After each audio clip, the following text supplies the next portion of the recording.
Okay.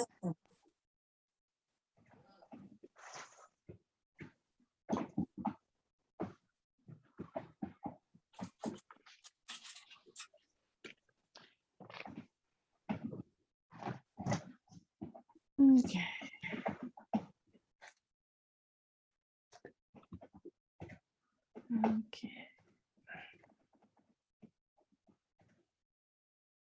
And,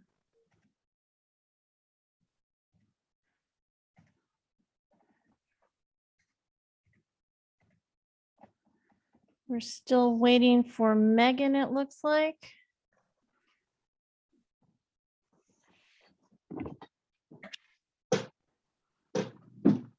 I'm assuming she's going to show up in just a moment.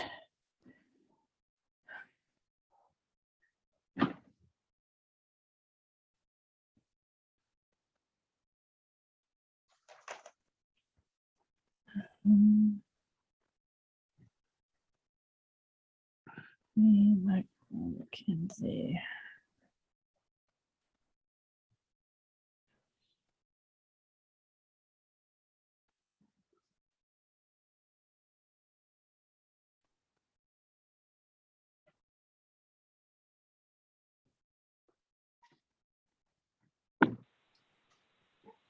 Still seeing people connecting. We'll give them a couple more minutes here.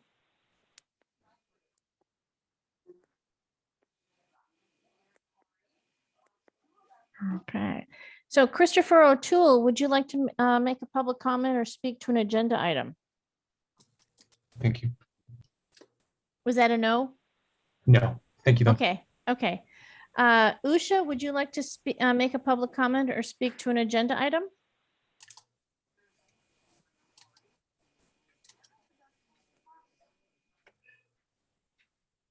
Usha?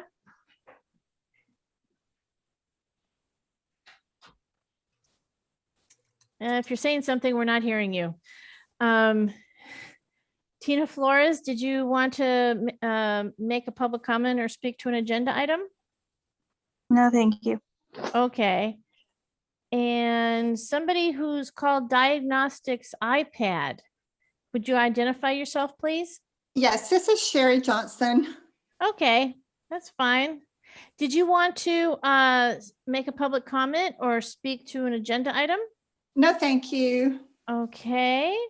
And we have somebody who's come in with the last four digits of 8381. Could you identify yourself, yeah, please? This is you? Gerald. Okay, Gerald, did Yes. you want to make a public comment or speak to an agenda item? Not tonight. I'm building a railroad at the moment. So next time. Okay. Usha, I still wasn't able to hear a response from you. Did you want to make a public comment or speak to an agenda item?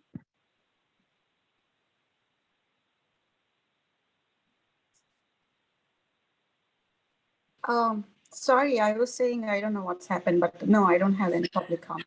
Thank you. Okay. Just wanted to make sure. I figured we're just having some audio issues here. Okay, has anybody else jumped in right when I was looking away? Well, it doesn't look like we have any public comments tonight, so I am going to close that section of the meeting and go to agenda item 2, which is a report from the district bookkeepers. And that is you, Michael Luft. That is true. Do we want to shift Mackenzie forward or? Well, I thought you were always first. Well, I'm going to be here for the long haul since we're going to be talking about the budget tax rate. So okay. I was figuring I don't mind. Not You being can go first, Michael. I think Christy's given tonight's report. Okay. Well, then let me share. Yes. All right. There's the financials. Let me know when you see that.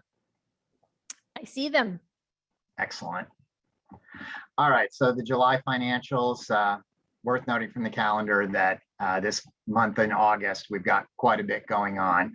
And so most of that's later in the agenda, but we do have the bond payments that are part of the financials. You can see on the tax collections that we're up to 98.71%. So we're in good shape to end the year at 99%. Normally, I would not be crowing about that because, you know, that happens every year. But last year we did not. We only hit 97%. So the fact that we're close is good. We were concerned that this might be a new normal, and it looks like that year was really a one-off. In terms of the financials, you can see that for the month of July, running about 6,000 better in terms of revenue, 189 ahead of budget for the year. The biggest chunk of that is almost 85,000 on water revenue, and then another 41,000 on wastewater. And then, of course, the property tax revenue is 40,000 ahead of budget. And in fact, it's 33,000 ahead of our full budget for the year. So we've already exceeded the budget by 33,000 and can only go up from there. In terms of the administrative expenses for the month, it was another month where we were over budget by about 19,000. The bulk of that was legal services and the litigation expense. The total of those together was over 24,000. So that's more than the full amount that we were over. And then for the year, we're about 178,000 over budget, more, spent more than we budgeted. And again, almost all of that's legal services and the litigation cost. It's 173,000 of it. Our operations and maintenance expenses ran a little bit over budget this month, about 4,700. We're running almost 81,000 over budget, but that is basically the bulk water and wastewater purchases for the month, for the year. Their total is 95,000 out of that 81,000. So it's more than the full amount. And because the revenues have been so much higher, we're still net ahead. So the revenue was up, the expense was up, and the district is still ahead of the game. In our system maintenance, you can see running about 33,000 better than budget for the month. It was a month without a lot of repairs. And that puts us at over 200,000 ahead for the year. The parks continue to be, months, some of them are a little bit over for a month, but most of them are under budget for the year, except for Hatch Pond Park, which I inadvertently did not get a budget in on. So that one, of course, is always going to be over budget. We've got that corrected in the upcoming budget. And then the capital projects and the outlay, the big projects, we haven't done a lot of work this year, so we're well over budget on those. And that primarily is driving the fact that our expenditures for the year are well under budget. It's primarily because we just haven't done a lot of the projects that we put in the budget.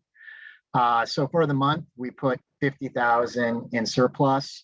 That puts us at 474,000 ahead of budget.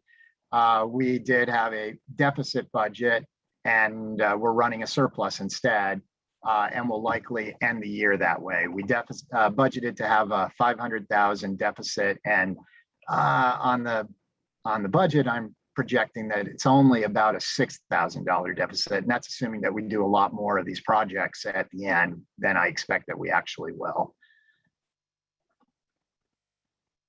And then there's really not much to say on the debt service side. So moving on to supporting schedules, let me grow this a bit. This is the CAP tracker. And so it shows month by month how you're doing against, or really how Infomark is doing in terms of spending the 9,000 plus a month that's budgeted for CAP items. And you can see that there has been no month where we've been over 9,000. So at this point at the end of July, if we ended the year right now, Infomark would be owing a check back to the district for 77,000. I believe there are plans in place to spend a lot of this, but again, if Infomark doesn't spend it, we'll pay it back to you. And shrink again. Your cash report. You can see actually that the tax pool rate is slipped up just a little bit. Not quite to 0.02, but it looks like it's bottomed out and it is on an upward trend. And we'll see if that continues. Still, the rate is exceptionally low, historically low. Worth noting, you can see the bond payment of $358,635 on here. After we make that, we still have sufficient funds in the debt service that if we had to make the March payment right away, which is only $7,200, it's only the interest, and we only have a few bonds left, we'd still have $115,000. And worth noting on that your financial advisor, Chris Lane, has factored all this in, knows exactly how much you have left, and is lowering the debt service tax rate to make sure that you don't overcollect on that, that we'll have enough to pay the bonds, but not have any extra sitting in there. And so crossed off funds, you have a little over 2.9 million, a little under 2.8 million in the operating fund. Graphically, you can see the green line dipping down, that's making the bond payment. The blue line continuing to descend as we expect it'll get close to the black line, the 6-month reserve, before your tax monies really start kicking in December and January. And then, of course, we've got our operating fund balance. We projected that we'd end the year a little bit over 2 million. Right now, I'm projecting that we'll end at a 2.38 or so. And then we get the long list of, maybe that was too much. Slide around. There we go. The long list of checks and payments since the last board meeting. Worth noting, this very first one, Sunscape Landscaping, there had been a do not exceed of 10,000 on these invoices, and they exceeded that. So we were holding payment on that until they issued the credits on it, and they have done so. So that's what we were paying here. And so 20,000 for the two cleanup invoices. And then kind of running through, see other things that we want to point out. We did have Beth Jones reimbursement for her lodging and airfare, and that check has been mailed to her. Beth, let me know when you get it. I hate putting anything in the mail these days because I never know what's going to happen to it. But I remember that part of that actually was for Catherine and I, but that's okay. But yes, I did pay it. right, and that, yeah, so the reimbursement goes to you since you paid Yes. it. Yep. And All so, good. Just so people don't think that was just mine, because it's not. right. Check 5307 is for the Infomark invoice 1133891. And so the B&I committee discussed that earlier today. And we'll come back to that. You can see Bickerstaff records request a lower number. We're trending down in that department. We also have Catherine's reimbursement for car rental here. That's a check as part of the meeting as opposed to one that was mailed to her. So, and the second Infomark invoice is for regular monthly activity, the base fee, the maintenance cap payment, they're part of the same invoice, and then the accounting invoice for $2,500. Richard Rodriguez and Skype is for the litigation on the FOB lawsuit, and they give us a breakdown of how they think what the allocation is, but the district pays for it all. And then let's see. And that's really everything else are just regular monthly invoices. So the grand total is 408,909.02. And let me walk through the rest of the report and then we come back to that. We have our regular monthly tax transfer, just a little bit more, 4,000 some more this month. A transfer from tax pool into the operating account to cover the checks for the meeting. And then a transfer from text pool into the manager's account to get it trued up. We cut quite a few checks out of the manager's account between meetings to clear up some items that needed to be paid. The biggest one was the $23,000 for the project that your engineer had said needed to be paid. And so that's why that's a big number this month. We're turning that back up. This is the bond payment invoice, and we haven't redacted all the account information, but there are 3 bonds that are being paid. And so the grand total is $358,635. We're continuing to track the open records request. You can see for the last 2 months, very low numbers compared to where the trend has been.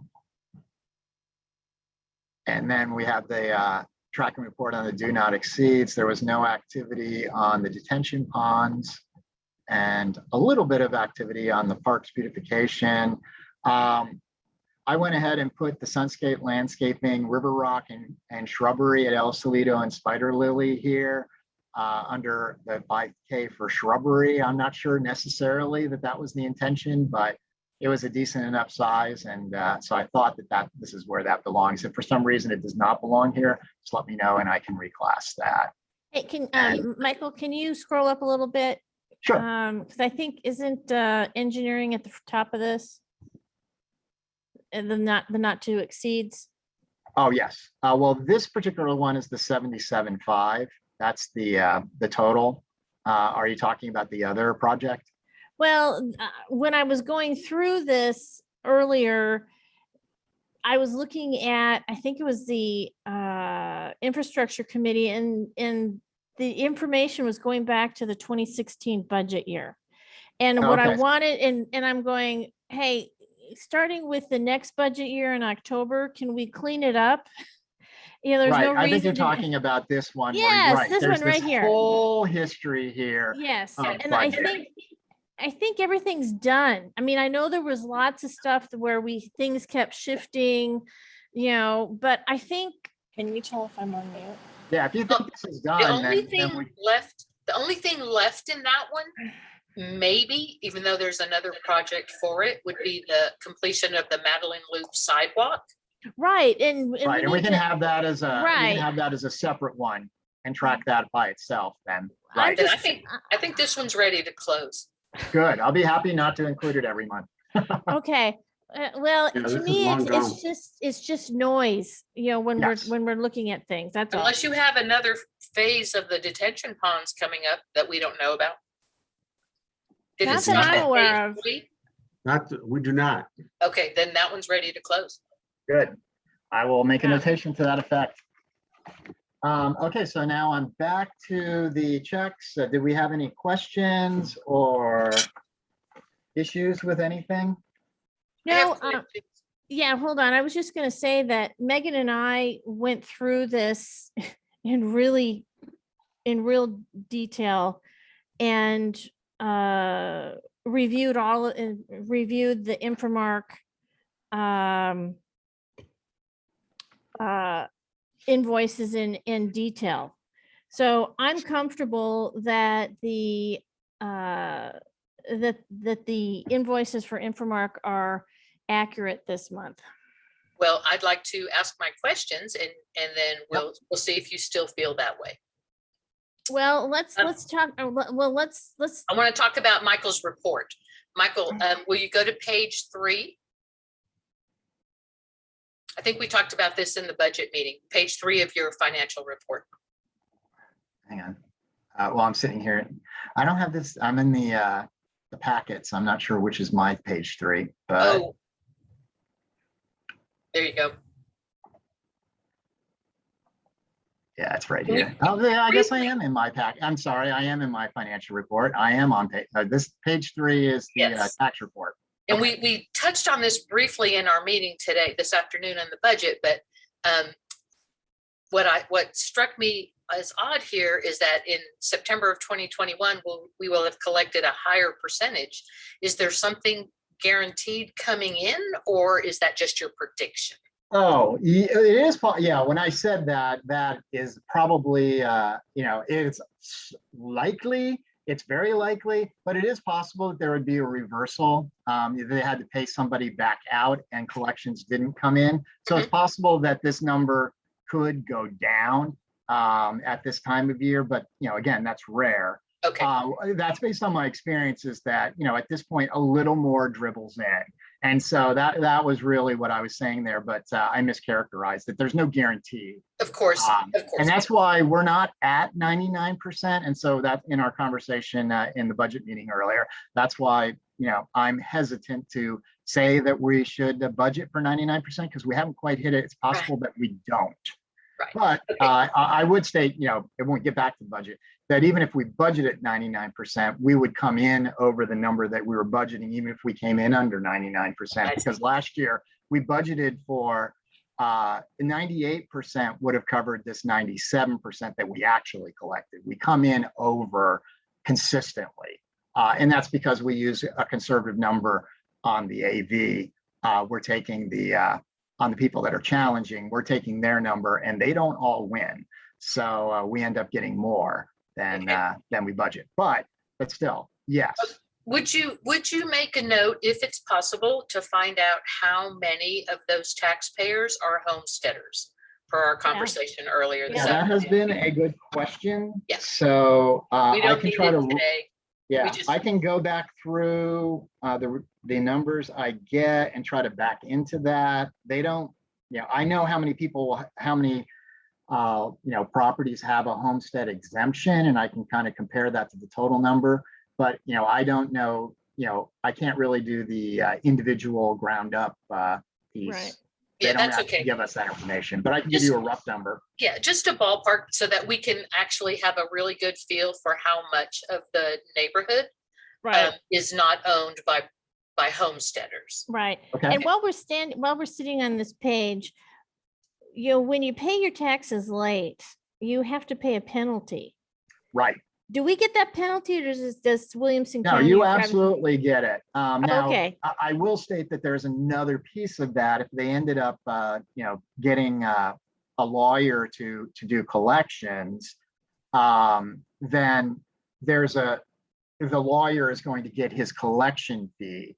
But but they pay that and that's netted out. You don't see that money at all, but you Okay. get the amount of property tax penalty and interest that you're entitled to. You get 100% of that. Okay. And what I find is that when things get a few years, if they're a few years out there, that the amount they're paying in penalties and interest is more than the property tax amount itself. This year, we didn't have very large prior year collections. You can see that here. It kind of was very flat in that respect, flatter than it usually is. But yes, you will. And that number here, this number right here is only showing the actual, property tax amount itself, as opposed to the penalties and interest. Let me go to the financials, and you can see that the penalties and interest that you got this month was, property tax penalties and interest. You got $160 this month on that, and you got a little under 2,000 for the year. And so that, that's straight to you, straight to the bottom line, effectively. So. Okay, well, yeah, we're not going to get rich off taxes and penalties, No. but hopefully everybody will pay their taxes and that problem goes away. Go Yeah. to page 7 of your report. You might be there. Yeah, I think you're here. I think this is page 7. On director's fees, this one is really over budget. And Right. I know that we did a little back paying early in the. And that's the difference. Not difference. all of the 5 board members that, are present have capped yet. Some of you have, some of you are close, but the differential, the budget is built off of 7,200 times 5, Right. but you paid some back. So you had some people into November and also paid some, some prior year fees of office. So that's why you're going to end up over budget for the year. And I don't expect that to recur. So Well, I'm not changing the well- budget. Well, where we are sitting today, we're already 1350 over budget. Mhm. And that back pay that we did, I looked that up this morning and it was only $692. So something there, and maybe it shakes out at the end of the year, but right now we're Yeah, more I'll over- run back through it. We have, because we transitioned from one payroll system to another during the course of Oh. the fiscal year, we had some concerns about that. Yeah, That it wasn't, that we weren't tracking everything. So we went back and did a full reconciliation of that. And so we're confident right now that we have every board member tracked accurately. good. But it's not just the present board members. If all of them capped, it would be 3,600. Exactly. But there's the board members that are no longer on the board who got paid in October and November. And then Right. plus, some of those board members or one of those board members had some prior fees of office. And so that's what's bumping it up. But I agree with you that the last thing I want to do is end up going to audit and then finding out that we've overpaid a board member. So we'll be, we have rigorously checked this, but we will be going back and rigorously checking that before the end of September. Okay, So, I just bring it to your attention because it didn't wash in my spreadsheet. So Right. that was another question I had for you. Oh, I have a question too. Why were the cell phones and tablets used by 4 of the board members not paid for this month? That gets paid through, Infomark pays that online and then back bills it. And so they don't always get every invoice flowing through right at the right moment every month. And Right, so, okay, I mean, you've seen this, that there'll be a couple of months then coming through at the same time. right. And so I was I gonna didn't ask- accrue it because, I prefer to leave the 0 there and then you see when that happens. But Did you get a credit card so that you can pay our bills and we don't pay a premium to have Infomark charged with Christie's card?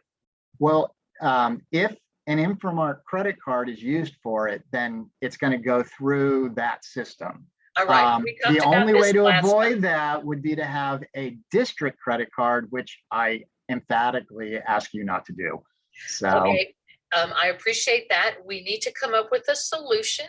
Since we pay Infomark to handle all our bill paying, it doesn't make sense for us to pay an additional 15% overhead for Infomark to use their credit card to pay some bills. It doesn't. We need to make this where all the accounting is handled through accounting. However you can do it, I don't really care. It makes no good financial sense for our picture to pay extra for a service we already pay for. We did talk about this last month, Michael, and I did suggest that you have a district credit card to use to pay for those very odd bills where Well, payment by credit card is and required. my response at the time is that creates the potential for fraud. Right. That's the issue. It certainly You are does, but putting I a promise district I'm credit watching. card in the name, Yeah. and say, now I'm trustworthy, but Yes, I I believe you are. that's the issue. So if Sure. the board's comfortable with that, we Sure. can do it. But Well, I haven't well- gotten the sense that the board is comfortable with that. We're Well, talking- what- Certainly not. 2 what I was- charges a month hardly is going to rise an eyebrow towards fraud. It would be so evident. And you know what? When Infomark uses their credit card, the same thing happens. It is a situation ripe for fraud if it wasn't being checked. So I'm just saying, and I don't care, you work with your people, you're the accountant, the bookkeeper, how you can do it so we're not paying an overhead fee for Infomark to pay our bills. That's all I'm asking. However, you can find a way to do it. All right? Just Yeah, a I would little, like to chime in here. Even if the board was comfortable with us having a district credit card, Infomark would not be comfortable having a district credit card.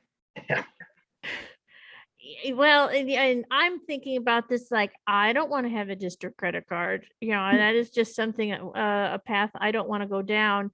well, th- I'm not comfortable with Infomark using their credit card and then charging us an overhead to pay the bills that Michael's side of Infomark is paid monthly to do either. So We need to find a solution.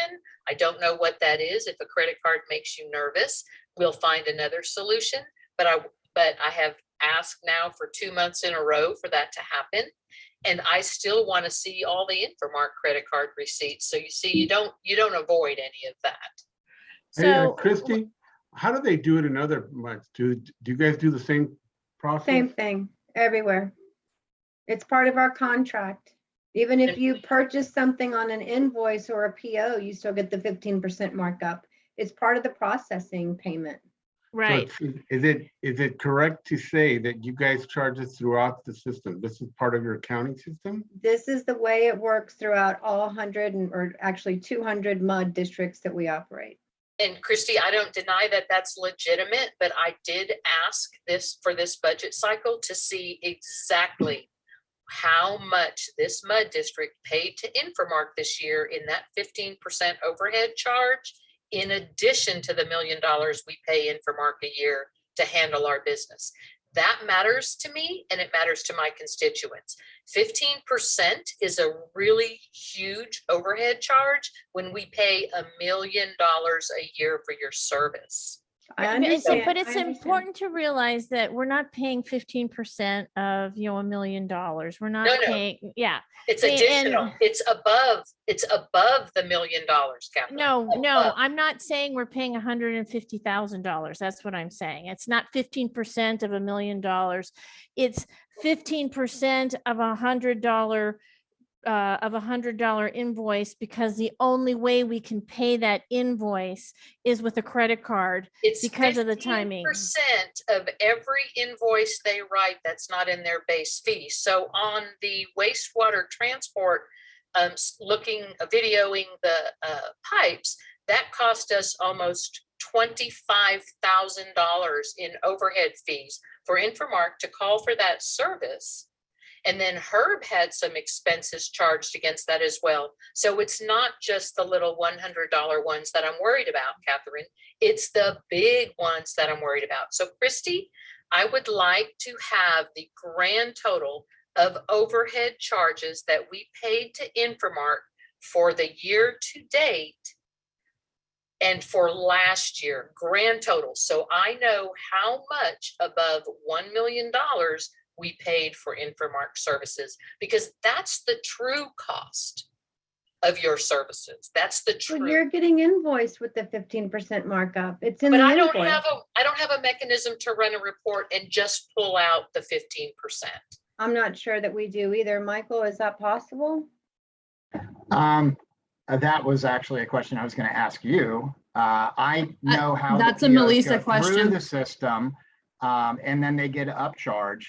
And that's not detailed out on our invoicing, how much, where that, I can back into it. I can see the Right. original invoice, see the difference. But in terms of a simple report to run, I don't know that there is one, but then I don't work on that side So of it. Catherine, Yeah. so don't we need to take a vote on that? Because we're going to have to pay Michael or someone else to be able to run that. No, that's part of their job. Well, it's actually a special report that we could charge extra for. Right. Well, then, Christy, I asked you months ago for every single invoice and credit card receipt and any third-party invoices for all the invoices I'm reviewing for the past year. You have not provided that information to me, and without it, I can't calculate it myself. I need all the documents in order to be able to put that together. Well, I Linda, think that number maybe, is substantial. here, maybe I just don't understand. We are billing you based off of a contract agreement that we have with the district. This is a contract that the district has approved that has a Right. 15% markup on materials that we purchase. Maybe they didn't understand what they were approving, Oh, I and we think have an they did. opportunity to make it better. We have an opportunity to reduce our administrative overhead and make it better. Other districts do this same job for less money or a little more money, but they have 32 employees and they have sewer plants and water treatments. We are spending way too much, Christy, on administrative overhead. And we have to see where that money's going if we're ever going to be able to correct it. I need the information. It's not a secret. It's public information. I've asked for it already. I'm not going to ask again. I need all the supporting documents to your invoices in order to see your billing. I understand your Again, request, and I'll see if there's an ability. I'm if gonna we ask, have an- isn't that a special report?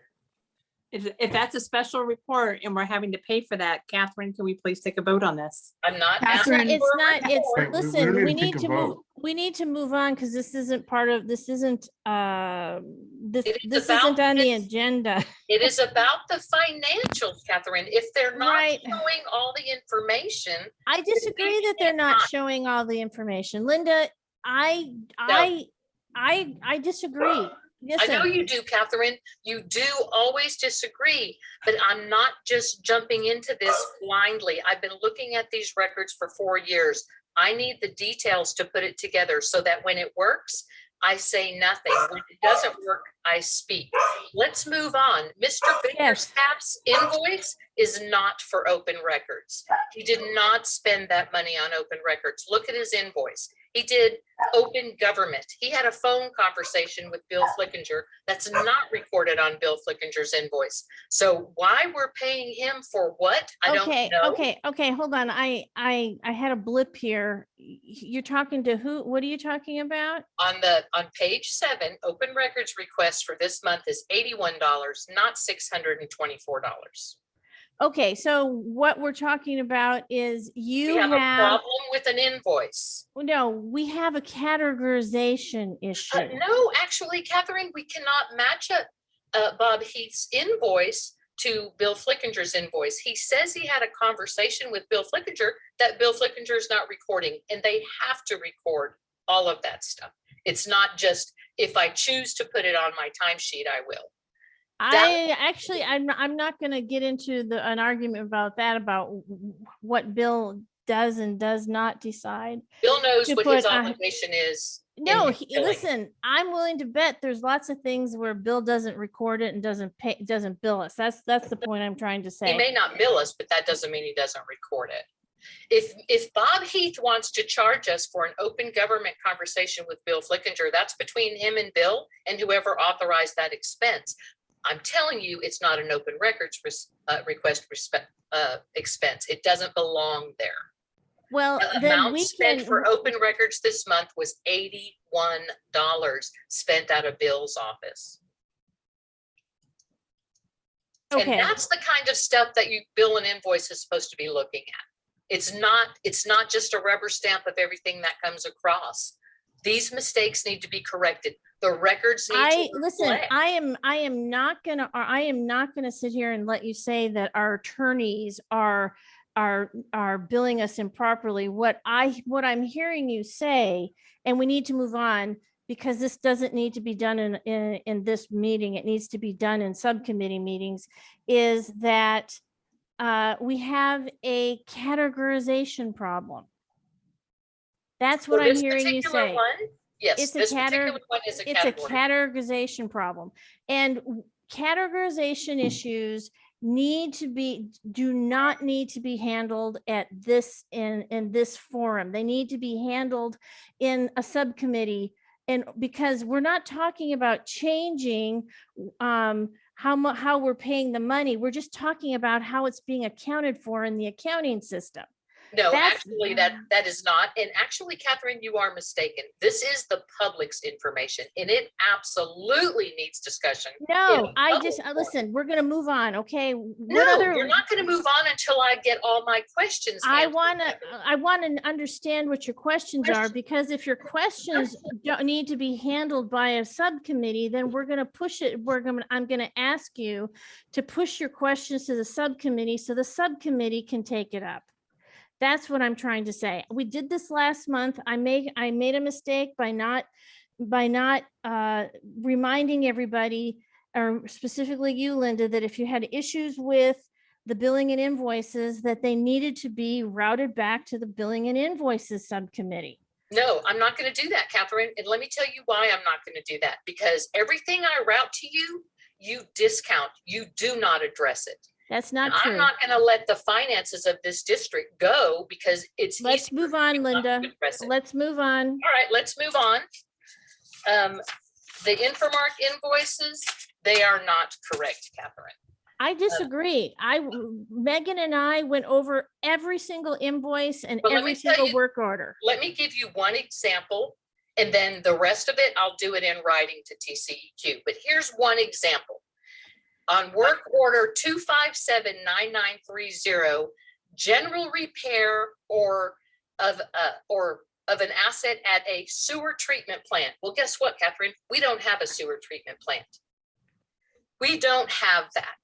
This was general repairs of a maintenance at or an asset at a lift station. It was Hatch Pond. And that's pretty important to know because I want the total repairs on Hatch Pond. Hey, Michael, it's funny? and Mackenzie, did we talk about this and say that she was going to have a conniption about it? Yes, Is this the because one that she said, you know, and am I right that this was Was it categorized or what was the No, issue? I think the vendor, it's the vendor invoice. Isn't that no, what it we're is talking not. about? It is the Infomark invoice. It is miscategorized, All right, which so is if I an could audit say, hit. let me explain Linda, is it something supposed to be a here. lift station? Is that what It it's is supposed to be? Let Christie talk. So if Linda, if you wanted me to run every history, which you've asked me for on that particular asset, which is the Hatch lift station asset, it is under an asset code. It doesn't matter if it's under water plant, wastewater plant, sewer plant, lift station. I'm going to run it off of that asset address and you'll get all the history you need. So But that's Christie, not going to be an issue. when I look at your invoices against your contract, you don't have in your contract repairing any sewer treatment plant for our district because we don't have one. So you can't bill us under codes that are not congruent with your contract. How do you expect us to be able to speak to these records? These records are not matching. If you give us, you did another one here where you give us a description of an item that is covered under your base fee when the work you did is truly one that's billable. So if I'm an auditor, I say, hey, this is covered under their base fee. Why did they pay for it? It is important, Christie. I know you don't think it is, but it is important that these records match the financials, and they don't. And the sewer treatment plant mistake, you billed us for something in Del Valley, or I think it was Dripping Springs to treat their sewer plant. So yes, mistakes happen. That's why we look at these records. That's why I look at these records, and they must be according to your contract. We pay you $1 million a year for that. I expect them to be right. Every single one of them. Let's keep going. Okay, so we have that problem. That you're not willing to address these is unbelievable to me. Linda, I don't think that we're having an issue with whether or not the repairs were made, and the money needs to be paid to the contractor. We're having a problem with details on the documents. And that, Catherine, And that you are is a obligated to have the documents correct. Yes, that is a very different issue. And what we're trying to address right now is to pay the bills this month. Okay, let's move on. Okay, so I got a question for you. Wait a minute, let me ask this question. So it's a nomenclature issue, not an accounting issue or fraudulent issue, It correct? is a records keeping issue that lends itself to fraud. I disagree with that. Listen, Linda, I know that you are looking for fraud. And you're going to be willing. No, you have not found fraud. No, let's keep moving. Let's keep going. Let's keep going. The work order for investigate a water leak, it was a customer's problem that needs to be charged back to the customer. It was on their side. That's like a plumber phone call. We've already gone over this. This has already been brought up in a meeting and voted on. If it's the customer's problem, they pay for the after hour call. That's work order 2605156. Did you catch that one, Catherine? We did discuss it. Good, then that will be subtracted off. No, I don't think we decided. What did we decide about that? Was when refresh my memory, Michael, Mackenzie. Yeah, I think Mackenzie probably answered better, but Okay, yeah. So with that one, we discussed that when it's a call out and our tech has to determine at least what side it's on, that it does get billed back to the district, but we won't make the repair. If we made the repair, then that would get billed back to the client or the customer. So there was no repair made. The tech went out on an after hours call and determined and made sure that the leak was not on the district side. And once he notified the customer that it was on their side, they requested he shut the water off before he left, and that's all he did. And I think Right. that's a backwards approach. Otherwise, everyone in this district can call for checking their water problem. And when it's not on their side, or when it's on their side, they avoid the cost of a plumber. I don't think that's how we did it for the people on Cottonwood. They're not avoiding the cost of a plumber, Linda, because they're still gonna have to call a plumber to get it fixed. He didn't make the repair. Right, but why are we paying for them to know they need to call a plumber? Why didn't they call a plumber? And if it would have been on our side, then they call for a repair to the. That wasn't the order of operation. And Well, that the needs to be order, looked at. yes, and if you want to discuss it, in under another agenda item in terms of business process policy or whatever, let's move forward. Okay, the earlier check, Michael, that for the travel, I'm sure you have a legible receipt, but what's in file only captured one corner of one page of a receipt. So the check you issued to Beth does not have a receipt in file. Yeah, her original email did. I noticed that myself as I was just running through some stuff before the meeting, that that when I was making a copy of what she emailed me, that the PDF only pulled a small section. So I'll have to go into the email, play with the photo, save it a different way so I can resize it, and then PDF it and replace. Because I noticed that because I was following up on her next request and saw that myself. So Okay, you're thank you. right. Yeah, I didn't notice it when I was generating the report. I should have, but I noticed it after the fact. Just replace it with the receipt that's legible and it will be Yep. fine. And the last one I have on this one, and it is important, it is a receipt from Alterman.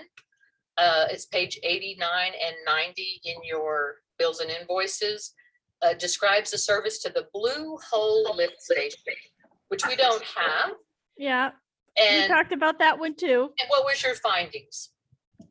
So with contractors like this, Linda, occasionally when we use one of them for one district, we use it for all. And a lot of times they will send in an invoice with an incorrect district. We actually have Robert, the manager who handles those things, checking on that one to ensure that it was for your district. Because from the findings of what it says in the comments, it sounds like it was for Hatch Lift Station. So we just want to make sure that it was coded from the actual contractor incorrectly. Well, I think it would be important for Alterman in the future to put the address of where they're going, and that way we can always know that it's correct. And one thing I found odd about this is Alterman is charging us for 5 hours of work in that lift station. And the work order includes 3 Infomark employees there, but one was there for 25 minutes.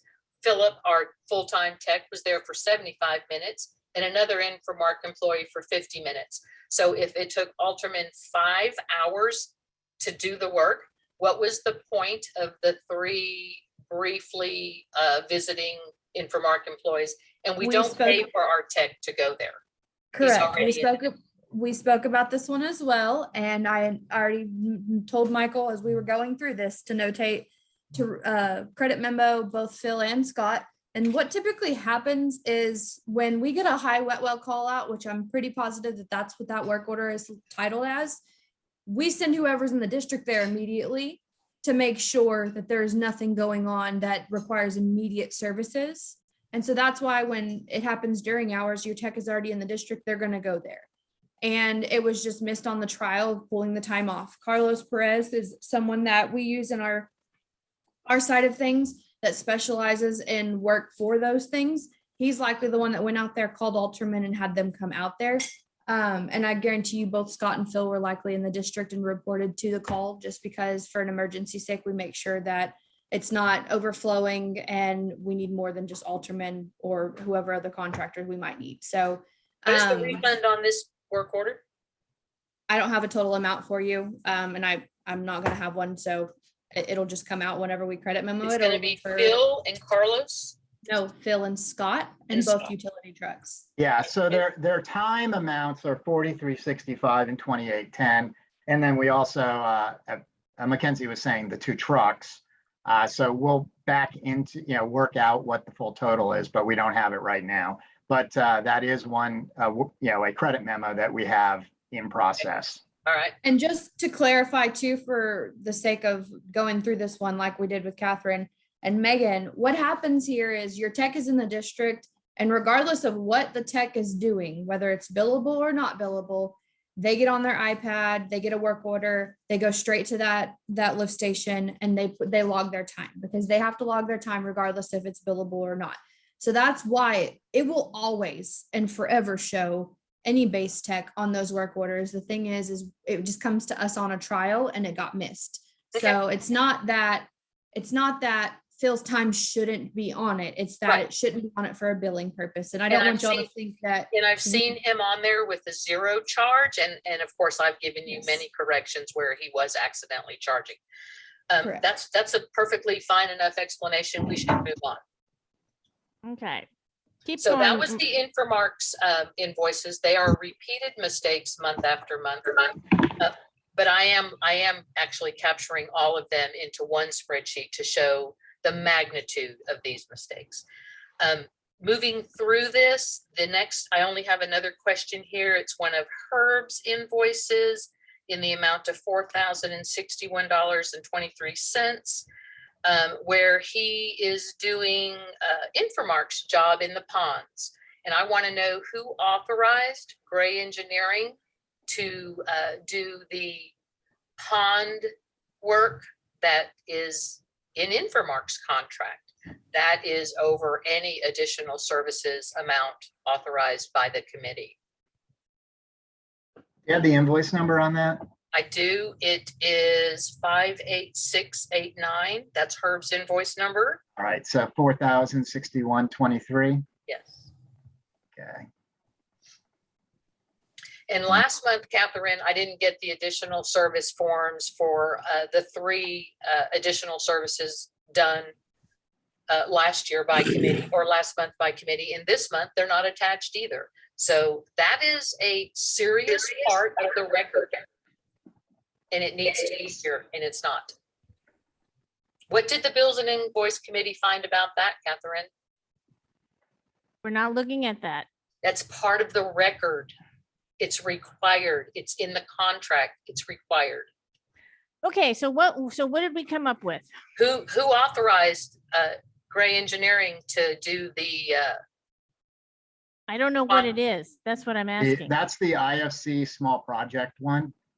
Well, what that is as we reported last month, is our office, me specifically, was notified by Travis County TNR that the district pond facilities were in violation, and if not corrected, would be subject to fines.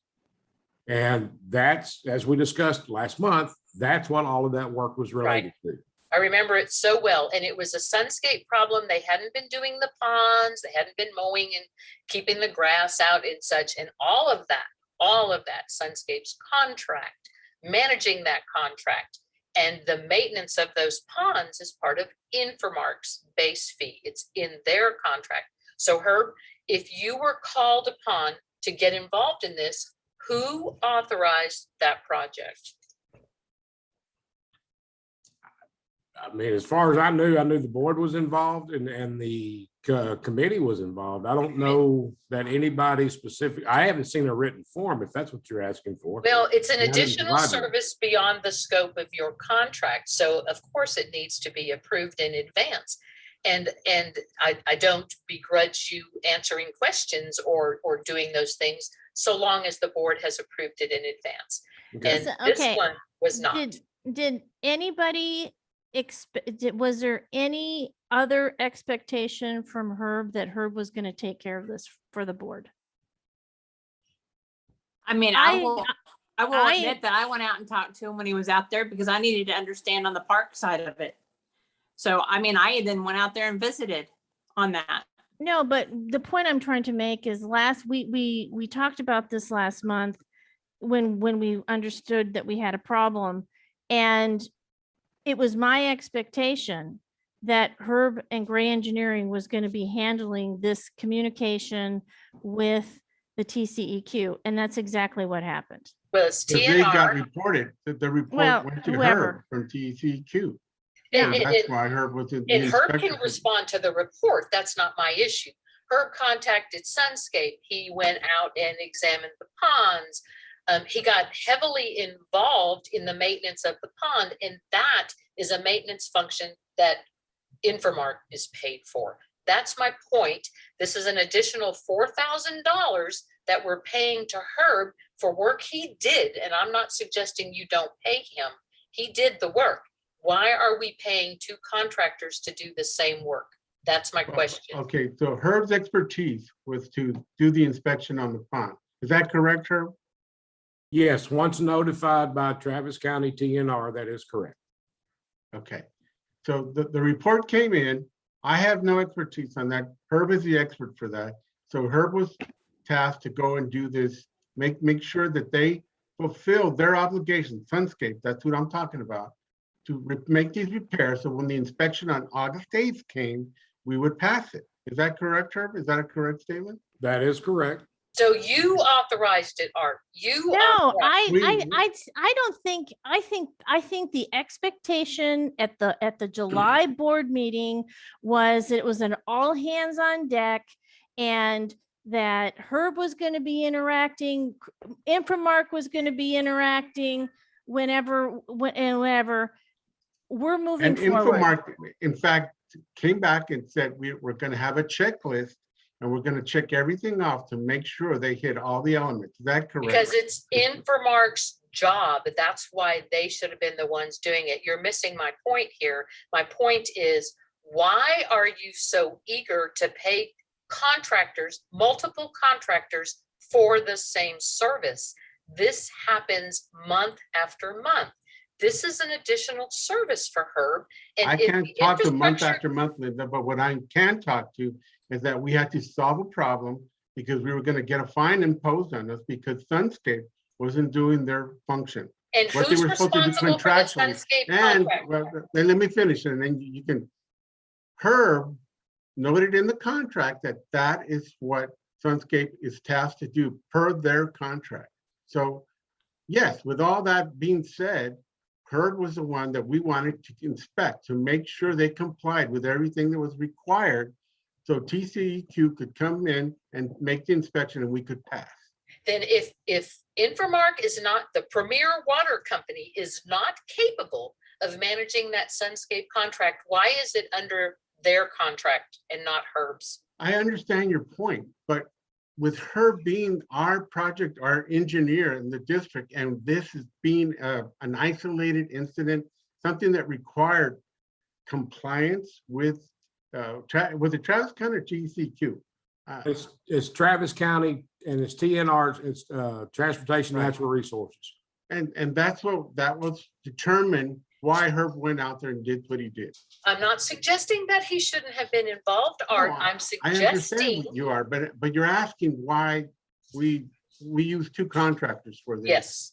We Why had we all have hands a on deck premier, because we why had to we have address a this. premier water company that is incapable of making sure that our Listen, pond has inspection. Linda, let's move forward. You're not going to be happy. You're No, I am gonna you- be happy. I'm no, gonna be you so happy. listen, it's you gonna are make me cry. so, listen, you are insistent on abusing our contractors. Oh, my I'm goodness. sorry. There You're is gonna no have to- fraud You're gonna here. have to back that up, Catherine. You're gonna have to back that up. Waste, fraud, and abuse. And right now, we are truly in the waste and abuse part of the meeting. We need to move forward because we got a lot to discuss. Yeah, and Catherine, you're gonna have to back that up because that's a violation of the communications policy. I am an elected official No, here Linda, to protect the taxpayer's dollar. And when you are so comfortable to spend people's money Linda, without you are consideration- listen, you are on a crusade to approve that all of our contractors are fraudulent. You Not all are, of them. yes, you Not are. all of them. You are Yes. on a crusade to prove that the MUD is a criminal enterprise, that all of the MUD, all the other elected officials are criminals, and that everybody that we do business with is stealing money from the taxpayers. And I'm telling you, it doesn't matter how far the rabbit hole you go, there is not going to be a pot of money that shows that there is a criminal fraudulent enterprise going on with this board. Well, yeah, that's not for you to decide, but I appreciate what you said, and you're going to have an Okay. opportunity to back that up. So let's Okay, move keep on. going. Okay, You're- all that set aside, I'm not gonna go down that path, but what I want to say is we were solving a problem, Linda, and that's why I thought, and the board thought, and the infrastructure committee thought, Herb needs to be the person to handle this. Well, So when you we say don't the get a fine board, imposed on our taxpayers. when you Okay. say the board, you're obviously not including me because there was no motion and there was no vote. And I didn't vote for Herb to spend $4,000 to do Infomark's job. I assure you, Art, I didn't do that. We talked about Herb's involvement, but nobody, unless the committee, infrastructure, could have authorized him to get involved up to $1,000. It cost us $4,000 for his involvement. Who oversees that? Who's looking at I that? understand your point. I do. I understand your point. I do. Then let's move Let's on. move on. Okay. Michael, let's move Linda, on. did you have anything else? Nothing that's gonna get settled here. Okay. So on check 53, oh, sorry, I'm on the wrong check. On the Infomark check 5307, we are already working on one credit. We're reviewing another invoice.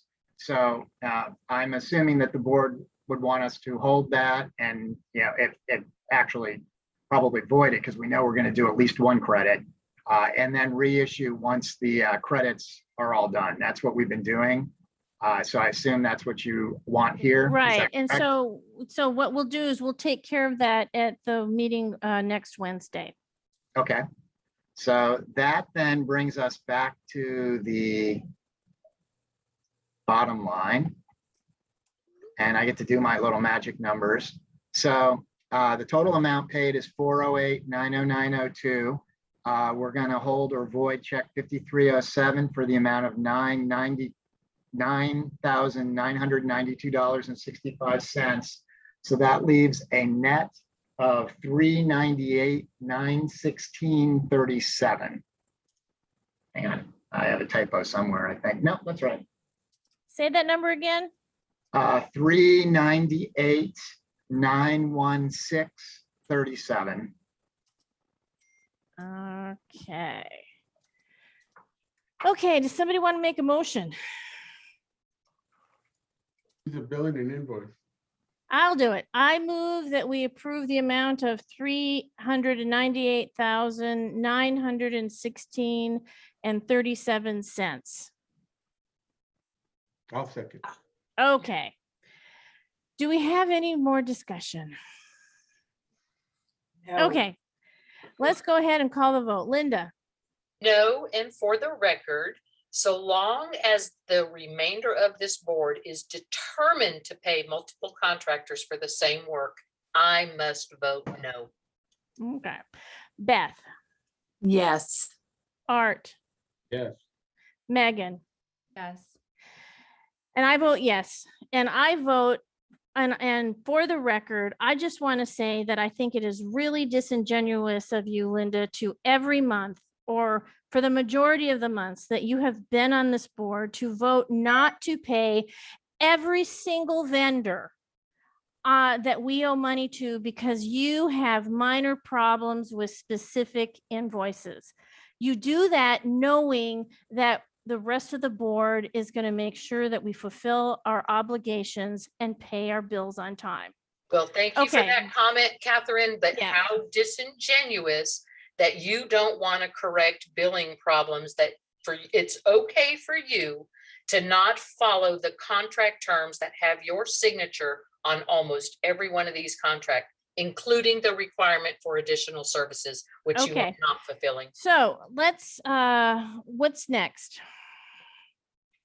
Okay, so that's the financials and the bills and invoices. What, do I have anything else? You that said we- quarterly Oh, the quarterly invoice? investment reports are on here.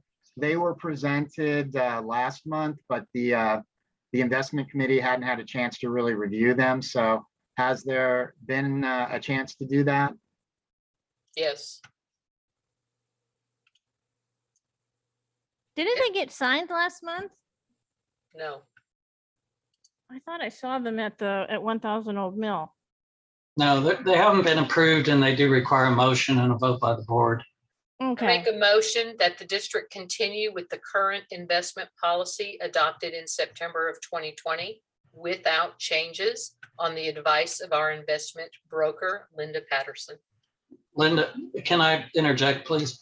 We're not considering tonight the investment policy. That's going to be on next Wednesday's agenda. These are the quarterly investment reports.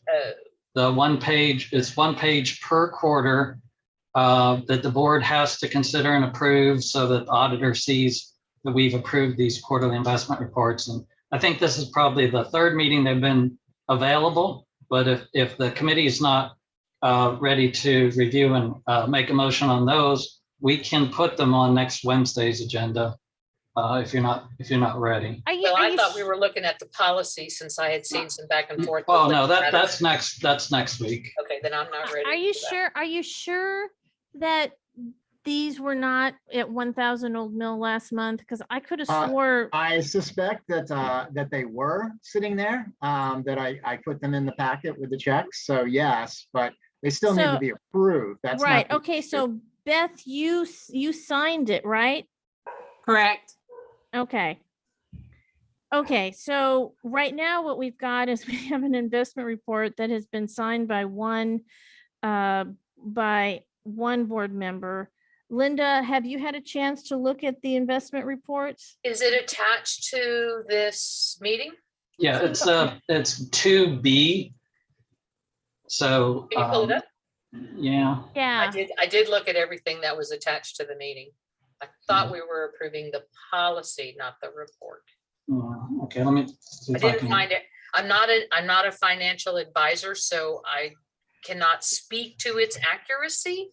I right. can say that the report looks like somebody knows what they're doing with it. Yeah, and on that, in that regard, those are straight up the numbers that are straight out of our financials. And that's what I'm doing there. I'm taking the numbers at the end of the last quarter, putting in the numbers, the end of the new quarter, and then, calculating, running the report showing what the interest is. And then the spreadsheet does the variances from the beginning of the quarter to the end of the quarter. So that's the information. I can vouch for that.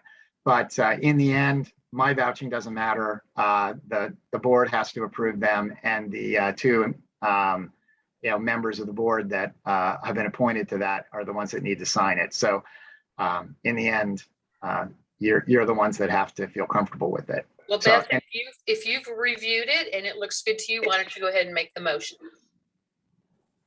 There are actually two reports. Right. Yeah, that was gonna be my next one. Because that was only the first one, was only the first quarter. Oh my God, that number's even Right. worse. What happened is that I was holding off on the March quarter to get some final information, then thought I'd included it the next month, had not, discovered that when I was doing the next quarter's report. And so got them both together, made sure that they were correct, and then included them in the packet.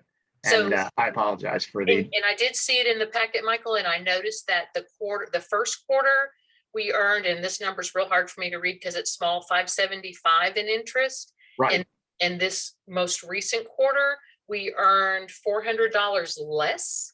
Right, and that is very typical of MUDs, because see that? what happens is that you're drawing down, you get your tax money in, and so it's sitting in tax pool and drawing a lot of interest in that quarter from January to March, but now you're spending it throughout the rest of the year, and so you're earning interest on less. Also, interest rates were even lower. They were horrible. Okay. Yeah. Well, I did catch that. I did look at these reports and I saw that and I thought, well, because I don't know really what this covers, I thought, well, if it was my money, that wouldn't be good. I wouldn't. Right. Yeah, do an that's what investment I'm that saying goes too. low. But the way you just explained it makes perfect sense to me. So Beth, if you're ready to make that motion, I'll give you a second. Oh, are you okay with that? Yeah. Okay. See if I'm gonna do this right. So what I'm gonna do is I'm gonna make a motion for agenda item 2B. I would like to approve the investment and activity report from January to March of 2001 And how about April through June? and April through June. Sorry. Do I have to, Okay. want me to do it again? No, that's fine. I'll Okay. second that. Okay. Okay, yeah, Linda, your response was exactly the same as mine. It's like, yeah, not earning very much money here in interest. Makes sense the way Michael explained it.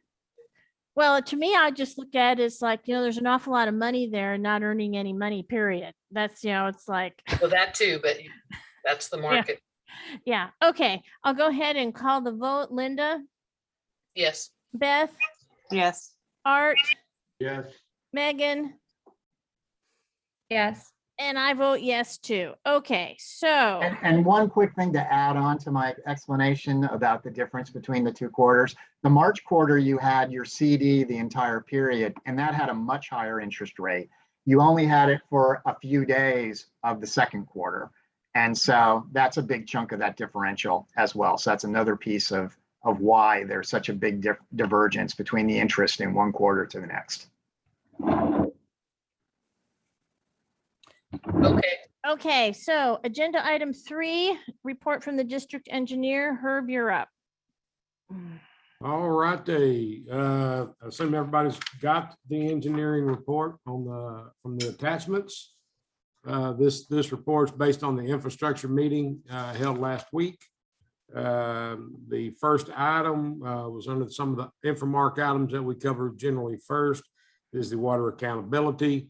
It was our understanding at that time that Samco was scheduled or scheduling to try to get in there this week to start doing that report. I don't know the status of that, Christy or Mackenzie. It's done, It's right? complete and it's in our packet starting on page 12. They did find several items. One distribution valve leak, several service line leaks, I think 10 service line leaks, 2 hydrant leaks, and 1 meter that was not working properly.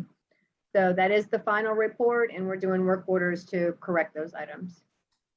Okay, so here's the big question are those leaks going to be sufficient enough to make a difference in our water accountability once they've been fixed? I can't tell you for sure, but I did ask Samco, what's the priority on these? They listed them all as critical. So until we get down there and figure out what the gallons per minute should be on each one of these losses, I can't answer that. Okay. But Well, I we'll hope talk so. about, we'll talk about it more in detail when we get to your part of the report, okay? Sure. All right. And then item B under that was the budget item. Some of the budget items we discussed specifically built around the electronic meters. It appears that to date, we've got 85 new meters currently installed. We've got the meters existing meters that are reading over 2 million are 119 meters within the district. For existing meters with a reading at least 1.5 million within the district, those numbers are 336. The Infomark reported that there's 200 new electronic meters in stock and an additional 200 have been ordered. Where was discussion back and forth a little bit about creating a map. Christy was able to kind of lay out once the electronic formatting and antennas and stuff is complete and you have access to that. The information that was being discussed about a new map will be on the system itself and readily available to identify location, abnormal usage, really all the information that would be wanted. So with that, any discussion of a new map showing locations of installs it's really not needed at this point. There was the slight discussion about some of the high water usage by individuals within the district, and trying to find any kind of ways to, what the district could do to actually try to curb that and encourage using less water. The discussion really just kind of evolved around really the only place the district could go to try to do anything about that is through their rate order, making changes there. So that may be something that the board would like to consider at a later date. We just pretty much stopped conversation at that point. We also talked about the current budget, the installation let's see, the committee discussed requesting the budget for the new meter installation be increased to 100,000 due to manufacturing delays, time frame to install, and current water loss. And this part actually would be to include getting the electronic meters, the endpoints, meter boxes, activations on the ION system. Currently, there's no antennas, nothing's under contract except for the ones I believe that are under the testing phase, which I believe is only 10 meters. The others that have been installed, the antennas have not been put in yet, but it's getting to the point now where with the ability to put these in, it's getting to the point where we really need to start considering that. And that was just kind of a budget discussion item. I'm not real sure where that's gone. If I described that correct, Christy? You did, and I think that's something for Bill to put on his radar, is to actually get that contract with Badger wrapped up so that we can start doing the installation of the endpoints for the meter reading system. Christy, which contract are you speaking of? The software? The software package, yes. Yeah, I think we've approved that. I think this district has approved that. Well, then perfect. I think we approved it a long time ago. I'll double check and make sure we have a signed contract. Christy, do you have endpoints or meter boxes yet? I don't have endpoints now. I can't find the purchase order for 200 new meters that you've ordered. When did you order those? Those were approved 2 months ago. I want to say 2 months ago at a board meeting. Yeah, I was gonna say it was a June board meeting. Is that when you ordered? Yes. Okay. And so the 85 new meters currently installed, were those installed as part of your meter replacement program, or were they failed meters that needed changing out? They were both. They were both. So how many, so you can install approximately 85 meters in a year? Is that how I'm reading this? No. How many meters can you install with the meter replacement program? If you've got 119 meters over the 2 million gallons, your meter program, you tell me 1.5 million and you replace. So you've got 450 plus meters that exceed your program limits that have not been replaced. Why? So that's going to be part of my report. I think we're in Herb's report right now. Well, why is Herb discussing this project that is yours? This is a discussion that happened at Infrastructure Committee that combines both Herb and Infomark. I see. Well, Right. Yeah, we need to get this narrowed down where one person talks about it, because Herb charges us to put this on his agenda and speak to it. So if it's Infomark's business, Infomark handles it, and Herb provides expertise when needed. Okay, Herb, can you continue going, please? Sure. The next additional item actually has to do with the install. Part of the way the program works is, as it was defining, again, Christy may want to step in on this. It's not necessarily a dedicated individual who's going out and doing these meters, but to expedite the install of bringing a specialized crew in to be able to do this work. Is that accurately described? That is very accurate, Herb. Thank you. And the discussion of 25,000 was because of the additional work and additional outside of the contract to do is what the estimated budget was to be to come in and do that in order to catch up and on these back meters that are over usage and get ahead and try to get caught up and ahead of that. So with that, there were just a couple of items that the infrastructure was going to discuss, and we've got those listed on there as well as far as recommendations of this. And the first item, Art and Catherine, had to do with the increasing the electronic meter budget to $100,000. From 50,000 to 100,000. Right. Correct. Yeah. And then the next consideration was the approval of Infomark's proposal for $25,000 to do the install of endpoints. And this will include the previously installed meters, as well as getting up to a total of 300 electronic meters in service, complete in service. So 25,000 to install 300 meters. Is that what you're saying? $25,000 to install 300 meters. The Yeah. I endpoint, think that's, That, go ahead. that's the endpoint, not the meters, the endpoint. Is that correct? No, Go ahead, Christy. no, that's not what it says. So it may be a little more than 300 meters, because if we've got 200 in stock and we've got 200 on order, it averages, and I'm going to say averages, 30 minutes to 45 minutes per meter to install. What happens is you run into situations where the meter box has to be dug up, and there's certain things the meters won't fit in the box has to be replaced.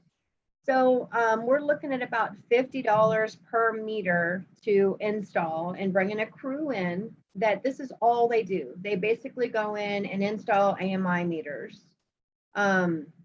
When programs like this get put in place, it's good to have somebody that they're not distracted. They have no other distractions. This is all they're there to do. We have one person that goes in, preps the meters, another person that comes in, sets the meter, and then someone that comes in behind them and activates the endpoint. It's a process, and they don't have any other distractions. This is all they're doing. So my recommendation to the board is to get us caught up and get this AMI project moving on because of the water loss, because of the high water usages and all of the other situations that go around the water accountability, is to get this done in a reasonable time. We could get it done in 3 days versus getting it done over 6 months to 8 months.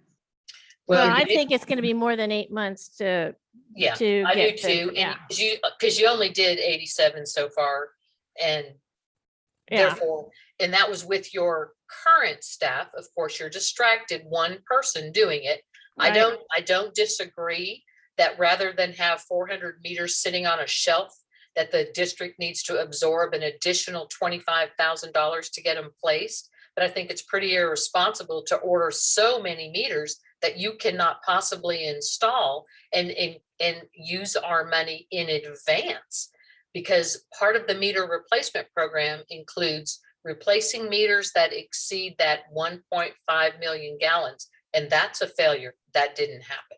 So yes, I would agree. Bite the bullet. We'll spend the additional $25,000, give Infomark another $25,000 to bring people in here to do the job that we pay you already $1 million a year to do. Okay, let's keep going. Okay, and then the last item under this is that the board was, the committee was going to recommend the board consider having Bill's office create this contract for the endpoint and activation. It may be that we just need that, the board just needs to ask to verify that is in place. Yeah. So I checked, and we do have a signed master agreement for the software licensing in place with Badger. We did it in April 2020, knowing that we might need it in the future. So Christy, if that's the agreement you're referring to, that's already taken care of. Perfect. Okay, so how many, what do we have? Let me start over. What do we have to do to activate that contract then?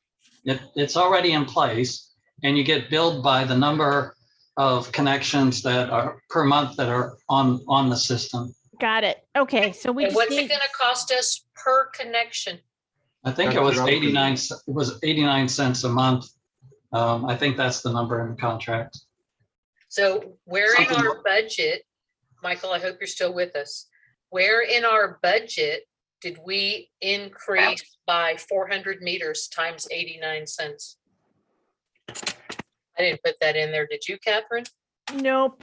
Where's Yeah, I the, thought where's this the, was a money? budget item. This is Yeah. a budget item. This Right, is something we want for It's the an budget. increase in our cost to Badger. We need to increase that Yeah. budget. It's $356, by the way. so where's the, Per month. where's the money that we're currently sending them, you know, money every month? What line item is that coming out of? We can deal with it when we. $30 a month on Yeah. the check register made out to Badger meters. Yeah, It's $30 for 10. Yeah, let's circle back to that when we're reviewing the budget. Keep going with the masonry wall, Herb. All right. Did y'all want to take any actions on those considerations? No, we will at the, at another, budget item, at another agenda item. Okay. No, but are we going to motion for this or not? Or is it No, going to we're- be part of the budget? We're gonna It's gonna talk be about part of the it. budget. Yeah, we're gonna Okay. talk about it during the budget. Yeah. Okay. That makes sense. Okay. Okay, due to the weather that we had been having prior to the infrastructure meeting, the work at the masonry wall had not been started. Infomark was going to follow up with the zone on that. I don't know if you've got an update. I did. I followed up with him. He responded. He's looking at 2 to 3 weeks out. Okay. What was the cost of that one? Oh, geez. The wall. I'll have to go back and look at his estimate, London. I'll have to get back with you. So. We'll need it for the budget part of this meeting, just to make sure we have enough. Hey, just to backtrack on what we just talked about for Infomark, the 25,000, is that within our threshold? Do we have to go out for bid? We're okay with that, right? That amount? The installation, Yes. that's under threshold. The whole project should have been bid years ago, but it wasn't. It was done under a replacement, a maintenance kind of thing. But obviously it isn't, because now we need $100,000 for endpoints and boxes, and it's a new meter system that we're treating as a meter replacement project. So the whole thing is squirreled. Well, Linda, it got mixed in because we did have a meter replacement, electronic. The AMIs were going to be a project. It was going to be not a replacement project, but it was going to be a major infrastructure problem. But we decided to make this part of the meter replacement program since we were doing that already. That's why it's mixed in. Right. And that's really questionable the way that was done, Art, because you literally changed the technology. That truly should have been a new project that went out for bid, but water under that bridge. Let's just move on. Well, All yeah, right, you and I then. will have to talk about that. I have an answer on the Badger question and where that's being coded, if you want to know that now. Sure. Yes, I'll make a note. Yeah, it's in the R&M water system. And we have a budget of 59,500 for that. And we, are way under. So it looks like likely that, again, I didn't actually think about this, but in retrospect, we already have a budget built in for more of that cost. Right now, it's a very small cost. It's $30 a month, but obviously that's going to increase. And Catherine and I had discussed that, but I neglected to think about that when we were doing the budget. But as it turns out, it's kind of already in there. Okay. Michael, on your budget worksheet, what's the line item?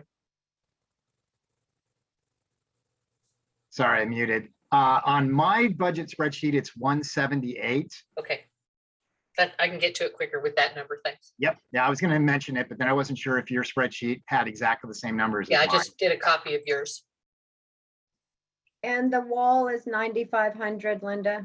Okay, thank you. Michael, are you still with us? I'm unmuted now. Yes. Since you're quicker at finding it in the budget, do we have enough for the wall repair? That's that Yegua Creek. Right. Pulling that up. The R&M wall, we had a $10,000 budget this year. What do we have? What did we put in the budget for next year? And we grandfathered that over. Okay, so we get enough. So, We get enough.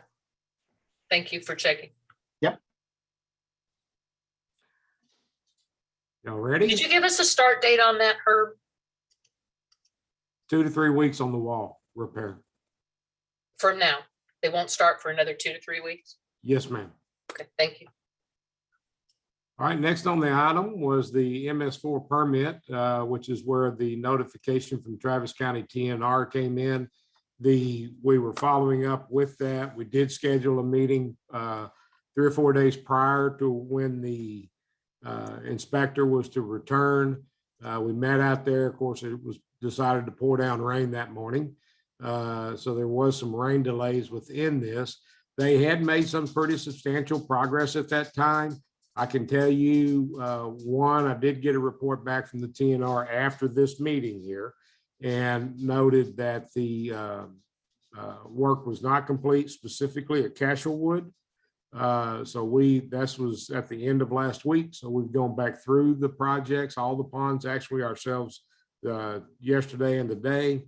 And there is still a substantial amount of work that has got to be done in order to clear up Travis County, as well as the ponds that are within Williamson County. We've got some documentation on that and are willing to and ready to share that with whoever at Infomark that needs that information to be able to follow up.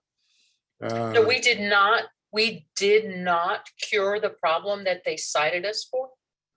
All of that has not been corrected. Yes. So we're going to get fined. Not at this point. There's been some weather delays and like I said, they have done substantial amount of work. The inspector, the only concern that she really expressed was at Castlewood Pond. And that one's it's still got a lot of water in it at the back end and just needs to dry up some really in order to finish that one up. Well, there's no way to go in there, with hand tools to resolve that. No, not at this The point. tractors went in and they sank like a. Yeah, and that's kind of what put us in the position of not being able to finish it. It probably should have been handwork to begin with instead of heavy equipment, but they got in there with a bobcat and tried to clean out some of that debris, and that just didn't quite work just because of the conditions. So who actually went into the pond and did the work? Was that Sunscape or was that Infomark? Because I saw some invoices this month for Infomark billing for sediment removal in the ponds. I am not 100% sure who did that. Who did the work, Christy? So I believe the heavy equipment was us. I mean, we were trying to work on a deadline and you've got rain, they're detention ponds, they're wet. So, it's been a partnership between Infomark and Sunscapes and of course Herb helping us as well. So it's just taken a lot of time, and every time you have a rain event, it delays us even longer. So we still haven't cleared our deficiencies with the MS4 permit. That is, am I right? Correct. Well, not the MS4 permit But with this particular county issue. Travis County inspections. Yes. Right. So has the inspector said they're coming back on X date? What's our timeline? She's asked me to notify her once the work is complete. Okay, and she'll what's come our back. response back from with Sunscapes? Only that, they're trying to get it wrapped up. I mean, I've not gotten any confident date of completion or means and methods from them. Herb, how many hours are you spending on this? Generally, when we go out, it's anywhere from 1 to 2 hours on average, depending on how many ponds we've been able to look at during that trip, mainly because of other work within the that we have going on. I mean, Well, I can Herb, tell you're reporting you, this under agenda item 3E MS4 permit, but it's not related to the MS4 permit. Am I right? Did I misunderstand? Well, part of it is the maintenance of the pond facilities. It's that falls, those ponds fall within that permit of where the stormwater goes. That's one of the elements, Linda. Yeah, and there's other factors within that. Another factor that came in was another notification where it appeared the TCEQ was completely lost about when the permit was original permit back in 19, I think, or no, it may have been 15, was it went, they let that TCEQ let that permit expire and Infomark refile for another permit. But the notice letter that was received recently had to do with saying that they were still out of compliance from 15, but that's that's not the case that I understand it. And again, that was another item that Infomark was following up on for clarification. Right. That's just a paperwork problem that needs to be worked Yeah. through. So And I all of do those want to items, say, Herb, Cash Elwood is still too wet to get into. yes, what I I was saw gonna that say. today. Yeah, you can't, they can't, because no tractor can get back there. There's no way they'll get the tractors out if they get stuck. Right. And along those A lines, helicopter would have to do that. And I don't think we Hey, have the money to Christy? get a helicopter to get those out. hey, Christie, I emailed Mackenzie and Lee because there was some water discharging in there on a dry day. I don't know where that water was coming from, but it was discharging. It looked like a river coming through. And there was a significant amount of water.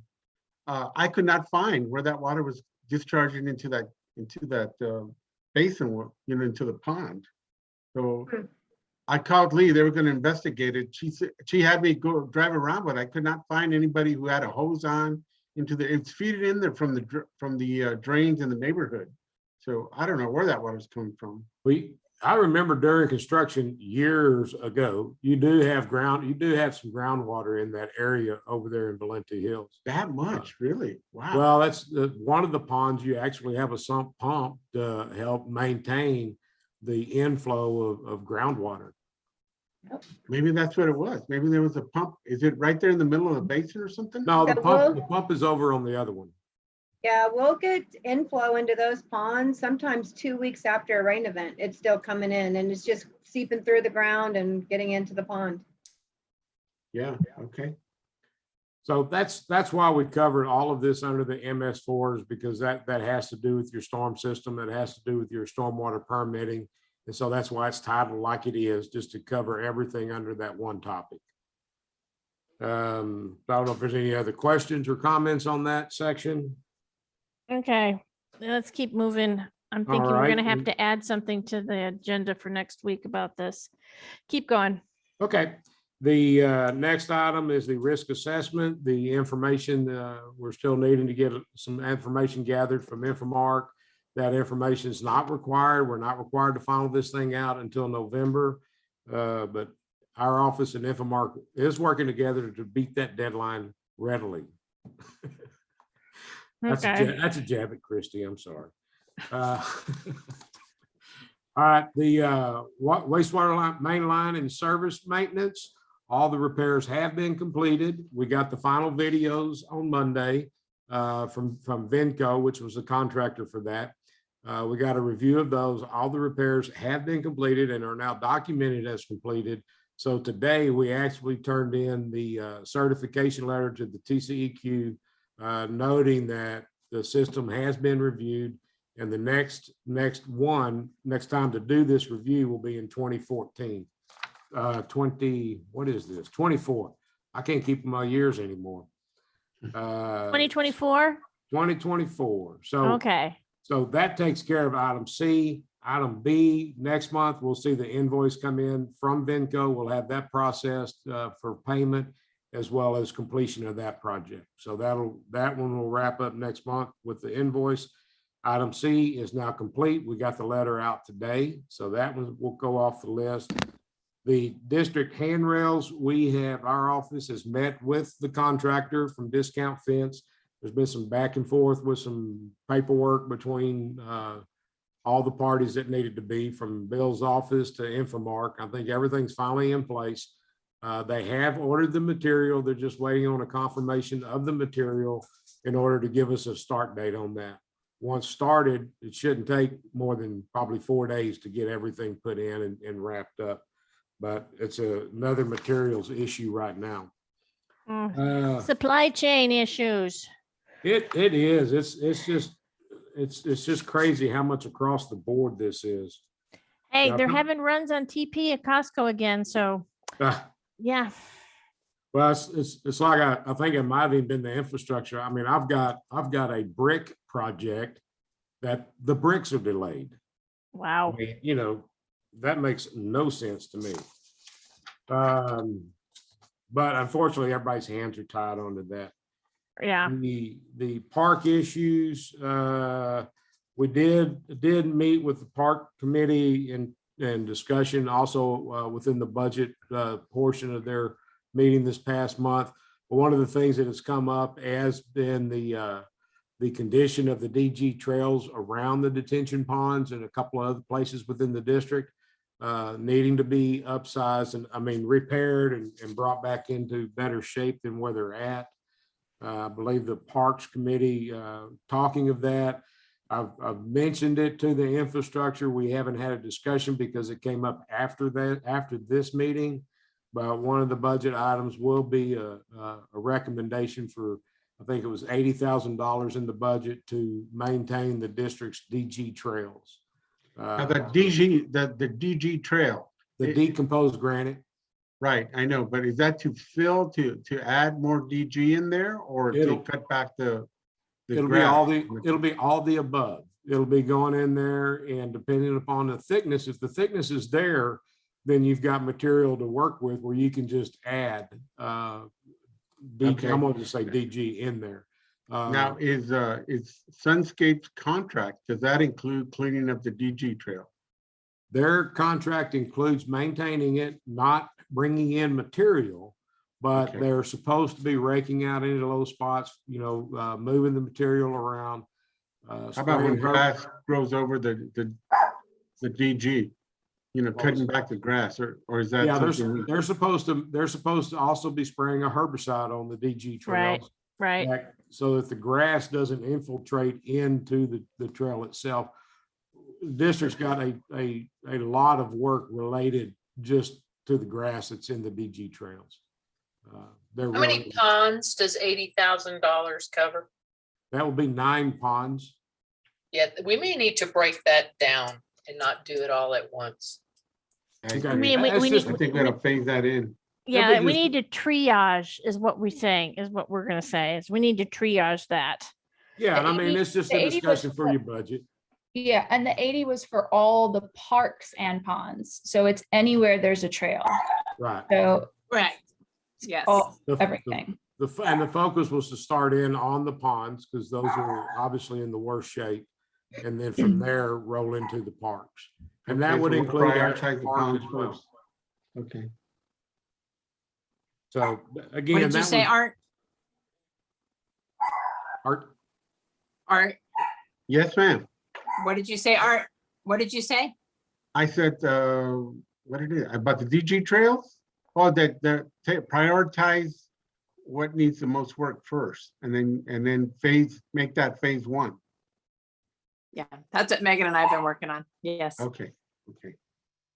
Whether it be a park or a pond,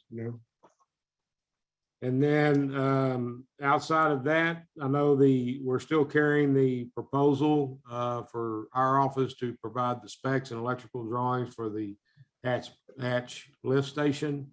I think the understanding is you wanted to wait until after the budget to do something with this or not?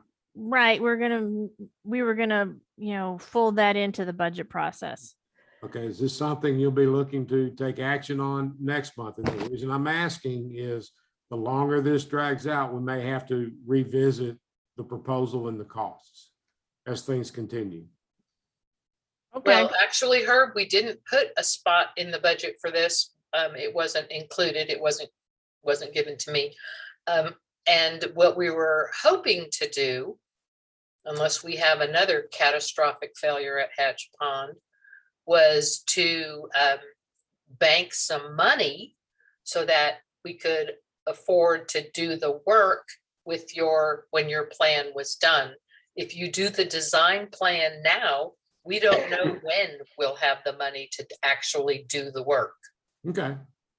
And So that we're was kind of between a rock and a hard place here, because if you design it too soon, it may not be applicable if it takes us 2 years to save the money. it would still be applicable, but there may be better technology at that time. One could we can hope. still So we can still do a rough design, can't we? I thought that's what we had talked about. Doing Well- the design first and then going in and implementing a second phase for the actual construction.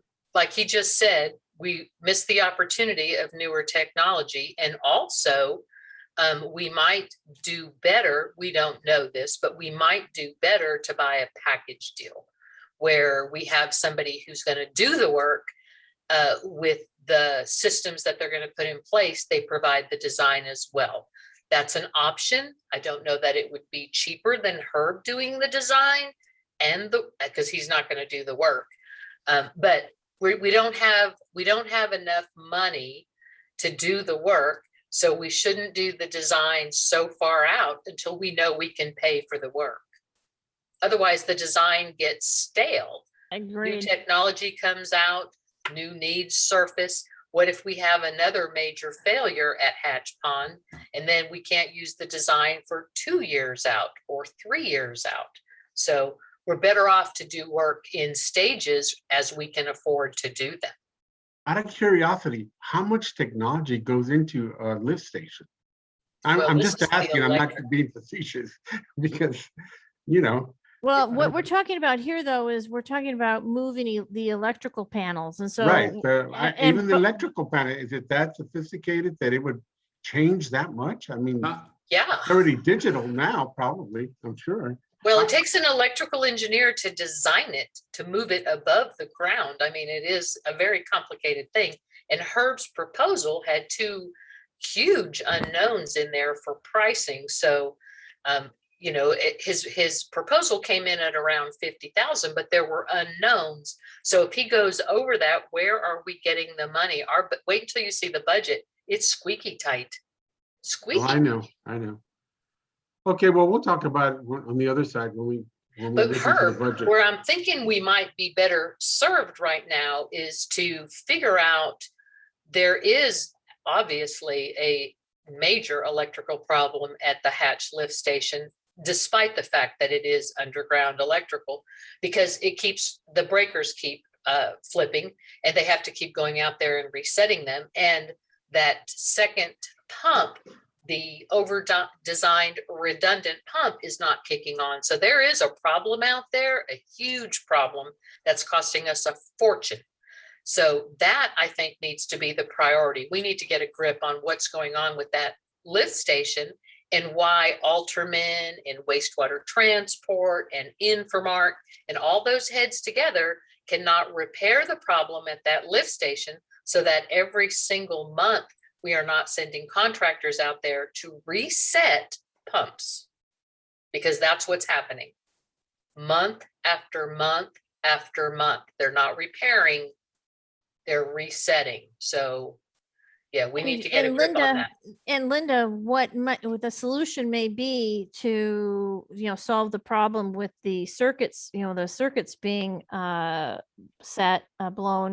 is we're going to have to do the upgrade.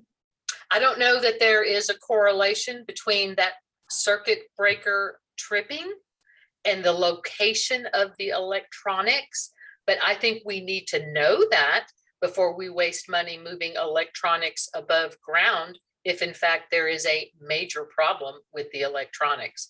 That needs to be known first. Well, how much money do you want to spend on diagnostics? Well, I think we've already spent, as soon as I can get the report from either Michael or Christy, you're going to be flabbergasted when you see what we've spent this year alone. No. I know that we're spending every money on maintenance. What I'm saying is, how much do you want to spend to diagnose the problem? If we spend $40,000 to determine, what this problem is that something that are you willing to do?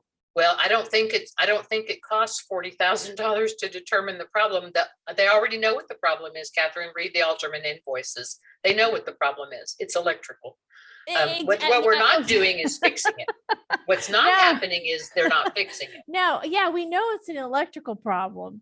We all agree it's an electrical problem, but figuring out how to fix the electrical problem, that is a totally different situation. That's what I'm trying to say is, we know it's an electrical problem.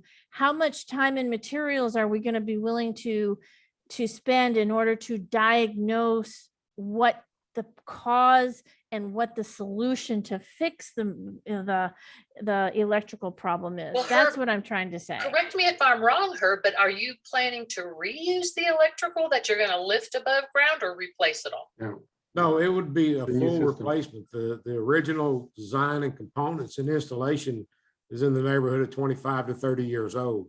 Right, So, I mean, you've got a lot of controls there that, they just could be failing, yeah, right? They could just be failing Yeah. because they're but- so old. Right. But electrical that was meant to be underground, you can't just say, oh, I'm going to move that and now it's going to be above ground. That might not be a solution either. And No, No, he you're just not gonna- said they're gonna Yeah. replace it all, which, Yeah. okay, we need $250,000 for him to do that. yeah. So where's that money come from? Okay, we're gonna have to figure that out. Okay, so No. number I all right. or L. Yeah, that had to do with the out of district service request, 12311 Anderson Mill Road. Where that property is located is pretty far distance away from the Vestavia section. Directly across the street from this location, it appears by our indication that there's water and wastewater service available from what appears to be the city of Cedar Park. With that, it's too far down the system. I wouldn't even recommend the board consider it at this point. So Bill, have we received a formal request from these property owners? Are we able to ignore them? What's the deal? We did receive an out of district request. I don't know, did they submit a deposit of any kind? To cover costs? Michael, I guess you can answer that one. Which project are we? This Which out of district service request on Anderson Mill Road. And what's the entity name that would have paid? Because I don't recall any, but I actually think the directive last month was just to look and see if it was even feasible, if it, that the district could serve this property. And based on that review, it wasn't even feasible. So I'm not even sure that it even got to the deposit stage. Okay. So Catherine, to answer your question, we owe them a response. We could direct her, if the board so chooses, to respond to their engineer with his comments he just said right now. I don't think they knew where to go service. They initially said the city of Cedar Park sent them to us, which, could be just mass confusion on the part of the city and the engineer. So probably all we need to do is have someone notify them that it's not practical and that what Herb found as far as lines across the street. Okay, so we need to make a motion to direct Herb to respond to this request. Am I saying that? Am I understanding that, Bill? Yeah, that's correct. Okay, so, well, let's talk about this a little more. So Herb is stating that he does not think that this is a request that we can even enter into. Do we have any other discussion? Do we, otherwise I'll make a motion to have direct Herb to respond to their engineers that they need to go back to Cedar Park. Yeah, I think we should proceed. Okay, so I make a motion that we direct Gray Engineering to respond to the property owners at 12311 Anderson Mill Road that we are not in a position to provide them any district services. I'll second. Okay, so if we don't have any more discussion, I'll go ahead and call the vote. Okay, Linda, Yes. Beth,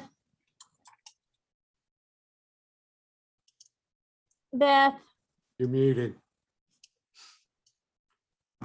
Yes, a third time, but no. Art, Yes. Megan, Yes. yes, and I vote yes too. Who was the Okay, second on that? I think, wasn't it Art? Yeah, I second, yes. Okay, thank you. Yeah, All right, and then we'll move forward on that. Under item 4 in our report, as far as the report from the Infrastructure Committee, I'm not aware of any other things that needed to be brought up. That would I'll defer to y'all. No, I think we're good. Art, or was there anything that we missed? I don't think so. Okay. Okay, and then the last thing is the invoices have been reviewed and forwarded, I believe, by the infrastructure committee. Okay. Quick question, is it possible for you to run a report of all your projects this year and what you charged for them or what we paid for them? By your own project numbers, nothing fancy. Yeah, I will check with Karen at our office and see how to provide something like that. I would appreciate it. Okay, agenda item 5, the manager report. Is that you, Christy? Or is it Mackenzie? That will be me. Okay. Welcome back, Mackenzie, but she's got a lot of catching up to do, so I'll carry on this month. So we'll go to the executive summary.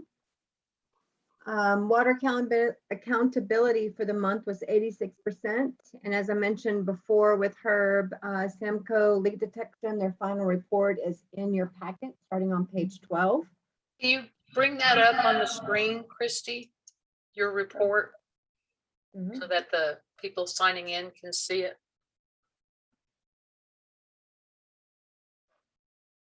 Oh, one small change. They made a mistake. Splendora, Texas.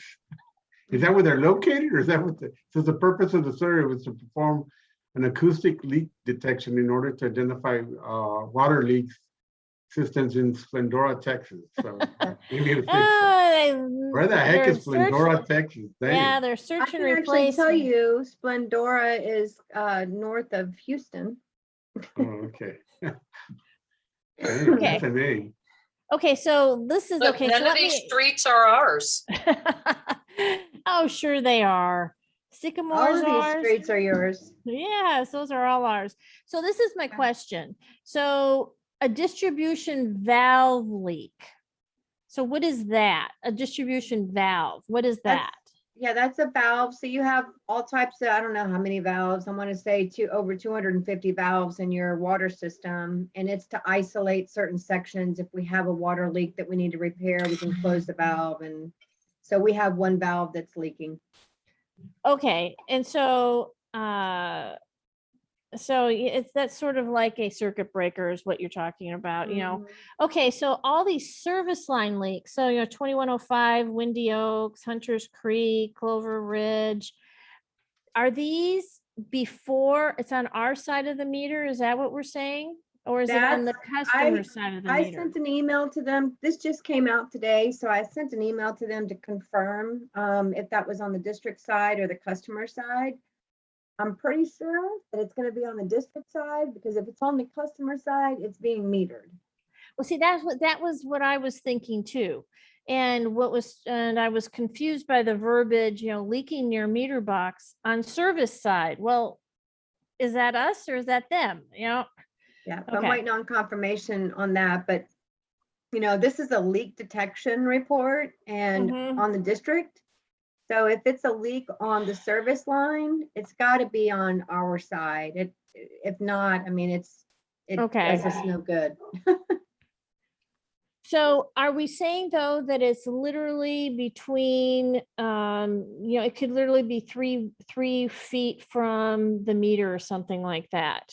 Yeah, so you have the water main, you have a service line that goes to that tap. Right. House. It would be a leak in between the water main and that service line. Okay. And then we have 2 hydrants and 1 meter here that they found that's not registering flow. Now, is this a residential meter or is this a different type of meter? It looks like a residential meter. Okay. And I'm just curious, how do they figure out it wasn't operating proper or registering? Don't know for sure. Okay. I'll wait. All right. So does that mean that address has not been paying for their water? Well, what I mentioned earlier, this report just came in, so I don't have all the answers. I've sent an email to Hunter at Samco to get some clarification on it.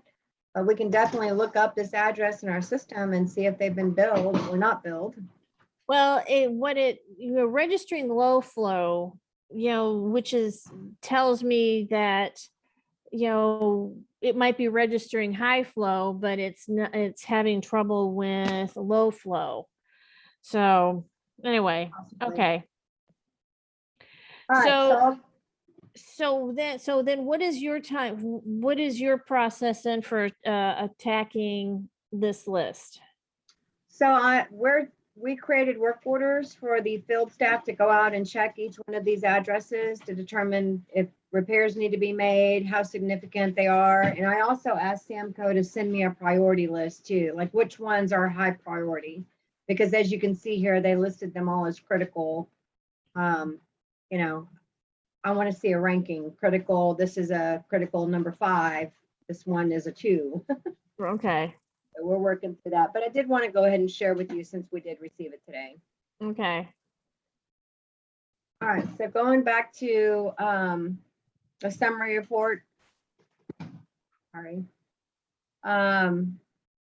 We did receive, and this may be a separate agenda item, but just for consideration, if we are going to start talking about changes in our rate order and budget process, this would be a topic for that discussion because you are going to be receiving an increase on your wholesale rates from the city of Cedar Park. And is that going into effect 10/1? Yes, I believe Okay. so. Yes. So that's what the memo so said. at the very minimum, we're going to need to get our rate order updated to reflect our increased costs. If At the you very want to, minimum, yeah. yep, if you want to stay where you currently are, yes, you would need to do an increase. Unless we're willing to do pass-through costs for water and wastewater and not take additional revenue from those resources to pay for who only knows what. But we looked at that in the budget, so we can get there with the budget. Right.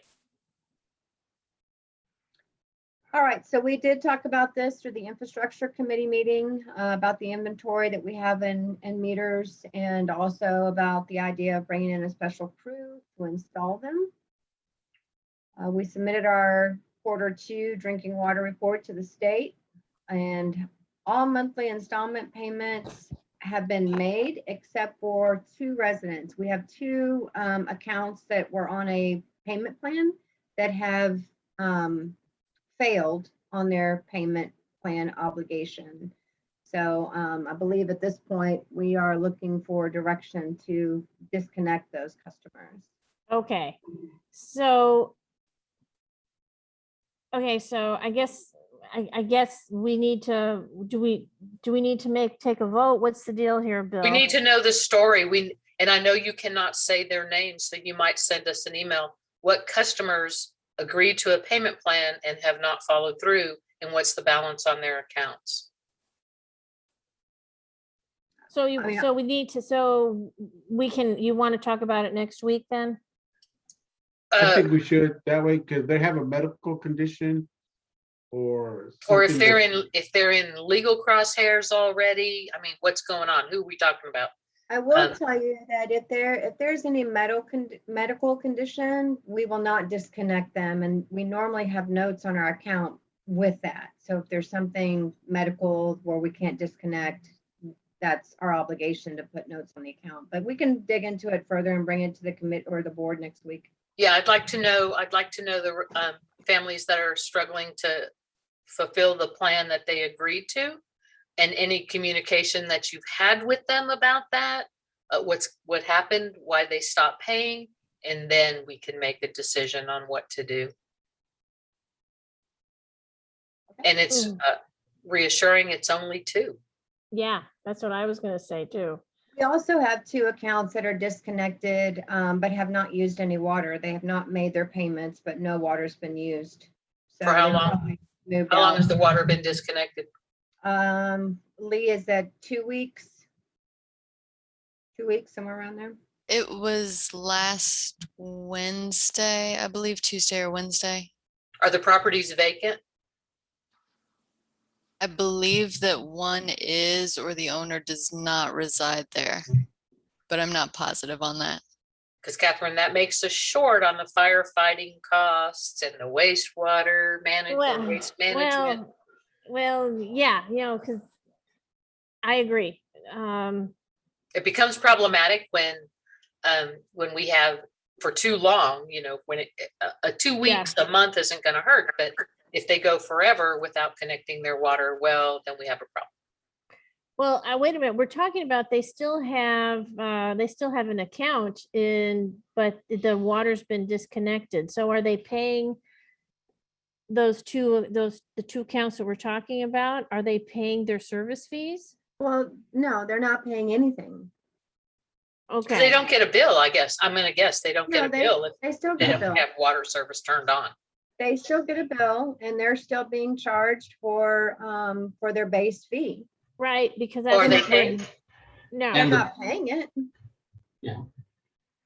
They get charged the base fee and the fire protection fee and all that. They get charged that. The real issue is getting paid, I think. Right. In charge. So we're not talking about the 2 residents here on your 1F on the screen. We're not talking about them, right? We're not talking about these people. We're talking about additional customers that have had their water shut off. Right. And they're not using any water. They're not using any water. More than likely they're renters and they've moved out and the house is vacant. Then what happens to that? What happens to that balance on that account? So you apply the deposit. If that is the case, the house is vacant, you apply the deposit and then you have the remaining balance that you either write off or. Right. We write off. Okay, so when you tell us about the other 2 who haven't made their scheduled payments, why don't you tell us about the 2 that aren't using any water? Because we need to understand what's going on. Okay. All right, so moving on to the collection system, our favorite lift station, Hatch. We had an issue last week where you guys approved the pump repair for that lift station last month. I think it was a $8,000 pump repair. We pulled the pump, put it in the shop to get the repairs made.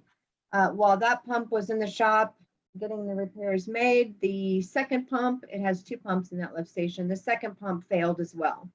So we had to call out a transporter to be there on site during the night and most of the next day before we could expedite the parts for the pump that was in the shop and get that one back running and operational and put it back in.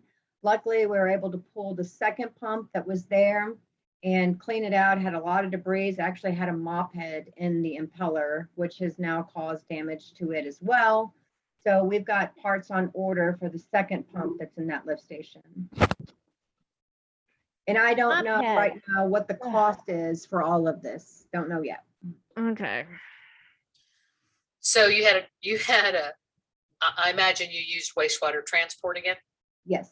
To go out there and pump for overnight and part of another day. Yes. That's going to be extremely expensive. And you pulled a pump and didn't put a temporary in there because that 2 pump system, one is a fail safe. If one fails, the other one kicks on. That's why there's 2 pumps in that lift station. It doesn't need 2 pumps to run effectively. It only needs one, but it needs one that works.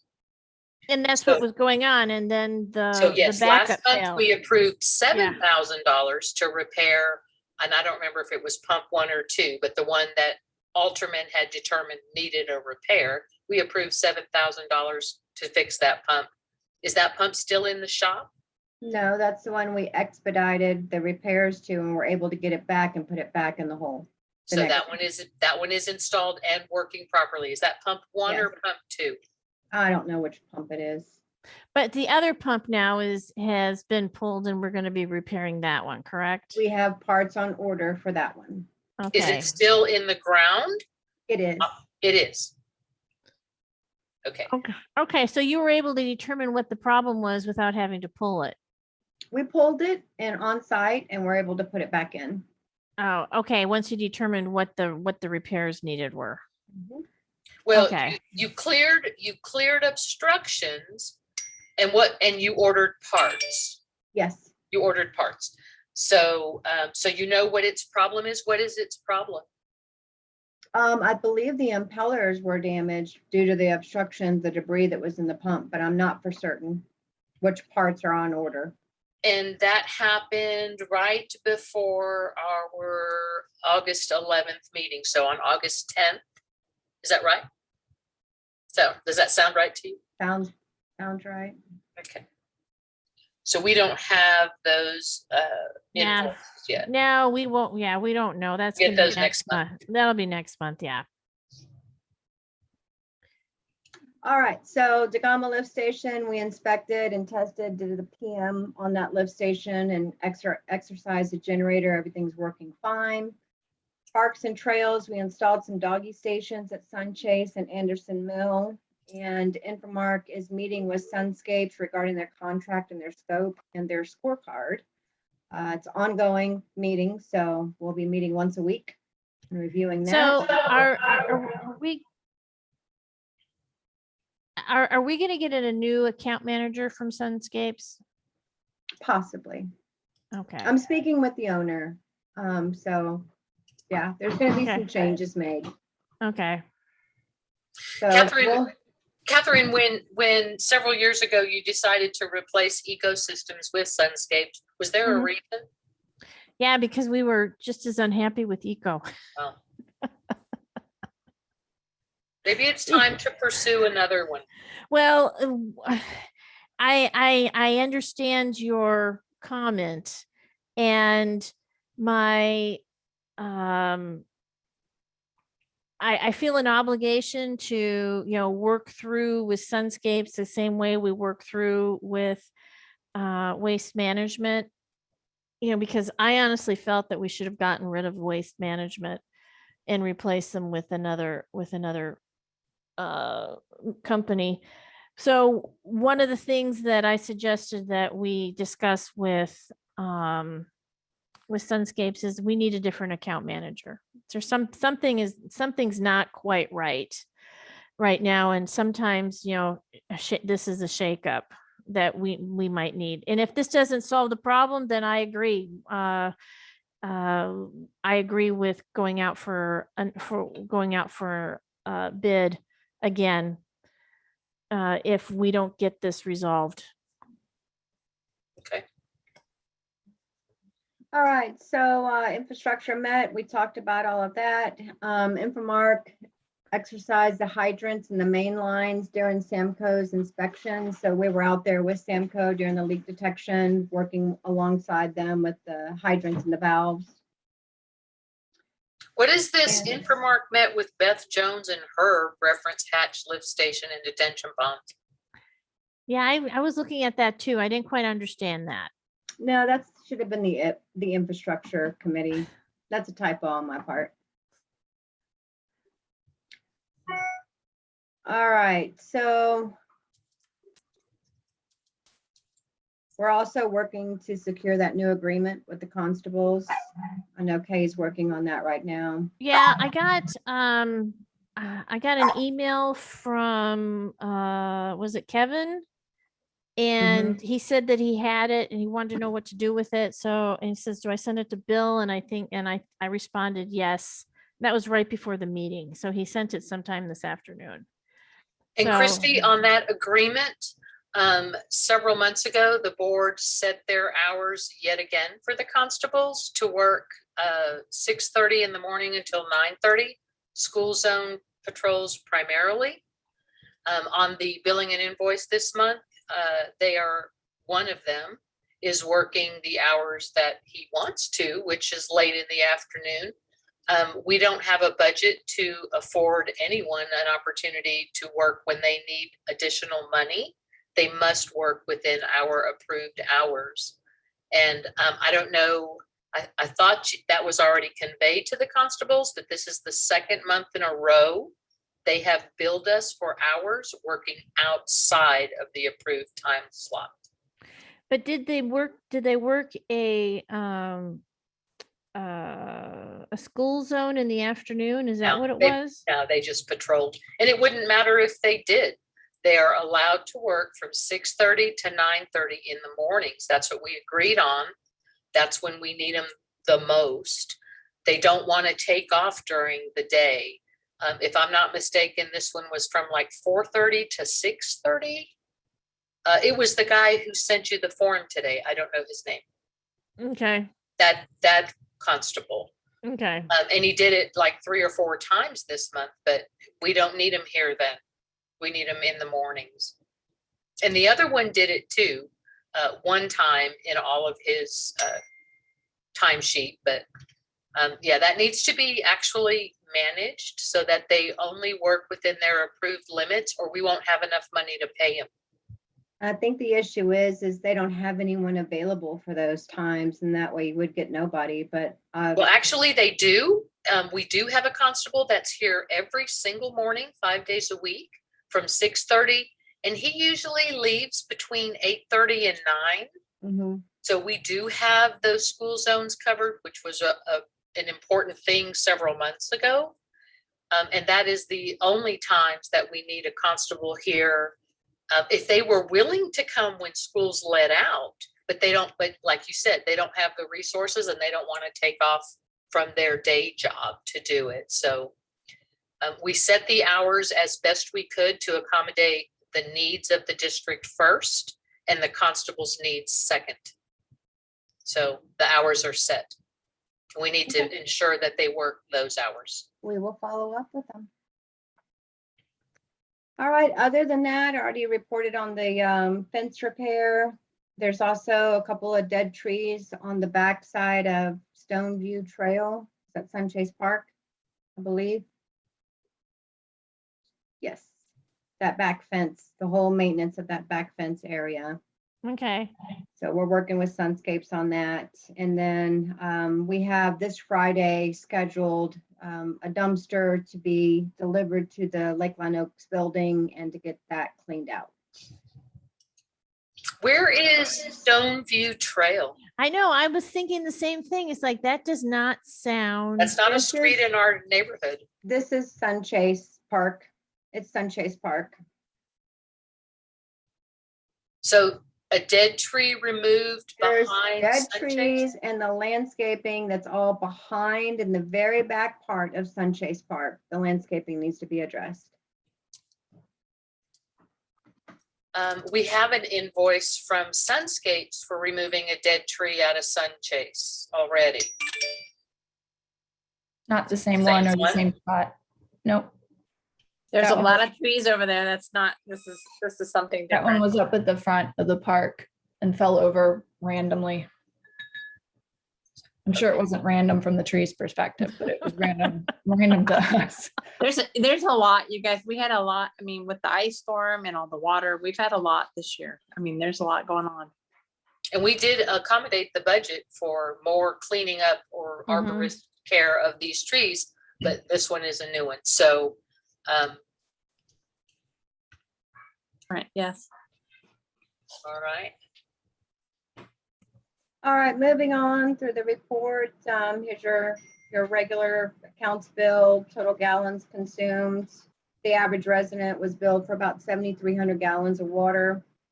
And total billed for the month, 254,000. Okay, so Following that is just your to graph. go back one thing.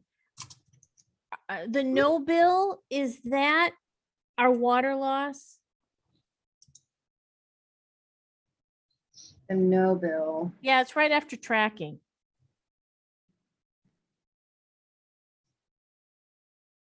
No, because we're tracking that.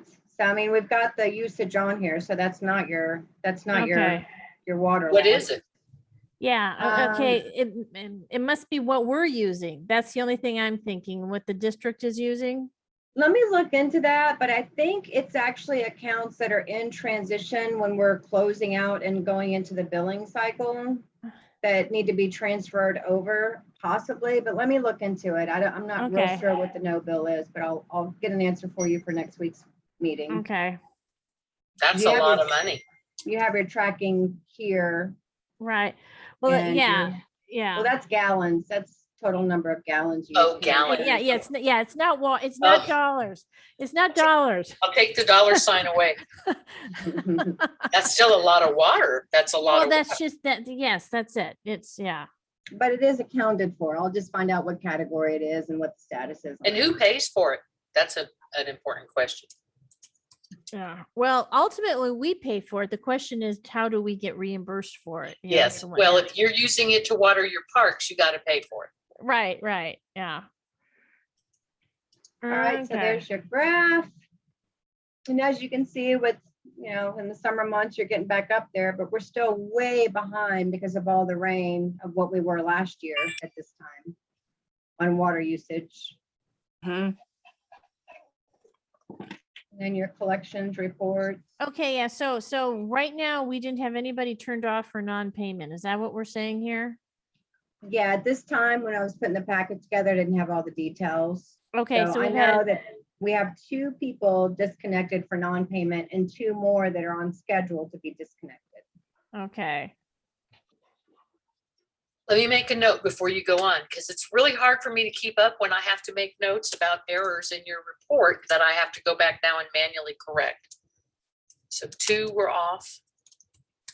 well, we just didn't have the information at the time Not the an error. report was made. Yeah, it's not an error.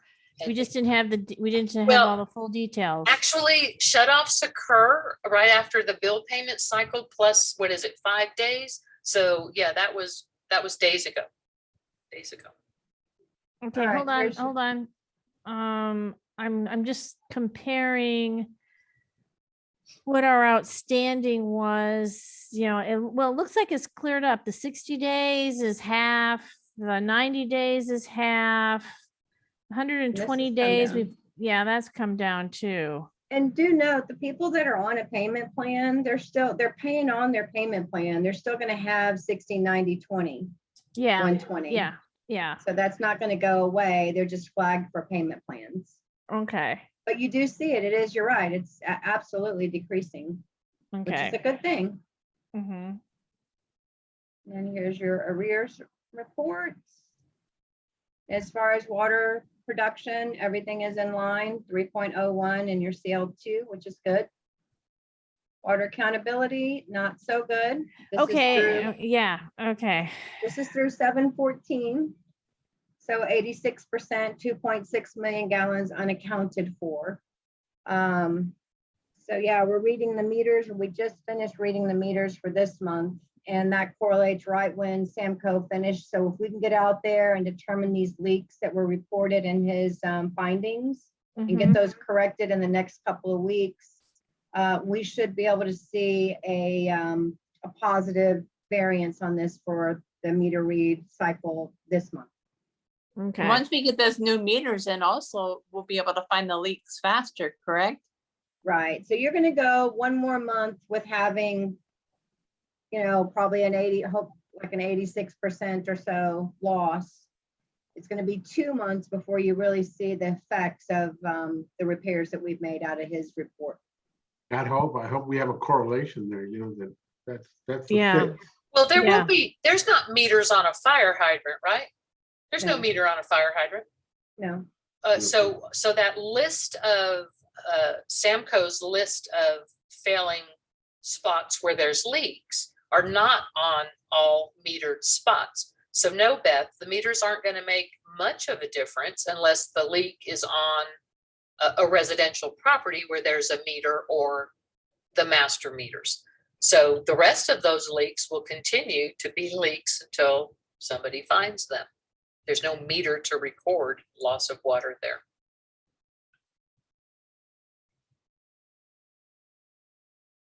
And that is it for our report. So I did have a recommendation in here for $10,000. I don't know, this is just something for your consideration. Since you have 200 meters in stock right now, Mm-hmm. we've got 200 more that are on order. that I go ahead and send a crew up here to get these 200 or probably 150 installed and in the ground, put the antennas on them and get those going. I have no idea when the Badger meters that we ordered 2 months ago are going to arrive.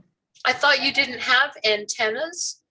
You didn't have endpoints and you don't have boxes. Did I miss it? You have meters, but if you can't do the endpoints and the box, we don't want to pay someone twice to stop at that address. You wouldn't pay someone twice to stop there. They would install the meter and your guy in the district would go install the endpoint when we get them. That's Well, a simple I think I would process. rather save the $10,000 and do it in one shot when they get here, when all the pieces are here, No and then problem. send it out as a 3-person crew, like you suggested. One does the box, one does the meter, one does the endpoint, move on. So we haven't ordered any endpoints at this point, am I correct? No.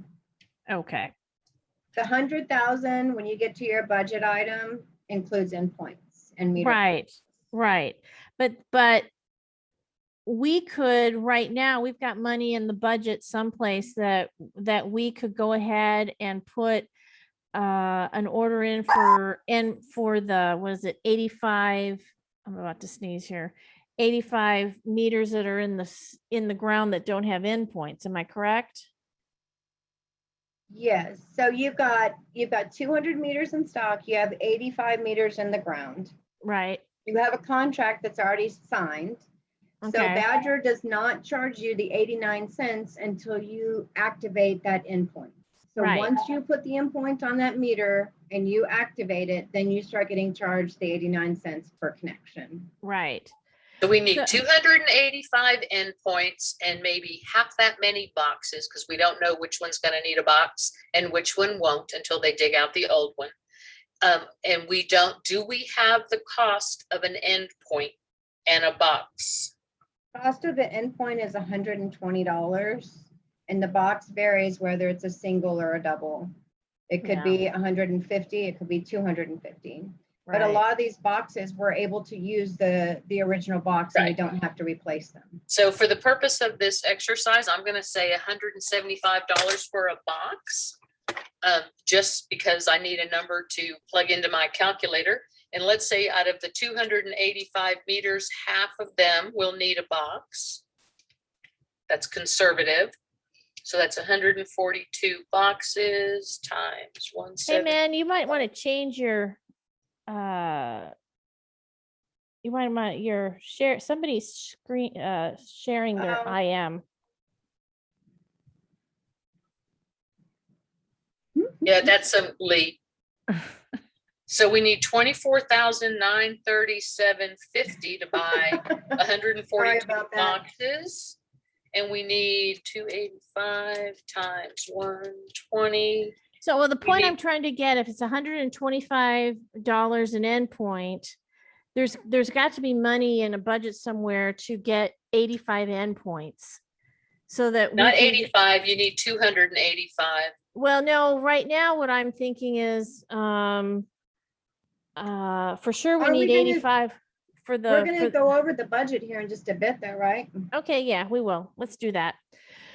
Okay. Yeah, and now I know So- what you need to do everything. So Okay, so let me go over this.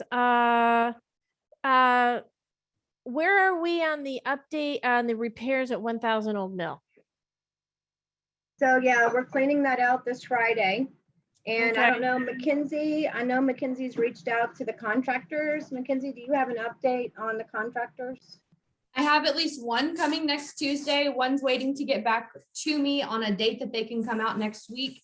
And I have a call into one I just haven't heard back from yet. So I called 3 today actually, and one was able to schedule for next Tuesday and seems pretty promising. So as long as I can get those in and get them done, I already sent over the insurance quote to that one. And then that's when we scheduled the meeting. So they're basically aware of that. And then they're going to come out, take a look at the building once we get it cleared out and then go from there. Okay, so let's talk about what is the scope of what this project is gonna be. Right now, we've got stud walls in the office where you were, correct? Correct. Where- There's stud walls there, and then there's walls missing in other areas too. I know the And- bathrooms have walls missing. Oh, really? Yes. The walls that had tile on them or just walls that had, I think it was just sheetrock. If it was sheetrocked, it was taken out from the amount of water that got like in there, basically. so, It's okay. 3 foot from the floor up is what was removed. Except in the hallways where they removed entire sheetrock panels from floor to ceiling. But in the bathrooms, it's 3 feet around the floor. In the conference room, it's 3 feet from the floor up towards the windows, okay? Not all the Okay. sheetrock, a 3 foot cut around the whole room. Okay, so that means in bathrooms, then the wallpaper has to be replaced. Yeah, so the insurance company gave us a quote based off of what the mitigation company sent to them of what they removed. And then, like for instance, also Wait- the wait a carpet minute. in the front. Wait a minute. Are you saying that because they only took 3 feet up from the floor? we're No, only no, no, gonna no, get- no.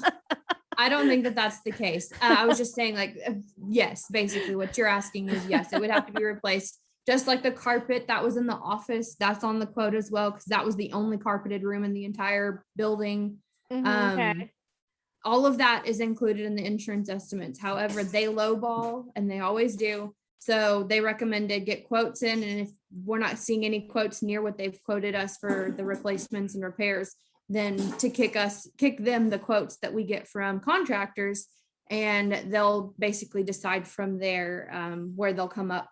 And I can tell y'all that I work with another district that I'm a manager for, and they have TML as well, who y'all have, and they paid for everything in full for that district. Okay. Based off of Well, quotes okay, from so one of the things that I wanted to talk about, if you haven't been into 1000 Old Mill and looked up, there's no ceiling, in that front foyer area. And so you can see all the way to into the attic. There's absolutely no insulation in that building. None, nada, nil. And There to me- was. There no, was. no, there's no insulation in Well, that you're building. thinking Minnesota. It's not Minnesota. We don't insulate our attics the way they do there. Oh, If there was- trust me, Linda, your attic is insulated. Sure, Trust sure. me. And remember when that ceiling came down, insulation came with it. No, I'm talking about at the top. There's nothing there. We don't insulate the tops here. Sure we do. Climb in your attic. That's what I'm saying. Climb in your attic. I have. That's what I I'm have. saying. My attic has it. Yes. So the point I'm trying to make is You have it if on we'd- the floor if of your if attic. we'd had no, mine's got it in the rafters too. The point I'm trying to make is I honestly believe that if we'd had a properly insulated attic, we wouldn't have had frozen pipes. I think if we would have dripped the water, we wouldn't have had frozen pipes. So the point I'm trying to make is as part of this repair, I want the attic properly insulated. I've requested that from the contractors, Catherine, because it's something we've discussed as a separate quote. So Okay. no worries there. Mackenzie, you have where. Yes, I also it's really did the important. payment window as well. Yes. Okay. And Mackenzie, what happened to the proposals that you were working on before you went out? I never had any proposals. I got 3 contacts from Herb, 2 of which did not get back to me, and 1 of which who told me they don't do that work anymore. Oh, wow. And that's Wow. actually the guy who's repairing the CMU wall, who I think is the original builder of the building. Really? Yes, Fazone built that Yeah. building. And I reached And I out to can tell him and you a asked if contractor that you don't want to use that's working in my house. So Catherine, can I ask a couple Yeah. questions about the building? Sure. So Sure. here on the agenda, very quickly, we're gonna talk about the budget. We're not gonna adopt it, but we'll talk about it. But we are gonna have to propose a tax rate and approve an order setting the public hearing on the tax rate at a Right. location. So the question, I guess, to Mackenzie and Christie and maybe the board too is, can we have our meetings at Old Mill? And there would be September 13, September 15, September 22. is it physically possible? I mean, I hear some things about the restroom having partial walls out and things like that. But also if you start doing work, it's often difficult to be in the building if work's underway, debris, dust and things. But really, frankly, we have no other place to go in September for our in-person meetings. So can we meet at this building? Because we're gonna have to take action tonight designating the place for these meetings. Well, I can tell you personally, better at next week's meeting, Bill, because we'll be there Friday, but we've met in the pavilion before. Outside. And you could do that. That's part of the address. But actually waiting till next week to make the decision is cutting us dangerously close on our public notice, getting in the newspaper. So I really, and I don't know if we have an alternative. I guess the alternative is if we have to be in the pavilion, that's where we'll be. I think we Bill? should use the alternative and just designate it now, because if it's not ready, then we're not gonna have a place to meet. I mean, I don't know where else we're gonna go, you guys. COVID went is so in- bad right now. I went into the building. The building is perfectly safe. We use the building every month to go in there and sign checks and documents. The Parks Tech uses it as his office location when he's not in the field. We have outdoor restrooms if anybody needs those facilities. It's not like we don't have others to offer, we do. So the building is perfectly safe. It isn't pretty to look at, but it is absolutely safe.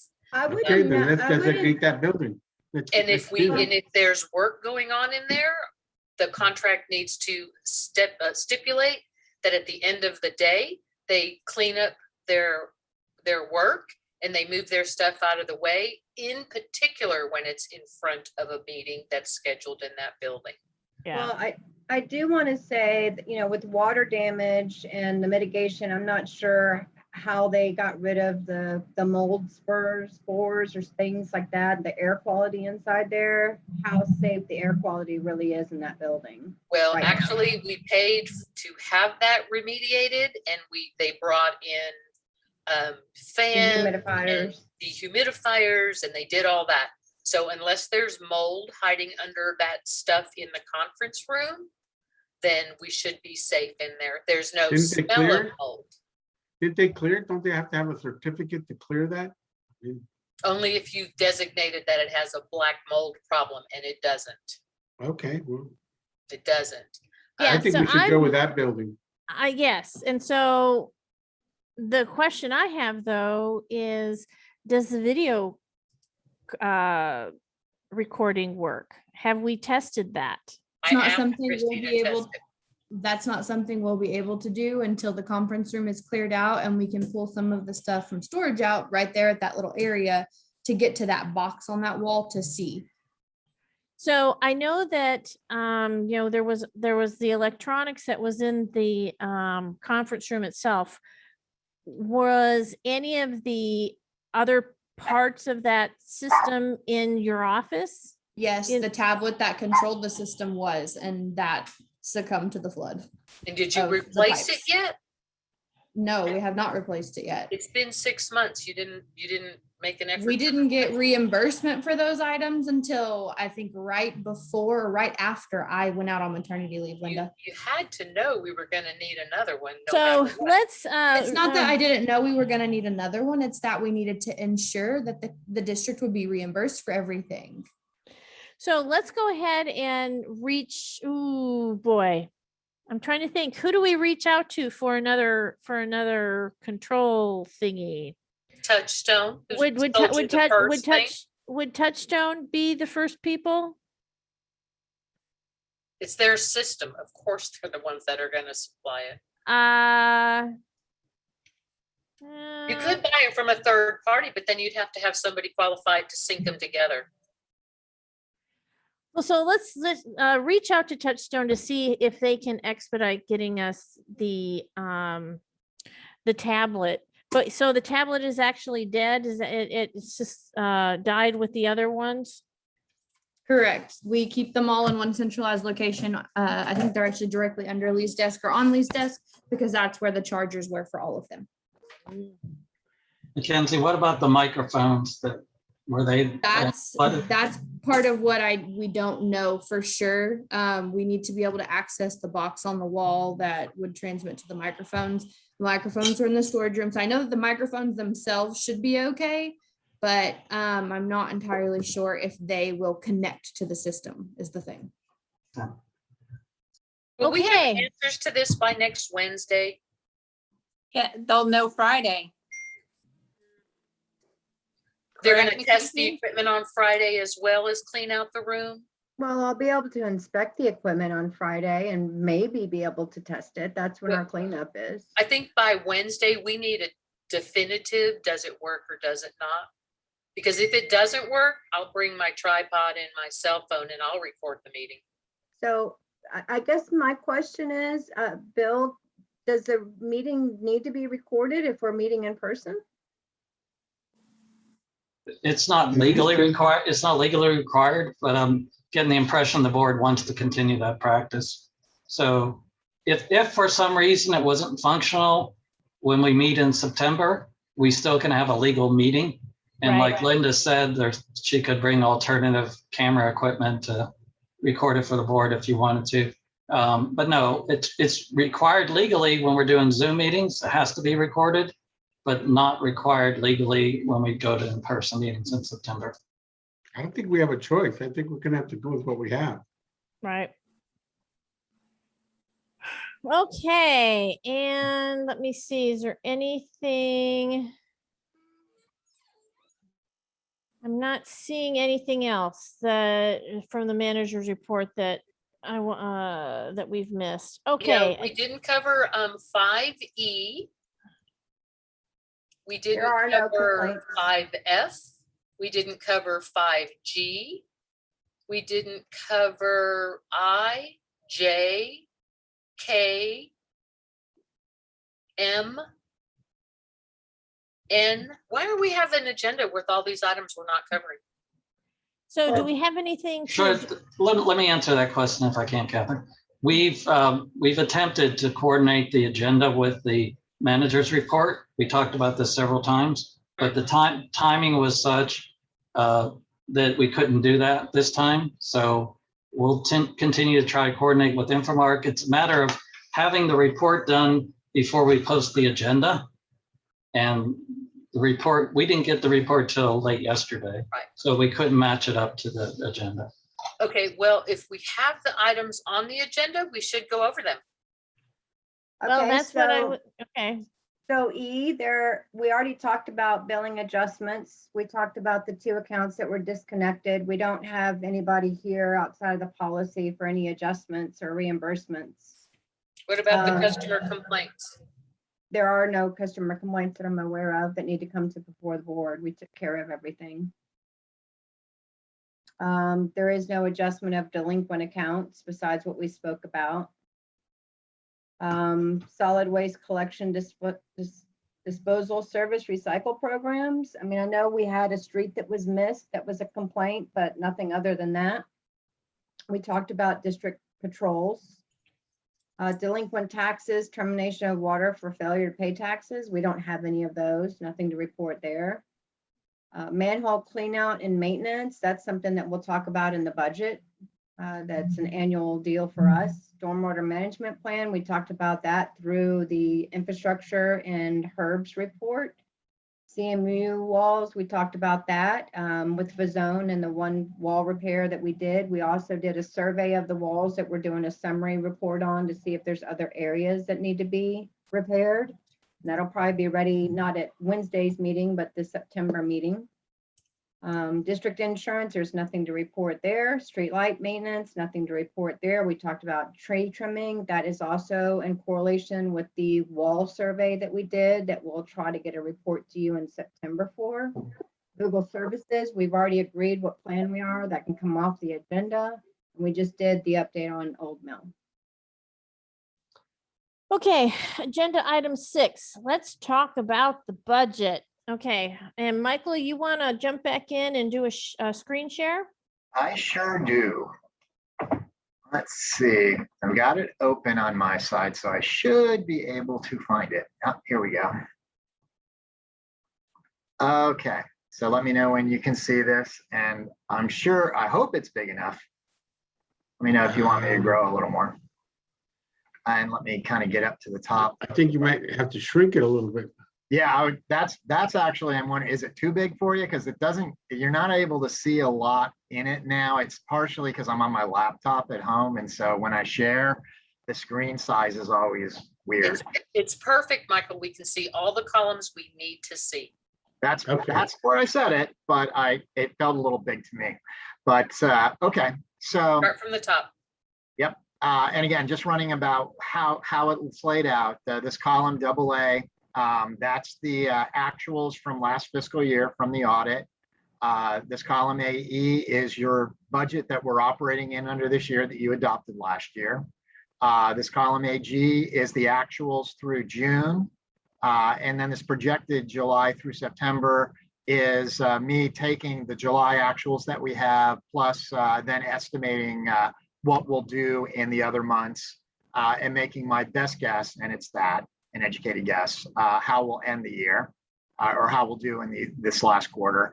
And then this AK total is adding those two together to get how we'll end the year.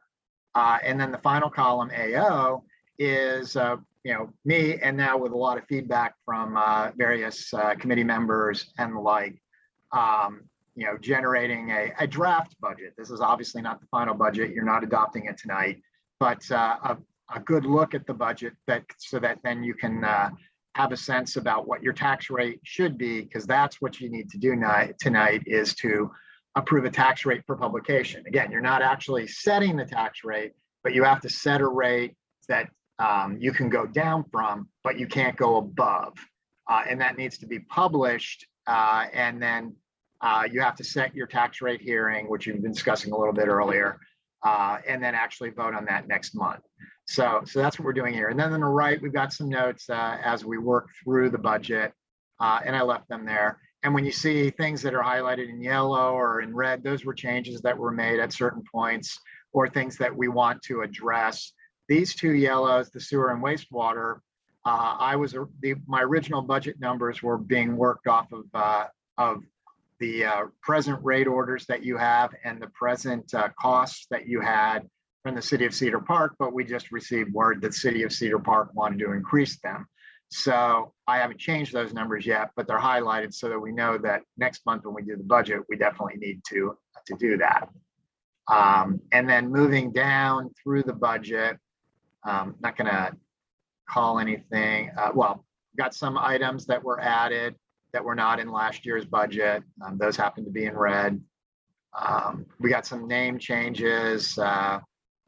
That's what this yellow, the holiday lights and decorations instead of miscellaneous events. Here's the expense part of the water and wastewater purchases. And working down, let's get to the bottom line. And let's work across this. Actual last year, you ended up having a surplus of 61,500.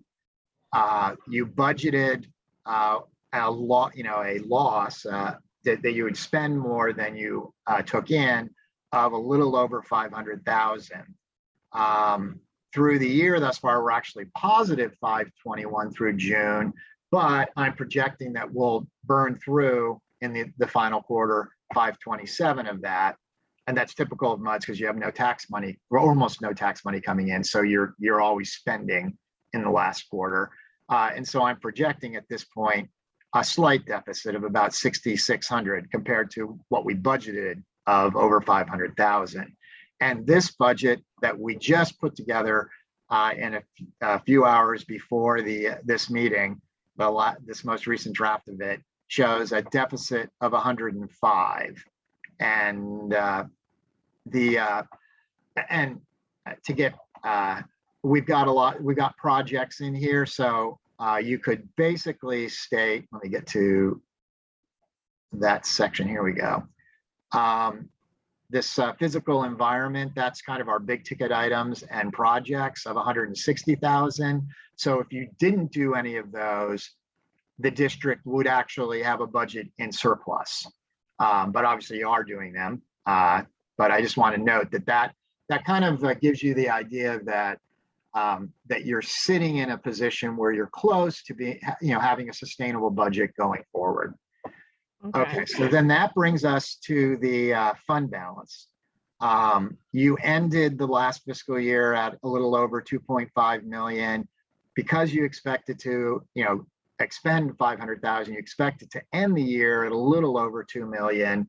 We're at a little over 3 million right now. I expect us to end at about 2.5 million. So ending very close to where we ended last fiscal year. And then this budget would burn that down by a little over 100,000, putting us at 2.4 million. Before you get off that screen, yep, please tell me, you're projecting that we're going to spend $527,844 in the next 6 weeks. What do you see in that line above that makes you think that we're going to spend that kind of money? It's a summation of all of these expenses and compared against the revenues. So let's do the math. We're going to take in, I'm projecting revenues of 673,000. I'm more interested in the projects you think we're going to execute in the next 6 well, weeks. and actually that is definitely almost certainly an overstatement. I just went ahead and for most of the projects, I went ahead and accrued 1/4 of their expense. And the odds are that we're not actually doing those, but that's about 30,000. That's not really the driver here. But the bottom line is that the total expenses, if I can get to it, are projected to be 1.2 million. And, we're taking in a lot less than that, 600 and some thousand. So that's why the projection is a negative 527. And I want to note, I did note this earlier, that's completely normal as we seasonalize our budgets. That is, lay out the full year budget across various months. It's very typical for a MUD to be showing spending more than they earn in the non-tax earning part of the year by an average of about $200,000. Your district, a total of 574 is what I had on the seasonalized budget for this year during that period.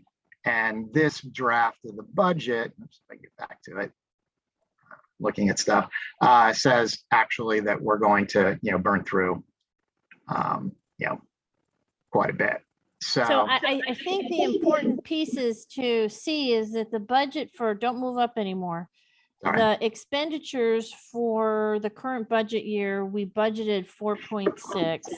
And I we're expect projected to spend 4.3, right? Yeah, and we're gonna have spend $300,000 less than we budgeted. I really think it's important.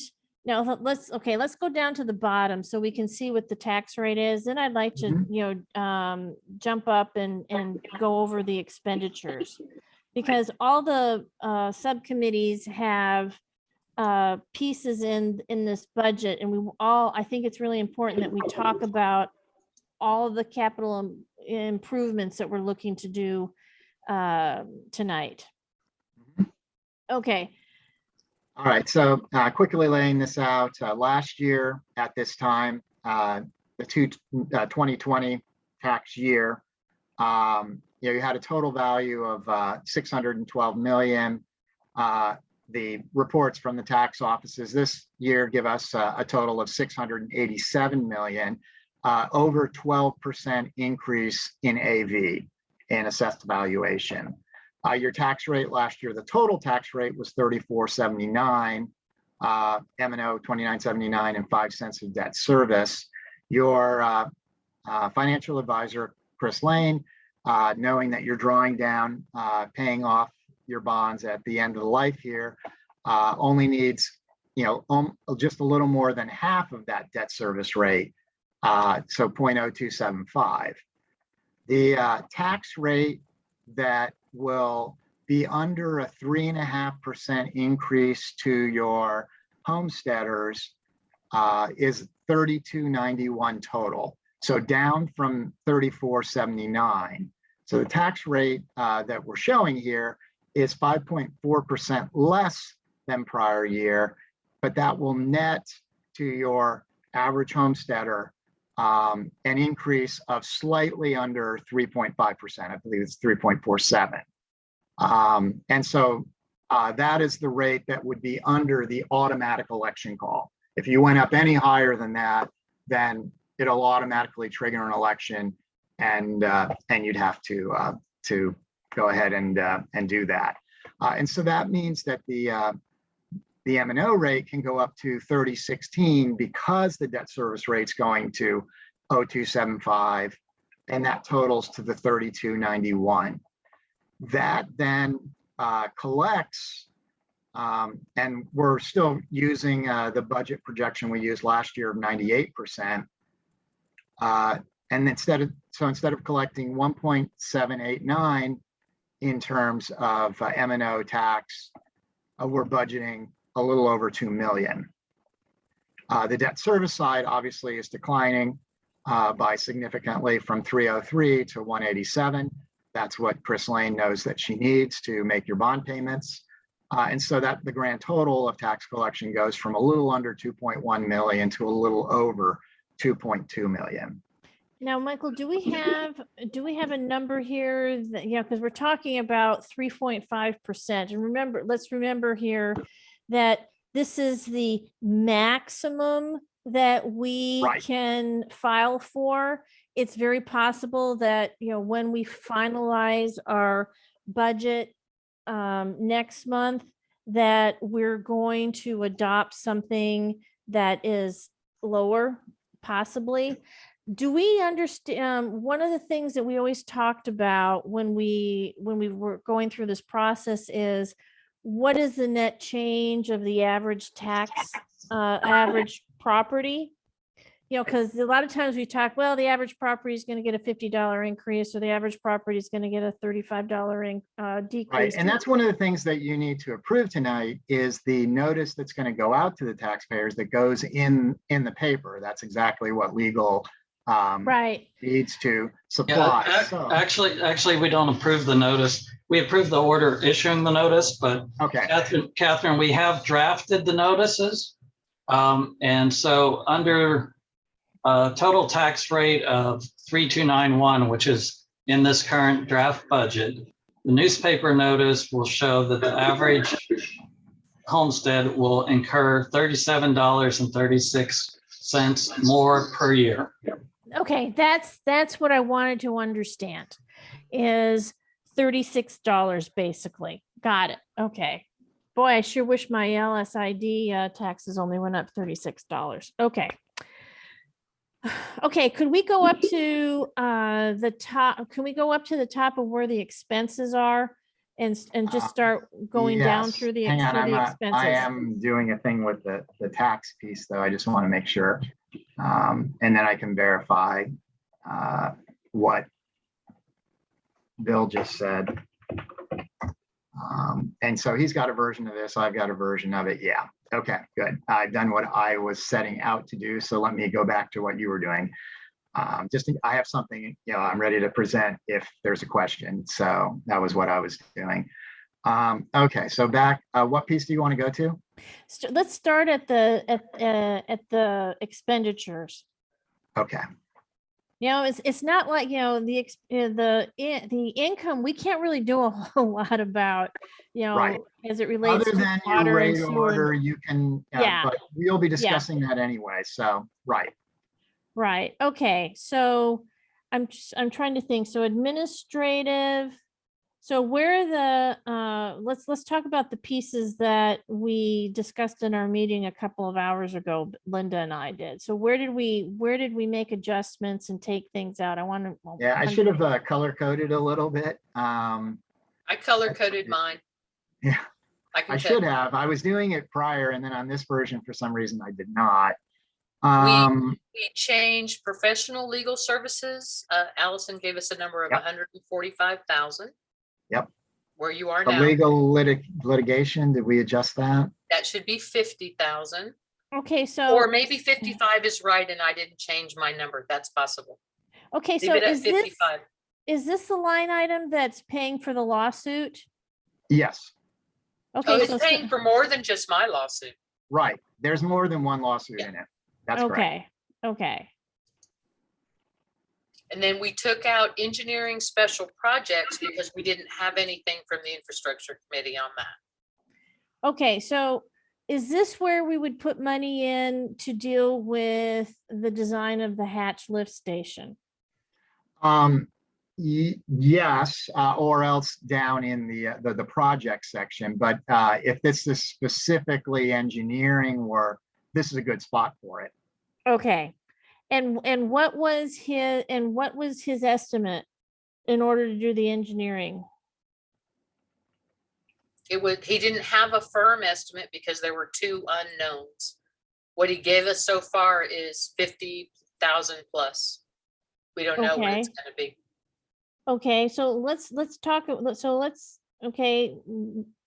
have a discussion about this, because I think we are all of the, or maybe I'm wrong, but do we need to seriously consider and figure out what the time frame is for doing this hatch lift station?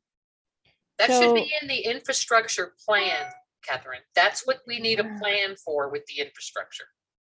Yeah, I understand that, but the question is, do we want to put money in the budget for it right now? No, because we can't do the work this year. Hey, wait a minute. There's nothing preventing us from putting the money in the budget, Linda. We Well, put you're money not in the supposed to budget on put the. money in there as placeholders. You're actually supposed to put it in Linda, there when Linda, you we have intend to lots of spend money in it. the budget that never gets spent. Yeah, that's not how a government budgets, Catherine. As a matter of fact, I'm sure it crosses all kinds of boundaries. You're supposed to have a justification for the money you're asking the taxpayers to pay with a sincere plan to do the work. If you're going to, I agree, and I'm placeholder- trying to have the discussion. Where No do we placeholders. stand on what the priority is for budgeting for this infrastructure change, for this infrastructure? Art, you got any opinions on here? You're muted, dude. Art, you're muted.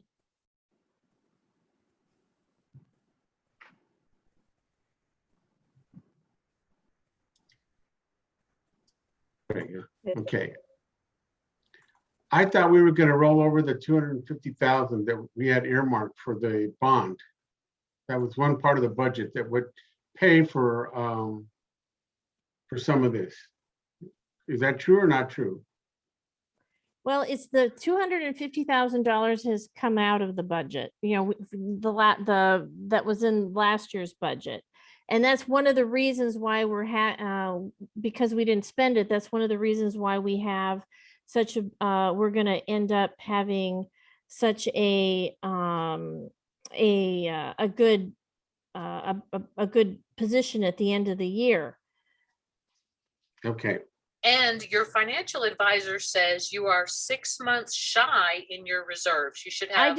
I disagree with that statement. That's what she said. No, I agree that we need to be moving towards having more reserves, but I don't think that that she's telling us that right now we need to have 12 months worth of reserves. Right. The district has traditionally operated on a 6-month reserve. The financial advisor is now advising that the district move to a 12-month reserve. That's correct. Right. And I don't Okay. think that, I don't think that her intention with making that recommendation was that it had to be done all in 1 year. That's the point I'm trying to make. And we can't do it in 1 year. I totally agree with that also. The other thing that I'm concerned about is that we're going to end up going severely the other direction in terms of having too much money. And I guess that'll just work to our advantage down the road. But every year that I have been on this board, we have run a deficit between $300,000 and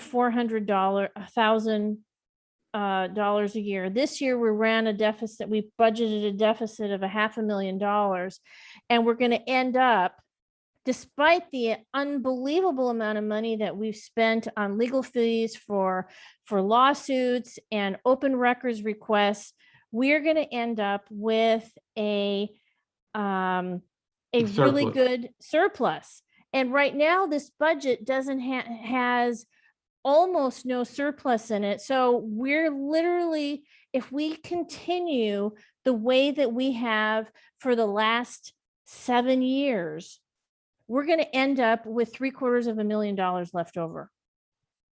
That's what the end. And so I'm saying, why can't we do this project? Because number That's what one, I'm you don't saying. even know what your problems are at the Hatch lift station. You might need something completely different. Your goal should not be to spend money because it's Oh, I there. totally agree. I'm not going to argue with that. You need The a point plan. the point I'm trying to make though is we have put together a very for the first time in the whole time that I've been on this board, we've put together a budget that basically is in balance. Where every year I've been on this board, we've run deficits between $300,000 and $100,000, and we've always ended up with more money than we budgeted for. That's because, like you said earlier today, your goal was to spend money so that it wouldn't be on the table for Cedar Park to annex us. That was your whole purpose in spending money the way you have in the last 7 years. That should never be your goal. That should never be your goal. Our goal was to make sure that we put that the tax money that was collected went back into our community. That's why we've built over 3 miles worth of new trails. That's why we've beautified all of our ponds. That's why we have been replacing sidewalks. So let's keep going, because we're not going to get to bed tonight if we don't keep going. Okay, so do you want to put something in for the special project for the lift station? Listen, for tonight, I think it is perfectly acceptable for us to put money in the budget, because we've got another round for us to think about this, another month for us to go around and come up with the final numbers. Okay, so let me jump ahead and make sure that for the rate order, what Michael gave us, the 0.3291, that would be what we're going to submit and publish, correct? Yes. Are we working to that number, or are we just to come up so we can get the rate order, or is this the budget that we're going to go forward with? That's right. And yeah, that's exactly on point. You're not adopting this budget. This budget is just here to give you an idea. Well, first, to be part of the process of building the budget that you will approve next month, but also to support, is that tax rate make sense? Or, does it put your budget in the place where you want to be headed? And then the other thing about that tax rate is that isn't necessarily the tax rate that you're going to adopt, but you're publishing it because it's the high end. And then will you be able to, this budget then, and then the final budget, will you be able perhaps to come down from that? But you do need to adopt one, and you want it to, and traditionally boards have adopted as high as they can, so that they have wiggle room, so that in this last month, if something comes up, they can go, okay, we really need that, or nope, we don't, we're good, let's go down. Right. Okay, so I want to understand something else, because I want to make sure that between the debt and the O&M, okay, our debt went down. So you mentioned earlier that our O&M is a little higher than it was last year, correct? It was like. That's correct. Yeah, let me scroll down to that. So that gives us a little wiggle room to get to a rate that we can save the taxpayers some money. You can lower this number, any of that 3016, the O&M portion of the 3291, you can drop that as low as you want. Okay. But of course, that drives this number, the 2 million, that then feeds into the top. Yeah, right. It comes in right here, and and the lower that goes, the more the budget drives into deficit. Right. See, and Okay. right now, and Art, correct me if I'm wrong, do you recall a budget where the deficit was that low? No, but I mean, No. I've never known a government to work off how big can we make the deficit and stay within No, budget. that's What kind of budgeting practice is this? No, that's not the point. The What is your point? The point Okay. is we always knew we were budgeting in a deficit, but we never ran a deficit. That's the point. Because look at your budget. You pump in numbers here without a plan to do anything, and then the hopes that if something comes up, you'll just tack into that. That's Well, not we how you have develop we're not going to always- back into anything, Linda. Here's the thing. We got to have the money in the budget to do it. We know, all five of us know, that lift station is going to require some work. Okay, either the design concept or both. You even mentioned that we might want to do both. So we have to put a number to that just to cover us on the budget. Now, if we don't spend it, or if we don't use it, or if we don't want to pursue it, we won't spend it. We've always operated that way. When I worked for the government, we did it the same thing. Say, submit your budgets. We may not hit it, you may not get it, but at least we'll have it in the budget. But here's the thing. If Herb just got through telling you that if he designs it now and we don't implement it for 2 years, it risks being obsolete. Why would you spend $50,000 on a design plan if you were not certain you could construct it, get it done before that paper became obsolete? Why would you do that? What's your solution for this? Put 0 there? Yes, my solution is to put 0 there You know until what? we have money in the Catherine, put bank. 0 there. Until we just have won't do money it. in the What bank about if to it do the lift fails? station. Put 0 there. Go ahead and put 0 there. I don't want to put 0 there because what about if something No, fails? you know what? If we have don't have it, we O&M. don't have it. We'll just keep band-aiding that lift station until. Which you've been until we doing do for the have money. last 5 years. So- But that's not good either. You do not have $250,000 to do the entire No, but you know project. what? But It's gonna think cost about more okay, if it goes out. let's I'm not- No, it think doesn't. about what has happened the so, last. so let's not bicker. For purposes now, put 0 in that budget. Let's just put 0 there. Okay, ahead. well, let's think about how we've always attacked all of our large projects. Every time we did a great big pond improvement. One year you designed for it, did the engineering for it. The concept second- and design, yeah. Yeah, and the Yes. next year you always did the implementation. That's a pond. That's not buying electrical components. It's a pond. No, It's but planting Come on, trees. Linda, No, it's not Linda. that. Let's If take a the vote technology's because not gonna obviously change we're not that on the much. same page. Linda, Let me ask you There's no something else. reasoning with We you. don't have to go with the latest technology. Herb's an engineer, so he always wants to use the latest technology. So do I. But we don't always have to adopt that. If it works good, if it complies with state statute and it's functional, we'll just go with its better technology than we have now. Maybe I'd you like need to to buy a talk to Mercedes Herb Benz about with that. all the gadgets, but I can't afford it. So I just buy me a Honda, yeah. Maybe So you let need me to ask, talk to why Herb do you about want to that. put 0 there when we could put it in there and then take it out in a couple of weeks when Well, we I- back over this?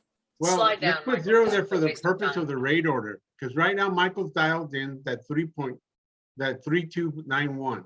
That's You know? the highest you can go unless you're willing to put it to a vote of the people, which Correct. I am willing to put it to a vote to the people. But, I I am mean, willing to do that. I'm hoping these next few weeks, we're gonna look at this budget and say, look, we've done this all the time. We don't need this much. Let's move this somewhere here. That's Okay, what the so- purpose of this okay. is. Move the Right. buckets around. Right, yes, and we always do move the buckets around. So let's move down, let's go down some more and let's see what some of the other pieces are. Well, we don't know about the election. We got some things that we don't have a choice. We're gonna have to spend them. We don't care. We don't know what they're gonna be. Appraisals, keep going. I'm just saying, Okay. the technology is not gonna change that much on a lift station. No, I agree. I don't think they are You went too either. fast, Michael. Scroll up. My concern is that we've had some problems with them lately, and I really think we should put the money in there. We've had problems with them for the last 4 years. Wait Yeah, but until that you doesn't- see So why are the you cost. saying to put no money there? Because we cannot afford to do the entire project. Well, and here's the thing, Beth, I understand where you're coming from, but we've band-aided the lift stations because it was more feasible. Remember, Catherine, you and I agreed with her Uh-huh. that it was more feasible to band-aid them. And if we still have to do that, to keep within budget, to keep everything to a level we're comfortable with, and to have the 12-month reserve, we can do that. Okay. I'm just saying, And the it's technology is important. not going to get that more advanced. It's not Okay. a turbocharger. It's just a lift station, you know? It's a very simple concept. Yeah, know? yeah, it's just a place where the poo goes that needs to move. It needs to move through it. Okay, Not so keep, turbocharged. yeah, so let's keep moving through it because there's other pieces of this budget that Okay, all that right. need Linda to be asked me to discussed. move back up. Okay, you're Linda, good. I'm caught up with you. Go ahead. okay, Okay, so this is where So- we were at, the total administrative. Can I go move down from that? yeah. Hold on, we need well, to explain this in case there's a misunderstanding, because we changed this meeting Yep. expenses. This Yep. is Touchstone's monthly base fee. We took out the time stamping because my understanding is they're not doing that anymore. So Get rid where of it. in 2020, well, that included equipment, where in 2021, we spent almost 6,000 with them. They did some time stamping early in the year. If you plan on letting them continue to timestamp, we need to adjust this number So we're not having any time stamping at all? by Touchstone. Well, is it being, okay, it's not being done by Lee then? So there's no time stamping left in the video? Is that what you're saying? They're I'm being taking time timestamp. stamped. Lee's still time stamping for us. Yep. Okay. So it's, So what's but- our budget for time stamping? but what I'm looking at is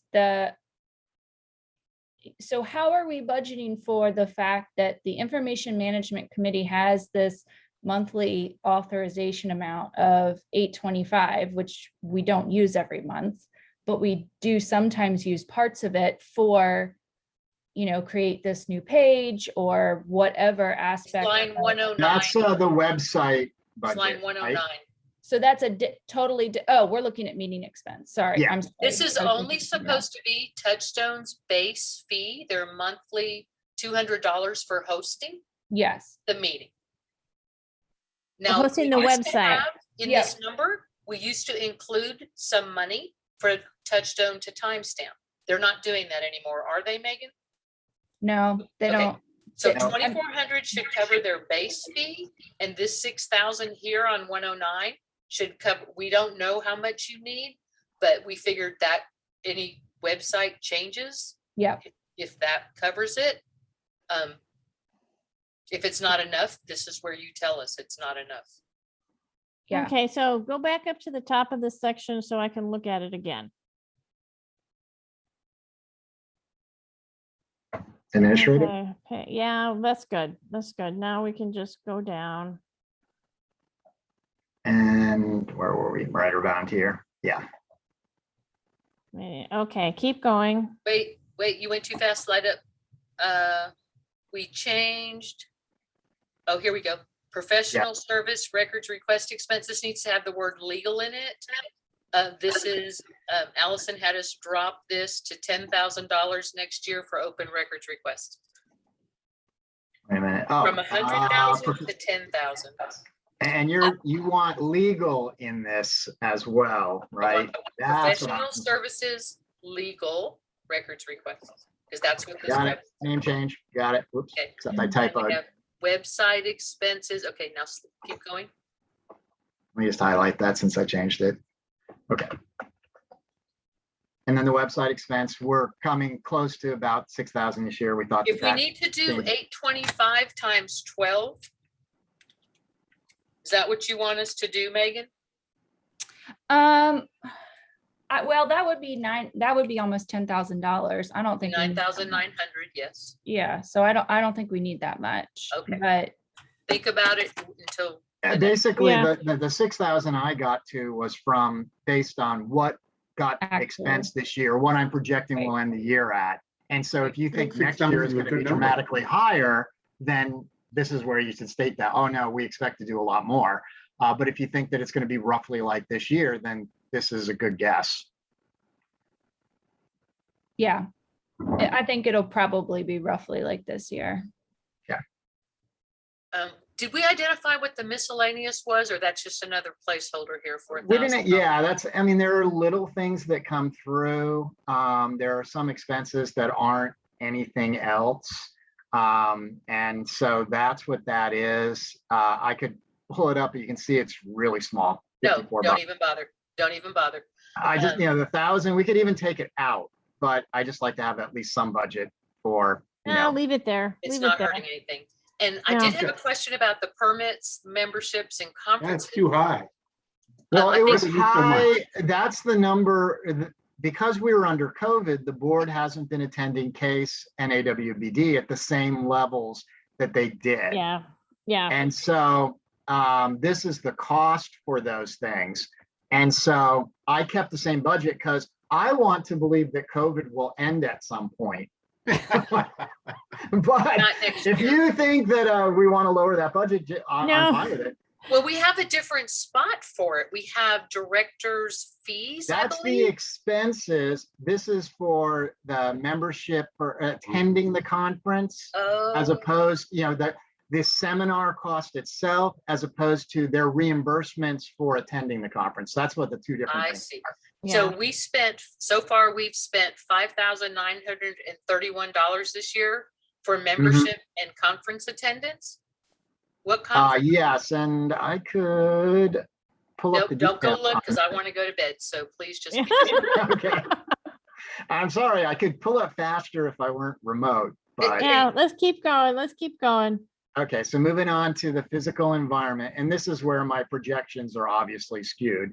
But we cleared the budget committee, we cleared out a lot of stuff and then added a few items. Scroll back. Yeah, so let's go back up to the top. So what Yeah. do we, what's the number for park improvements? Because so you've got Wow, $45,000. 47,000? They're asking for $45,000 for the Sun Chase Playscape. That's on line 129. Yeah, it's got its Right. own line. Right, and then we're thinking then that we need to put money in the budget for a spare pump for Hatch Pond, for the Hatch. Right, and lift that's station. also its own line.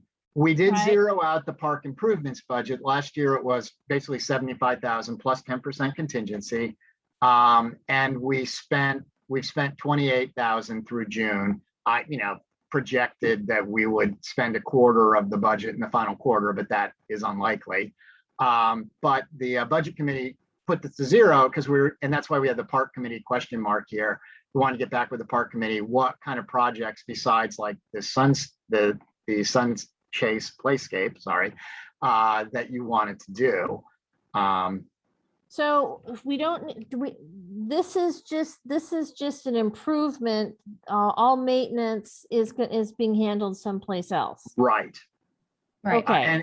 And you state that, and that is exactly how it should work. I will state in the past that a lot of the stuff that was put into this line were small projects that were too small to count really as projects. That's one of these, they got all lumped together. But and I, as an accountant, I would have considered them more maintenance than truly a project. So I'm really happy to put this at zero and then identify the actual big ticket projects as we're doing here. That would make me feel more comfortable as an accountant. Hey, that can we look at Madeline Loop Trail completion? Yeah, we That's have the that. sidewalk, right? Yeah, That's that's the Yes, sidewalk. right, 65,000. right. That's Okay. So is this where we should put money in to address the DG trails then? Well, we're So- still trying to take care of some of that now. Okay, so the DG Trails is a maintenance. So, I mean, it's how y'all think we should categorize it, is fine with me, but it is a maintenance. It's not a new project. Yeah, I wanted to say that we had sidewalks. Yeah, sidewalks is different. That's Yeah, not that's the separate. That's DG actual trails. sidewalks, not trails. Okay. There should be an 80,000 line item that we talked about with Herb, which we put in just because that's the number Herb said it would cost to do so there's a lot of catch up that needs to be done. The trail really should be, obviously, in addition to Sunscape doing a better job at maintaining them, we should be budgeting every year to kind of clean them up, reshape areas where there's been erosion, add DG where it's sort of, washed away or So whatever. you're saying I should add a line for the trails? Well, see, Yeah. well, I don't No, know you where- weren't, Michael. I think you already did that the other day when we did that. Yeah, it was in there because we put it in the other Unless you day. took it out, but you did that. You Yeah, put well, it in. yeah, I don't think we took it out because I don't remember taking remember that seeing it. out. But see, yeah, it I'm trying to shouldn't it- remember where it would be then because I don't recall it, sadly. No, you put it in for each park. No, we put an 80,000 lump sum because that's Make a what, maintenance project, Michael, for DG trails. Megan is right. They should be maintained every year. And then we figure out how much it costs to maintain them per year once they're Yes. up to date. Correct. That's So what we're should- doing, Need a Linda. line item That's for it. exactly how we were doing it. But should there be a line item at each park? That's what that's in, in that. Yes. Well, we do have repairs and maintenance on each park, but Herb wasn't didn't putting break it down 80,000. by park. That's cap money, isn't it? Repairs and maintenance in the park is cap money, isn't it? No, we've got both. We've got cap and we're just. Yeah, there can repairs be and- work that isn't cap. Most of it will be cap, is my understanding, but I think I've it's seen really work that isn't. difficult to say, okay, I'm going to use 3 yards of DG at this park. I'm going to use 6 yards here. I think one maintenance item that says maintain trails, and if those trails include parks and ponds or wherever they are, that's I your agree. budget for trails, So wherever I they will are. put that in. because it's going to be Fun spot. never ending maintenance. That's constant maintenance. And then you can figure out how much you actually need per year once you get them where they need to be. So trail, Maintenance.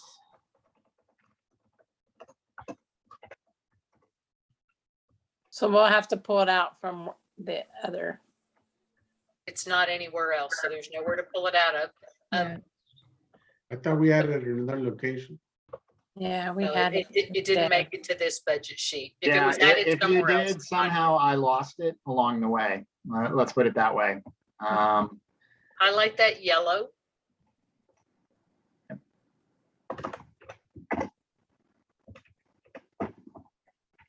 Because it might be necessary if we get too high that you do half 1 year, half the next. I don't think Right. it's gonna be 80,000 though, Megan, that- from what we, That's what What? Herb, that's the number Herb gave us for all the, he said 50,000 for the ponds and 30 for But the. do we have to park. do them okay, in 1 year? Can't we phase it in? no, we're not gonna do it in 1 year. We're just, We're just plugging just- it in now.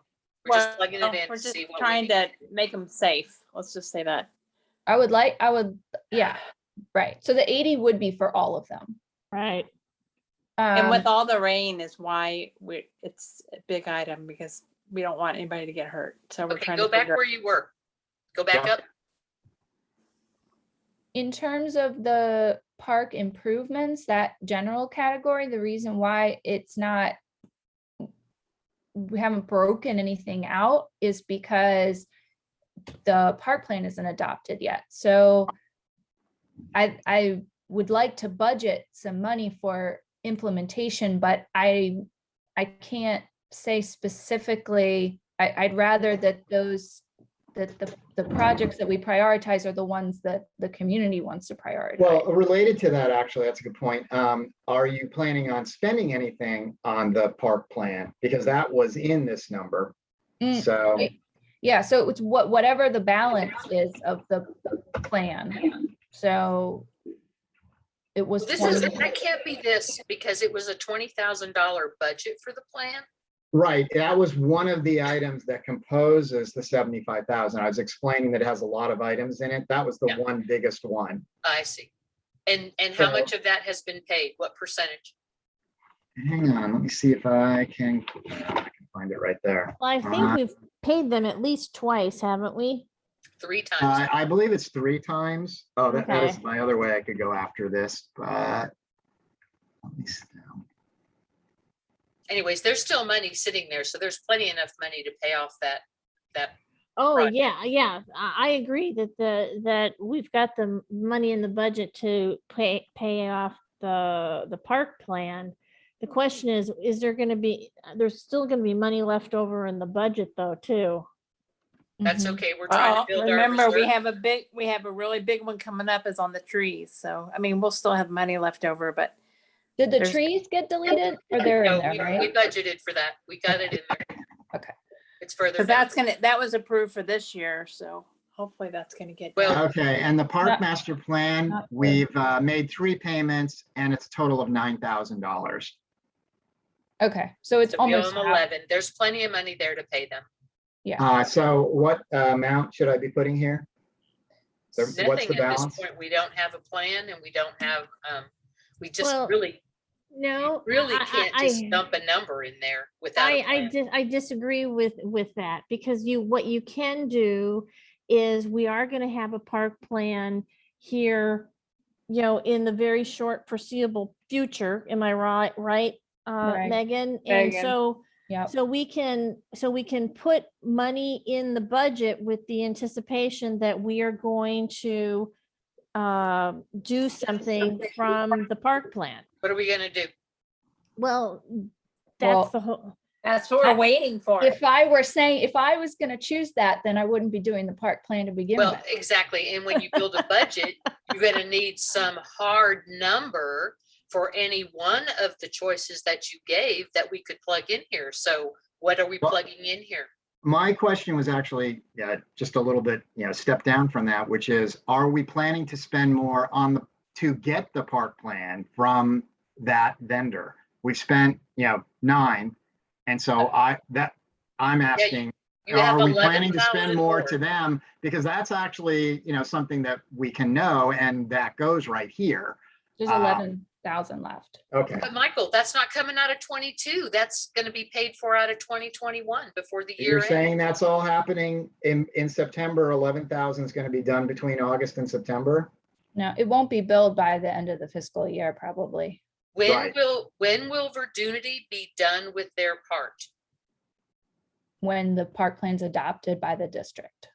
And when is the second survey or the second outreach happening with them? Is it before or after October 1st? I suspect it will probably realistically be after October 1st. Okay, then that 11,000 needs to go there because you're not gonna make it in time to pay them. Right. Right.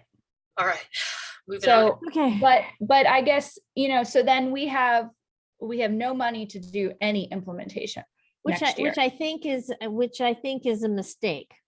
Well, And then what was the whole purpose of doing what we just did?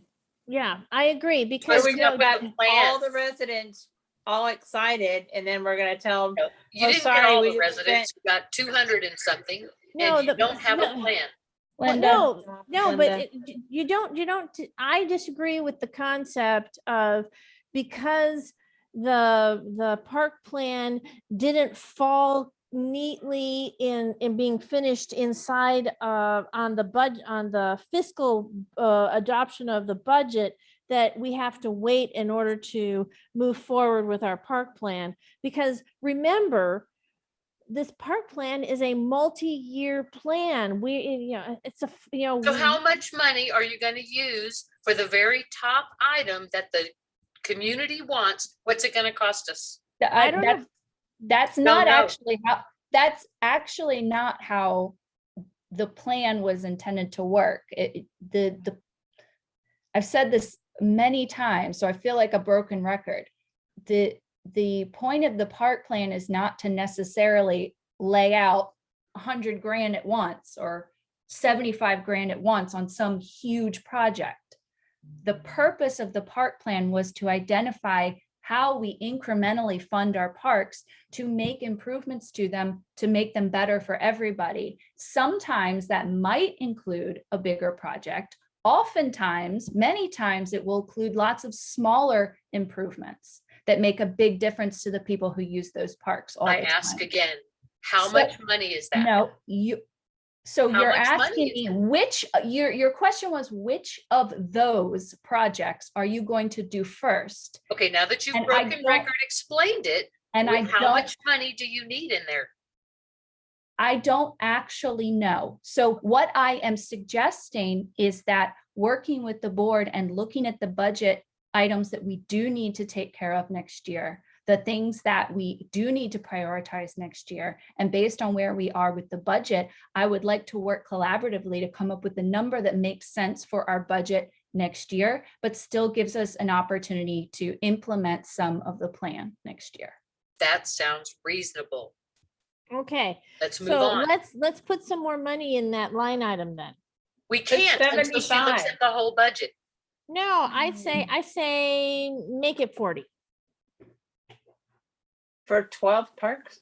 No, you listen, it's listen to what she just said. I totally agree, believe that we're going to be coming up with small projects that could be $3,000, $4,000, something like that. This isn't about putting in new playscapes. We've already done this. It isn't about $50,000 sunscreens anymore. This isn't about a $300,000 remodel. It's park improvements. Yes. Give me an example of some that are $3,000. Give me an example. I know for 3,000, there's not very much. Well, for example, let's take Old Mill Park, for example. It's a tiny little space. It has essentially nothing in it. And yet, if you look at the survey comments, it's actually used pretty frequently by the people who live there. So if we got together with the neighbors who live right around that park and for whom that park is a special place, and we figured out what incremental improvements could make it better for them in the way that they want to use it. So whether that could be a garden, whether that could be more seating in the shade, whatever it may be, it doesn't necessarily all have to be, the whole park doesn't have to be done all at once in some big, huge bang. Changes can be made working with the neighbors to make it a better place for them. One person commented on how it's dangerous for any kids to play there because it's right by the street and there's no barrier to the street at all. So maybe there's a low decorative barrier we could add to make it a place where parents would feel safe bringing their kids to play in that space. Okay, we have people I who get are your picture. I get your picture. So 40,000 is reasonable. I don't see a problem with sticking it in there. Let's move on. Okay, so we've already talked about putting money in for a spare pump for the Hatch lift station, which is a bad idea. It's a bad idea. You don't need a spare pump on a shelf. You need your lift stations are designed with 2 pumps. One is primary, the other one is That's right. redundancy. And to have one on a shelf is a waste of $50,000. You need to get your contractor, your premier water contractor, to do their job and keep those pumps running the way they're supposed to. Hey, they break when they break. So let's keep moving. We're going to eliminate that $50,000? Nope, we're going to keep that in there for right now. We're just going to keep going down the list. Okay, keep going. Hey, what happened to the last playscape that was at Sun Chase? How much did we sell it for? I think we got it. It's falling apart, right? I think we got it removed and it didn't cost us anything. The only thing that was wrong with it is had a broken slide. There was nothing else wrong with it. There was more issues going on with it. Trust me. It was lots of other pieces that were broken. The thing to remember about Sun Chase is the pea gravels got to stay there because it's going to be too expensive to remove the pea gravel. So let's keep going. Okay, so that's the physical environment. Oh, nice round 200,000. Yeah, ain't that pretty? Ain't that pretty? Okay, now we're in the operations and maintenance portion. Worth noting, this was one that we adjusted. Linda has got some ideas on the hours for the constables and then for the additional patrol service. And so that's where this 85,000 is coming from. Which is to hire a security service to patrol from 1 in the morning until 5 in the morning. And that's why this cost has gone up. But if we don't want to do that and just use the constables in the morning during the school hours, this drops down to around 35,000. Okay. And I actually. Okay, I would rather go I with have that. that compartmentalized here. Time it happens at that time in the morning. I mean, Well, lately, a lot more, so we should probably think, let's just wait a little bit longer. Now, which one are you talking about? I mean, at night or during the morning? Which I At don't know. night. At night. Well, the only people we can get to patrol at night is one of those rental security companies. Yeah. And they want like 44,000 a year. They leave a car parked in the neighborhood all the time. And they literally patrol the streets for 4 hours every night. I just think with all the mailboxes break-ins and with I don't know. So We just That's need to what talk it about is. It's a whole lot bigger than it used to be. If how we many know- people? that's a big budget. Look at our trend. We're not even near that. Well, that's Why- because this is part of the problem, that we don't have any constables. My personal hope is that this problem is going, the lack of constable hours is going to resolve itself with Williamson County getting more sheriffs, etc. Maybe Travis County having some sheriffs. Yeah, but we who- can't get them to work for us. Well- I think that budget's too high. Me personally, I'm looking at the trend. Let's just go with what the trend is. That's Well, what the I tr- feel. And that leaves us constables only in the mornings from 6:30 to 9:30 and no other patrol during the day or night. So the patrol, how many people are patrolling at one time? On that rental security people, Yeah. it's one person in a marked car that drives the neighborhood all night long for 4 hours. Okay. And they're GPS equipped, so we can make sure they actually stay in the neighborhood. That's a lot of money for something 44,000 that, a year it is, but we could cut it to less Yeah, hours. I think it's too high. I don't I'm think we just- need that much. yeah, I'm just not, I recognize that we have, there is a petty crime, people have concerns about petty crime, but I'm just not sold on how effective one person driving the entire district would be at deterring that crime. Right. Because they're not even. I bet if we were to do some cops. statistics and look at the crime over the past 3 or 4 years, it hasn't gone up that significant. It's probably gone up some because Cedar Park has grown, but not to any degree where we need to elevate the budget that high. That's Well, just what I'm saying. I my 2 cents is I would like to stay with a first responder presence, but that means constables or sheriffs. So I want a budget. So if we want to back this off down to something else, but I want to be able to have money in the budget when we finally get constables or sheriffs, so we could have patrolling during the when the kids get off at the crosswalks, at the school zones, et cetera. Right now, we know that we can only get it done in the morning. Well, and here's what also we know. We know we don't have any security first responder issues in the school zones in the morning or in the afternoon. We've got nothing reported to indicate that there's even a problem with that. They are wonderful deterrents in the neighborhood. I'm not going to deny that. What we have had brought to our attention is the petty crime that happens in the middle of the night. Now, we don't have to do anything about that at all. We can just let that go. And in that case, this budget could go all the way down to $35,000, and it covers the constable's hours in the morning. The sheriff are not going to work in this district, Catherine, because the toll authority is paying them $100 an hour to sit on toll roads in the middle of the night and capture speeders. So we Really? can't compete with that. We can't compete at $45 an hour, and that's why they won't The work. lowest they get is 55, 40, we won't be able to pay them We that. can't compete. I with agree. that. I think we slash the budget down to 35, keep the kids safe. The petty crime and stuff, I think that'll take care of itself.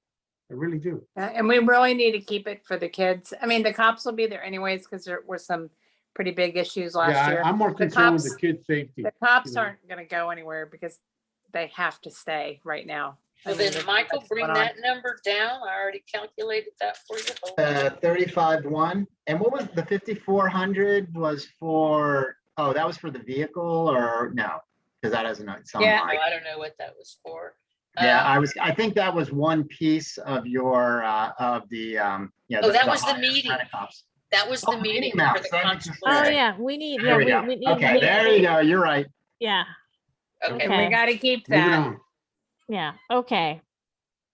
so there's not going to be any security in this district in the middle of the night. Okay. That's Well, going to not be a that we're hard one. paying- That's going to be a hard one to sell, I think it is too, but To but that's who? the I way. don't it- think anybody will notice. If I oh, felt I like, think they will, Art. if I felt like that one security patrol car driving around the district, if I was confident that that was gonna make a real meaningful difference, then, you know, I feel like I'd be more inclined to say, let's spend the money on it. I don't know, it just We doesn't. only have one constable car driving around the district between 6:30 and 8:30, and it seems to matter. So I don't care one way or another. I don't have petty crime problems, so I'm not impacted by that. But I do know that it has surfaced a lot. But you know, maybe it's just a summertime thing. Maybe when school starts, that stuff stops. I don't know. Those Yeah, catalytic kids are- converters are really picking up in our neighborhood being stolen, so. Are you If there's any serious? hard crimes, Williamson County's gonna service those crimes. you know. Okay, so let's see, what's coming? Let's keep going. Electricity. Keep going. Trash. Okay, that's where we put the DG R&M trails. irrigation valve. Oh, we wiped that out. Oh, yeah, we talked about this. Yeah, never That's mind. just, that was a one-off in the past, so that line will go away. But because Right. it's here, I can't delete it right now, but you'll never see it again after this year. Yeah, we talked about that. We're increasing holiday lights and decorations. We're only supposed to spend 5,000 in 21. Well, We had a budget of I mean, 7,400 for the miscellaneous events. And then Oh. we renamed it, so, you know, And that this was a little covers, bit of discussion with the Parks Yes. Department that maybe we should lower this number and then have a separate line for whatever other events what are is that? done. What is that? What is that? Something neighborhood night out? Is that what you're talking about? National Night Out. Yeah, so- yeah, because this was just called that, the holiday. lights. Miscellaneous events. Right. Yeah. And so, and then I was like, when I saw the number of how much we spent this year, I was like, we didn't have any events this year. What was that? So that's why maybe we should call that what it is. And then, We also put in there, I mean, I'll be honest, we just put in there to replace some of the decorations that got lost this year, so. Right. Oh. Yeah. Will that Okay. cover it? 7,400? I hope so. Lights, yeah, lights and, yeah, okay, so keep going. So we've got 80 in for the DG trails. I'll be quite honest, I expect us to lower that, you know, when we come back to that, come back next year. Bulk water, okay, so right now, the bulk water purchases and the wastewaters, those are just current rates and they're going to. Right, we need to increase those in the final budget, but one of the pieces of that will be, you know, adopting, if for the revenue side up on the top, that'll be your rate order. And so, you know, Linda was talking about the pass-through. The theory here is that that's what's supposed to be happening, but it isn't quite exact on that. The water side is generating more revenue than this simple expense. Of course, there are other expenses to delivering the water, but in terms of a pass-through of the bulk water purchase, we're ahead. On the wastewater side, at some point in the past, we're actually negative. We're not charging the customers as much for the sewer service as it's costing us. And that's before we have the new rate increase. So one of the things I was discussing is that you might want to write, when you're doing the new rate order, And then, then adding the tiers for high users on the water side, looking at that and adjusting the rate on the sewer side up more so that we do get a pass through that clears out, that the revenue at least equals the expense. And then maybe be a little less on the water side so that the amount of surplus might be brought down. That was what Linda was saying. And I don't want to paraphrase her, but that, we had a colloquy there, and the two of us, between us, that's kind of what we were saying. I was specific on the sewer side, but Linda's concerned about the fact that we're charging the water customers more than it costs us for the water purchase itself. So I want to put both sides there. They don't exactly even out. We're still on the water side, more surplus more than offsets the wastewater shortage. So if you look at them together, we're net positive. And so how much though? How much are we net positive? A little over 100,000. Yeah, we got the numbers here. So right from this budget, it's 1.2 on this side, and on the revenue side, it's 12.2. So yeah, 100,000. And remember, you still have that basic service fee that you're collecting now out of right, that. But that's mostly for the garbage. Remember that. There's so much left over, Michael. You're collecting almost 600,000. Right, and you are correct, because part of that then is base water and I guess base sewer also in that. But yes, that's but the main reason for that is the garbage. So that'd be another one that you wouldn't necessarily have to raise as much. So my point is this, that we do collect enough with the basic service fee to offset a little bit of the water collection costs, or the reading the meters and sending out bills. Mhm. We do collect more than we need, but water and sewer should be a pass-through cost. We shouldn't make money off of those things, but we do need to adjust it because our wastewater, we don't collect enough to cover the costs. So why don't we do that? Let's offset them. And That's what we're doing right now. Well, right now they're just numbers in our budget. We're gonna have to adjust. We're gonna have to adjust our rate order. Right. Yeah. Okay, keep going. Okay.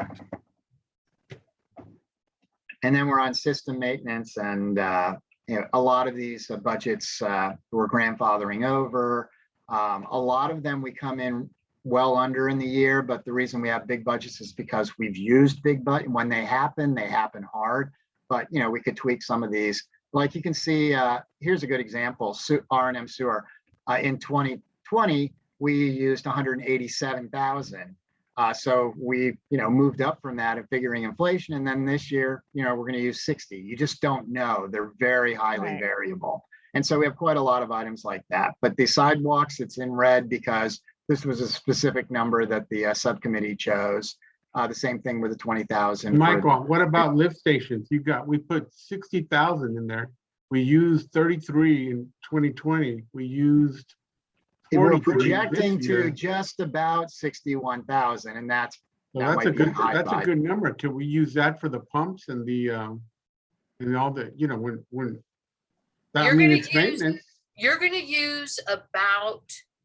You're going to use more than $17,896 just on the catastrophic failure at Hedge Pond, just to have that pump station there overnight and half of the next day. That's true. My guess is it's going to come in well over that. So that's what. And then the question would be, do we need to raise that for next year? And the answer that's what I'm saying. Would be no, that this is a one-off year and that we'll have solved a lot of our problems, and that this number will come down closer to 33. But I was leaving it at 60 because that's a kind of a middle. You think that's enough? I don't think it's enough. I literally, this is where I always have to state, this is a budget. I can't predict the future. So this is a series of educated guesses. And this is exactly the kind of line where I just, what I was stating about how variable these are, I don't know. I can't tell you. Art, what I've asked Christy for is, or Michael, I don't remember who I asked, one or the You other. asked me and I passed it to Christy because it's outside of the kind of reports that I can run. I need So, to see all the costs this year per lift station and come up with the average cost and her maintenance logs. I mean, what do we spend each year for maintenance on these stations? And then what do we spend on repair? And until we have those numbers in front of us, it's guessing. This budget is a guess. And somehow or another, getting information is nearly impossible here. So until she has that information for me, we're stuck. We have no choice but to listen to what they say. Well, it's important to remember that, a budget is a guide. And, like we said, one year we spent $30,000, the next year we spent 60. And then the next year we'll spend 30 again. So, you plan for the worst, hope for the best. And You have to there's have nothing, a plan. there's But nothing, you have to have a plan. yeah, but there's nothing preventing us. The point I'm trying to make is there's nothing preventing us from making adjustments to the budget in the middle of the year. Because if right, when something you happens, have real changes, things that have occurred, districts do that. The only thing I counsel about that is that I've known districts that feel like they have to do that every year to try to true their budget up to their actuals. And it's like, no, yeah, I don't agree. every budget that you have will then show up in your audit. So you're not trying to hide the fact that you were wrong. That's what it looks like you're trying to do when you keep adjusting your budget. But when you have a significant, and this year was an example of that, where the freeze apocalypse in February was unprecedented, unexpected. You had a lot of costs associated with that. Still, overall, though, the district is going to end up under budget despite that. And so, the question, anyway, to get back to your original point, yes, you can amend your budget during the course of the year when you see a real reason to that. Hey, we have this project that we did not anticipate that we need to do. And we want to amend the budget to let everyone know this is our intention now to do this. And that we have identified the monies that we're going to put there and also where they're coming from. Yes, that's prudent when you have a real issue. And that's the perfect thing to happen if Hatch lift station completely fails us. So this R&M sewer, I don't believe it needs to be 202,000 just based on the projected. Could we take it to 70,000 and that'll help cover the cost of that DG's need? I'm fine with that. I just note that, it wasn't 187, the prior year. So what happened? But I'm fine with 70. I really am. Is that we R&M did some sewer? major work. That was not work. That was the televising project that did not. Right. Yeah, that was a contract. Yeah, and so that's a good point. We're not doing that was a again. big one-off. Yeah, that's not going to happen again. So 70,000 is probably more than adequate to cover any sewer needs. I would agree too. And now we've offset the cost Let's of the additional 80,000 to the DG. That's good. That's a good number because Okay. Yeah, that 187 was that subcontract cost for all the televising. And these sidewalks, this first 65,000, those are the sidewalks in the neighborhood, not the Madeline Loop. Right. This is pour and replace. Before the last 6 years, we've been doing leveling. Now we're going to get into pour and replace. And Catherine, is this the entire list that I sent to Herb on the Anderson or on the Williamson County side, or is this just partial? I have no idea what the list is. I'm anticipating that this budget line is going to move forward the same way it's been for the last 6 years. We're going to have a set amount of money. We're going to have a list. We're going to triage it, and we're going to hit the hardest part first. Or That's prioritize it, whatever we get done within That's called a budget, plan. we'll get done. Yeah. And we would like to see that plan, because here's another something to consider when you're doing these sidewalks. The contractor's going to charge you to mobilize out to the location. So try to stick on one street. Yes, exactly. And get the most bang for your buck there. Yes. Yeah, Herb does that all the time. That's part of his plan.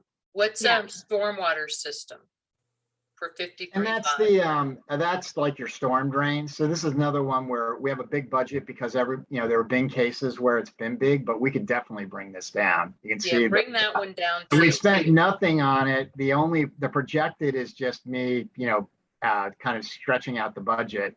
Right. Well, here's the thing. What Christie's doing. Yeah, with we actually had a Samco, little bit of actual. We actually had 1,015. So whatever Christie's gonna do with Samco, we're gonna need this money to cover that. So it's not sewer though, what she's doing, the leak thing. So bring this number down to a reasonable amount. And then we know we have to put something for the Samco project that Christie's prioritizing. Okay. Well, that's to repair all the leaks. So where what would that go into? Yeah, Does water. that go into the water that's in system? the R&M water system. And as you can see, this is another one that has a pretty big budget, and we had a lot of room this year. But we don't know yet. She'll know next Wednesday. So make a note on that R&M water system. Mhm. Samco estimate or something. So we'll get a number from Christie. Well, also too, remember, this neighborhood. This is also the getting line. older, so we're gonna have to do that leak detection a lot more. And this is the line where the installation or the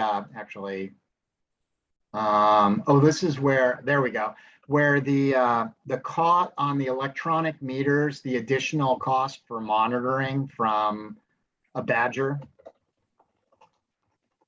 It's It would on go this line here, item? Not Yeah, this that's- line item. Yeah, that's what I was gonna say, not this. Yeah, it's the meter. Yeah, no, it's the water system. Yeah. I mean, and then that's going to be an ongoing, maintenance or effectively. That's not where we pay Badger meter from now. It is now. It okay. wasn't originally, it was sitting in the meter rate replacement line, but because it's an Okay. ongoing water system, maintenance invoice, maintenance of the system, the reporting of it, I moved it here. And of course, you Okay. can't notice it because it's $30 a month, but this is where that is. And that was one of the reasons I was saying that this is a good spot for it, for the additional stuff, because we had a bigger budget than we needed right now. So the fact that we're going to be adding something to this line, it's already budgeted for. Okay, okay. But again, if you want to lower this number, but again, it kind of depends on what you think that Samco estimate's going to come in at. Yeah, that's why I highlight that in yellow. So we'll recheck it because we only need 500 for the Badger meter monitoring. It's not a big number. No, but we don't know what we need for the Samco estimate. So Yeah. But what is Samco gonna be? I'm they're confused. as fixing to- all those leaks. I thought. They're it- not fixing them. No. Yeah, they're Infomark. finding them. They already They're finding found That's them. what they do. Yeah. They already found them. They Now, found him and Infomark's gonna fix them. okay, they got to tell us how much they're going to charge us to fix them. Okay. And we need to Okay, have so it's that not- number in the budget. Samco, it's Infomark. Yeah, I won't remember that it was the Samco report that they're going to get that information. Right. Yeah, okay. I'll put that in there. That's just for my own. Yeah, there Yep. you go. Okay. And it may not cost 50,000. I mean, we may be able to Yeah. reduce that. Right.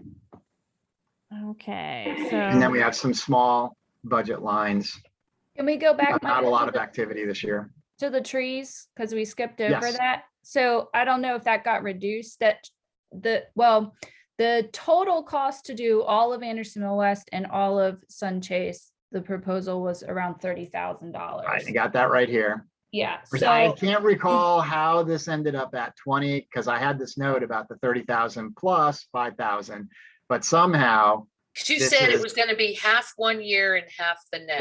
that makes sense. Well, Yeah. here's my issue though. We have a lot of dead trees because of the freeze. And we still have 2 trees, well, 1 tree that really just finally died. That's gonna have to come out, and it's a big one. And So, 'cause well- for safety, it's gotta come out. So I don't know what we're gonna do, but yeah, some no, days you're right. We have to be careful. Yeah, and you're right, Linda. I did say that at the last meeting, and I was remembering that the total amount that they had quoted us was a lot higher than 30 in my mind. And is. maybe it's because when I first got that proposal, I was like, oh, well, we can't do all that this year. But then when I went back and looked at it, I was like, oh, well, Okay, it's 30. So, I mean, we could space it out over 2 years, but Well, I thought this included an arborist that we were going to use every year and then work on maybe cleanup trees first, shaping trees. That's kind of how I remember the conversation. And I don't really care what this number is. I know it needs to be done. Yeah. Whatever has to be done in 1 year, let's get that in here. And then the ongoing arborist maintenance, we need to do future budgets for that. Yes, that's So kinda make that like- 30. Make yeah, that so it's kind 30,000. of like the trail situation now where like we've got to kind of get caught up and because they haven't been trimmed or taken care of for like ever. So there's like that initial cost and then we can budget out for just like ongoing. For And ongoing for arborists. Megan, that's the same for, I mean, just so Linda understands, that's the same thing with our trees because so many of them are still dying from the winter storm. The Yeah, one that's that a we were constant, that's hoping. gonna be every year maintenance, every year Well, maintenance. If you're gonna save hopefully them. Michael, not. scoot over your line into the I'm gray. hoping not. I We hope had a we don't lose that $5,000 note. Oh, and we need $5,000 in there for Infomark to trim the trees off the walls. So So you we need want the full 35? that's what Yeah. that line says. All right. What else? Okay, and- let's keep going. And That makes somewhere sense. in that R&M trees and trimming, if you'll put arborist in there, so Yeah. we'll know that this is going to be an ongoing maintenance item in this district as long as there's trees. Hopefully that will be a very long time. Yes, hopefully that will. If they take care of them, they could last a very long time. Indeed. And no more freezes. Yes, please. That was Yeah. one in, how many 100 years was that? Or I don't know. 1,000 years? I don't know. Okay, there's that 100,000 for the endpoints and boxes. Right. No more meters, just endpoints and boxes. Christy said she's already ordered 200 more meters, so we've got more than we Good. can possibly install. Okay, so let's keep going. What else where? What is R&M plant? Did we figure out what that was? Yeah, basically we decided, I was perfectly happy to make it go away. There hasn't been anything in it in a while. And we don't know what it was for? Well, it would, physical plant was what it. Oh, a it's physical good plant, for. not planting. Yeah. shrubs. Okay. And so everything that we really have is somewhere else. So I didn't see a need for it. Yeah, I'm let's happy remove to it. zero it out. So that's one of the many lines that when I first inherited the district, I was like, really, what's this for? It seems a duplication. And the first year I was reluctant to make any changes, just assume, I didn't want to assume I knew better. At this point, I think I do know better. So let's go. But now we're getting more detailed in what our line items are. It Right. makes it so much easier. Right. And so I don't think anyone had any real issues with the various park breakouts. The main thing, just let everyone know, is that I added a line for non-cap work at the parks, just in case there was some, because there has been just a little bit. And I put small numbers on them, but I just need to have a place to put stuff when it doesn't fit all the other boxes. So each park will have that, or is it for all? Yeah, parks? each park has its own repairs and maintenance line now, in addition to the cap line that got added 2 years ago or whatever it was. I'm having a hard time figuring out when a repair or maintenance is capped and when it isn't. Right. And, Christy understands it. Mackenzie understands it. They've explained it to me, and it hasn't quite penetrated my thick skull, but it's, When only you figure it materials out, you and share it maintenance. with me. Yes. Once I'm really clear, I will think I'll be able to explain it, but I do Well, eyeball isn't that. isn't the difference between inside and outside, whether it's Well, the difference is whether it's part of the cap item that the cap says it's for specific things. And I think it's just materials and maintenance. And so there could be things that are outside of that a park needs.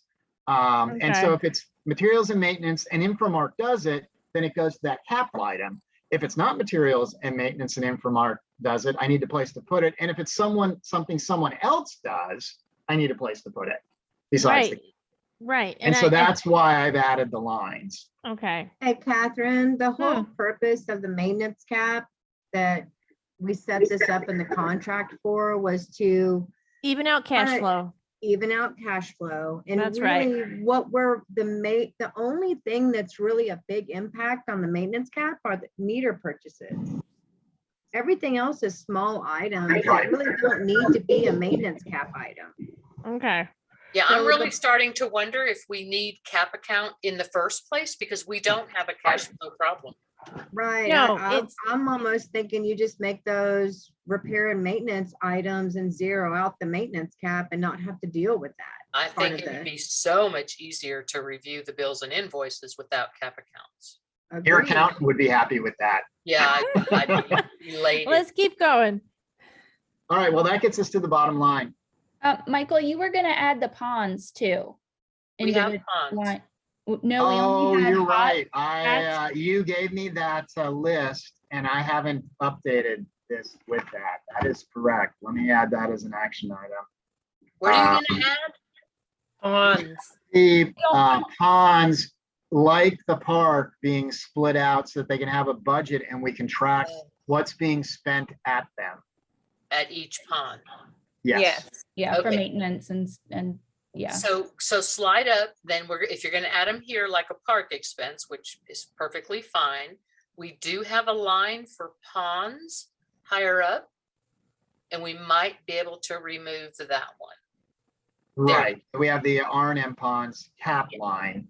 So And maybe- so that was That's- exactly what I was pointing out. There is a budget, but if we want to track them individually, we have to split them out. Okay, And I didn't do that. is So that I the apologize. request to split them out? To split them out, but we also have that catch-all park maintenance cap right above it, Right. which even though we have the park split out Right, already. and that's exactly, yeah, so I'd want to probably leave this when it's unidentifiable which park it is, or that it's multiple parks. Tricia, mostly when it's multiple parks, I'm splitting it among the parks. But, just having a code that I can use when it's unclear or when it's not specific is helpful. Doesn't have to have a big budget, but it's nice for me to have an out. Michael, didn't you say that we were gonna budget? I believe it was $1,100 for each pond. I'm year. glad with that number. For Megan, what? I think that was correct.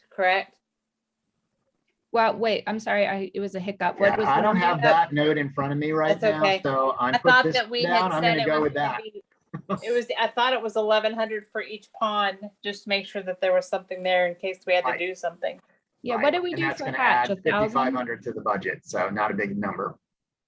Yeah. Well, once we catch up on this stuff, it shouldn't, I mean, we're trying to do it so that we know what it would be per year and what do we really spend is Right. what we are trying to figure out. But we also have a lot that's got to get caught up on just to put it in compliance. So In that's. the ponds? In the ponds? Well, in the ponds, there's still extra work that like this year that had to be done. But hopefully in the years to come, there won't be a whole lot of maintenance in there is what we're hoping. Yeah, we But we'll didn't see. spend, We we just didn't need to spend know. hardly anything in the ponds this year. So I don't object one bit to having a line item like the parks for the ponds. And with $1,000 in each one. But again, it needs a plan if you're gonna do it, or it's an emergency repair Well, of some sort. See, we don't have repairs or emergencies in the ponds that would be taken care of like a park. The most we'll have in a pond is cleaning of sediment. That's a completely Well, different budget item. We have paths at the ponds. Yeah, and we've that's what got- I was gonna say is I And think the that off-leash We have other area. stuff there. We've Yeah, the got other off-leash stuff out area, there. and then sometimes there's bricks missing from things. So, I mean, there are little It's all things. stuff. and I think we're sort of getting confused here in the sense that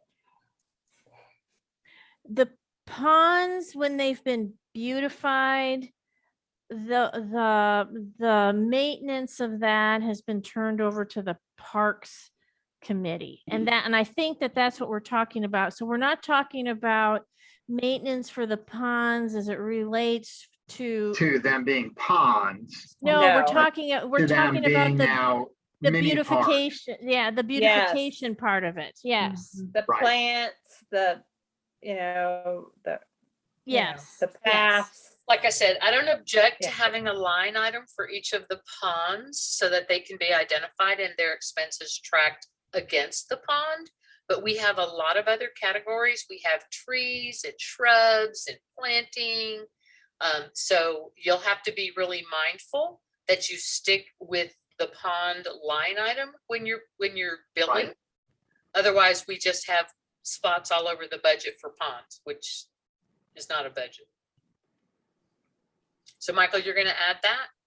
Yes, but Okay. not at this moment. No, I don't want to. When Okay, you're so done, scroll send me a down. new copy. And- So scroll. All I'm right, so sorry, at Catherine, this can I- point, we're showing a deficit of 20,000. Obviously, we'll be adding 1,100 per pond, so that's going to go up a little bit. But still, that's very close to a balanced budget.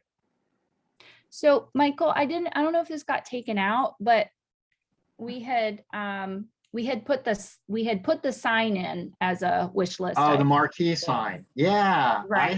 I thought Yeah, I what- added a line for that. There's quite a few things that, I wonder if things just didn't get saved. Well, the thing was that this spreadsheet went through multiple iterations, and it's possible that at one point we weren't picking up the most recent one. And so that's how some stuff missing, because you're right. I definitely remember the marquee sign discussion, and I thought we added a line for it. So No, we did. Yeah. So that's the LED sign. That I'm glad you monument, caught that, Megan, Permanent- because that is another permanent one. monument. So And you know what, where you were talking about the Christmas decor and decorations, Michael, you're right. I believe it was 9,000 because for the replacement alone, which I think Mackenzie had it from the other day when we did it, but it's when I sent it to her, but that alone was 44. So we probably need to bring it up just a tiny bit. Not a so whole lot, but which line are we talking I would about? raise it to 9. And I Well, think first do we'll- the LED sign since that's where his Yeah. cursor is. Yeah. What are you Yeah. asking for that? So 22 20. 22,000 is what the one at the Unitarian Church cost. And that included everything, right? I know we had this discussion. Yeah, yes. Okay. Wow, and that one was a custom, I remember watching them when they installed it. That was a custom installation and the whole bit. It was only All 22. right. And so the other item we were just talking about was the Holiday lights. holiday lights. And you're saying it Yeah. needs to be 9,000, Not, right? yes, thank you. Okay, where is the Add meal it. expense in this budget? That is under administration. And Okay, so meeting or meal expense, which one are we talking about? Meal expense. And Okay, Christmas. meeting meal expense. Yeah, we zeroed that holiday, out. Sorry. No, we need to put it back in. I'm sorry. It is 10 o'clock and if we're gonna sit here for 6-hour meetings, We're gonna not be- having 6-hour meetings in the future. Oh, you promise? I You promise. promise? Well, we're putting it back in. I'm sorry. I Well, you want can it back put it in. in. You can put it in, because you don't answer to me. You answer to the people who put you in office. That's right. Put it back in. All right, so how much? Whatever the amount We has were always been. projecting $200 a meeting. So It was 2,400 there. yep, Yeah, it was there we 24 go. before, and that was the rationalization for 24. And Okay. Catherine and Obviously, Art, we haven't spent any this year, but I was assuming that next month, when we had our first Yeah, physical board meeting, that we would have food. So just to celebrate. Catherine, yeah. Catherine and Art, what did you put in for your holiday party? Because I know you used to have those. What is that under? That's out of your personal pocket. You don't ask the taxpayer to pay for your party. I don't know what you're talking about. She wants to know how much of the taxpayers' dollars you've been No. spending to have an annual Christmas party. I'd No, like we to know that haven't. too. We haven't. We've never had it's never been part of our budget. Okay, That was Sage did that, didn't they? And they Yeah, paid. yeah, yeah. Okay. Where are we at then? Let's go down to the bottom. All right. That's a good point. What is our bottom line right now? Oops. So 46, and obviously, again, we still, I don't have the parks in, or the ponds in, so that's going to be another, what was it, 5 ponds? It's gonna be 50K. Yeah. Wow. Wow. Got a problem operating with a balanced budget? No, What is the deal? Have you no. ever worked for a government in your life? No, I'm just thinking we're gonna end up with, so much more Well, one of the money. reasons, and You Linda need it. actually said this earlier, but I'll kind of amplify it and underscore it as your accountant, that one of the reasons that you had big deficit budgets and then not had big deficits is because you had you would earmark a lot of projects and then not do them. And then also, we were identifying some lines in the R&M, the repairs and maintenance, that had big numbers because, one year, somewhere along the way, there was a big number. So we adopted that as the budget and then kept it, even though the budget would drop down to something more normal. We've cleaned some of that out. So I don't think that this budget is going to be, $500,000 out of whack. Okay. It might end up being a surplus budget, but I think that it's a I'm going to tell you conservative one budget. thing. Lift I think it's stations are going to conservative, be a which is big what it dog should deal. be. We're on the downside, the worst side of it, and that will probably end up better, but it's not anywhere near as far out as last year's budget was. You're So not supposed to pad your budget, Catherine. That's not what I'm exactly what talking you about. do when you operate in a $500,000 deficit. You've padded your budget. No, our revenues have always been higher than expected. That's part of it. I was trying to listen to what Art had said, but everybody was talking and I didn't get to hear that. He said lift stations are going to be a problem. And he's right. They are a problem already. And they're going to get bigger because they're That's older. right. We need to take care of them. That needs to be the priority over everything else, because that's what we're here for. We're here for water. We're not here for anything else. We're here for water. Make it your priority.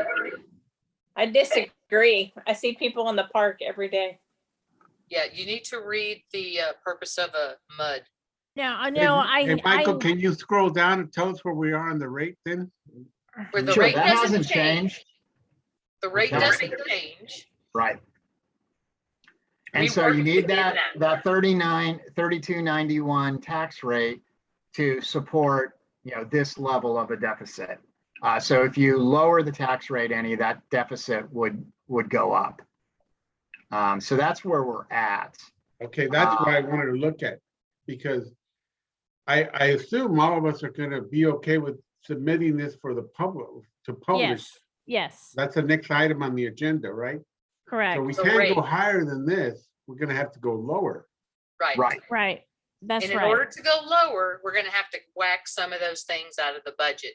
But Right. we Exactly. worked We're going to that- have to account for the lift stations and splash some stuff on other stuff. We're going to have to It's offset worth some a of these costs. discussion. It's Yeah. worth a discussion.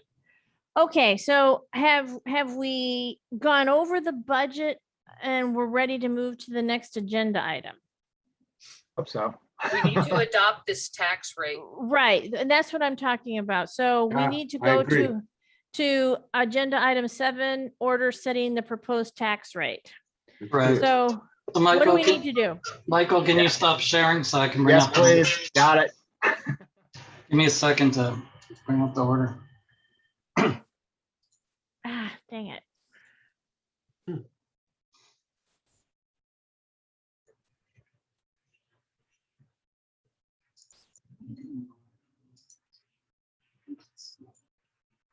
Okay, so we have an order. It's in your packet. It's item 7. It's attached to the invite. This is what it says right now. We're going to have to fill in some blanks, the dates and times and the tax rate. So after I go through this, then we'll need a motion approving it with those changes. So we have 2 options on the meeting. We checked with Williamson County and they will let us have a meeting on the 15th, which is our regular meeting, September, to set the tax rate and report to them the next day. So we can do this on the September 15 meeting at 6 p.m. if you prefer. We do have that ability. The 13th is the DRC meeting, so it may be less appropriate to do it at that time. We already discussed about having it at Old Mill, so that would be the address there. So I guess let's talk about the day. Would the preference be to go ahead and do it on our regular meeting at 6, or try to do it on the DRC meeting? We can't do it now? No, you have to have a public hearing. Oh, And so what you're going to do today is you're going to approve this order after we fill in the blanks and set the date and time of the public hearing. And then we have to publish notice in the newspaper, special notice. So no, we cannot adopt the tax rate today. So what's the preference, the 13th or the 15th? Catherine, do you have a preference? I don't, I say, let's go ahead and do the 15th. I'm fine with that. Okay. So for now, we'll be changing to September 15th at 6 p.m., which is our normal time at Old Mill. The other blanks are just the tax rates you've been talking about in the proposed budget. So the first number, which is your maintenance operation, would be 0.3016. The second number, your debt service, which is provided by your financial advisor, 0.0275, for a total tax rate for proposed of 0.321 or 3291, 0.3291. And so if that's what we want to do, I just need someone to make a motion to adopt this order with those changes. I make a I'll make a motion. motion too. You want to do it, Catherine, or me? Go ahead, That's Catherine. Linda, and I wrote down his numbers, so I'll do it. I make a motion that we adopt this order setting the district's proposed tax rate for maintenance and operation, 0.3016, for debt services, 0.275, with a total tax rate of 0.3291. I will second. Okay. Do we have any more discussion? Okay, let's go ahead and call the vote. Linda, Yes. Beth, Yes. Art, Yes. Megan, Yes. I vote yes too. Okay. Okay, Bill, stop sharing so I can see the agenda. Yes. Okay, so, agenda item 8, identity theft. What's going on with this? Yeah, so Catherine, you requested that we look into adopting a policy. The identity theft policy, which is called the FTC red flag rules, was something that was implemented at the federal level in 2010. I recommended to this district and all the districts we represent that they not adopt the red flag rules at that time, because the only reason to adopt them is if you send collection unpaid bills to collection agencies.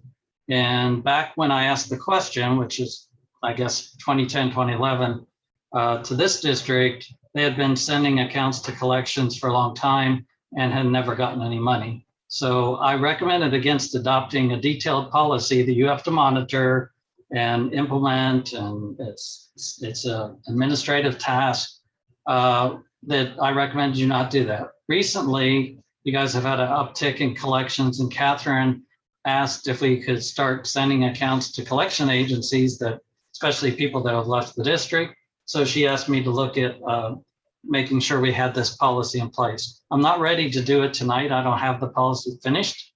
I'll put Okay. it on next week's meeting agenda, but that's the reason it's being considered, so that you could send accounts to collections. Okay, so let me ask some questions, because my understanding or my assumption of what it meant to send an account to collections was that we were selling the debt. Somebody's going to give us, 50 cents on the dollar, something like that, and anything that they collected, that was up to them. No, they just take their fee out of it. It's like a contingent fee. You get Okay. zero unless they get paid. And it's typically about it's north of 30% their fee. Okay. And Christy's got a lot more experience in her other districts, but on all my districts, I recommended we not implement a new policy. We have to monitor unless we're truly going to send accounts to collection. So they typically write them off after 6 months. Now, coupled with that, I've always recommended your best option on getting paid is to make sure your deposits are high enough. And we have been raising the deposits in this district. And how many accounts are in such arrears that you would consider sending them to collections? What are we talking about? Well, collections is when people have left. I know, and I'm saying, Yeah. I'm asking, how many accounts are we talking about, and what's the total dollar amount that you're trying to recover? That's important to know if you're going to add such an administrative burden. I'm keep not going to track of argue that. Not going to argue that. So should we task Christy with coming up with how many accounts are either abandoned, in arrears, that we would send to collection, and what's the value of those accounts? Well, let me speak a little bit. I'll get more information for the next meeting, but it's not really an administrative burden. This is a process that we do across the board.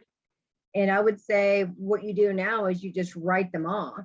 If you have the ability to collect a little bit of that money, whether it's 70%, 75% of it, and it doesn't really cost much to you, at least you're getting something back for the accounts that you just write off.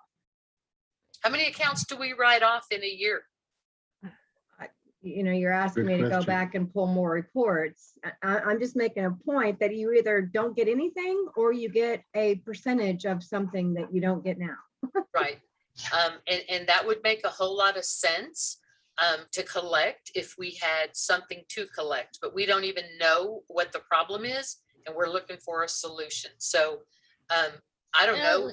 Are we talking $100? Are we talking $1,000? Are we talking $10,000 of accounts that go unpaid? It matters. It does, matters and because it's something else to watch. I agree, because a year ago this month we had somebody walk away from over $3,000.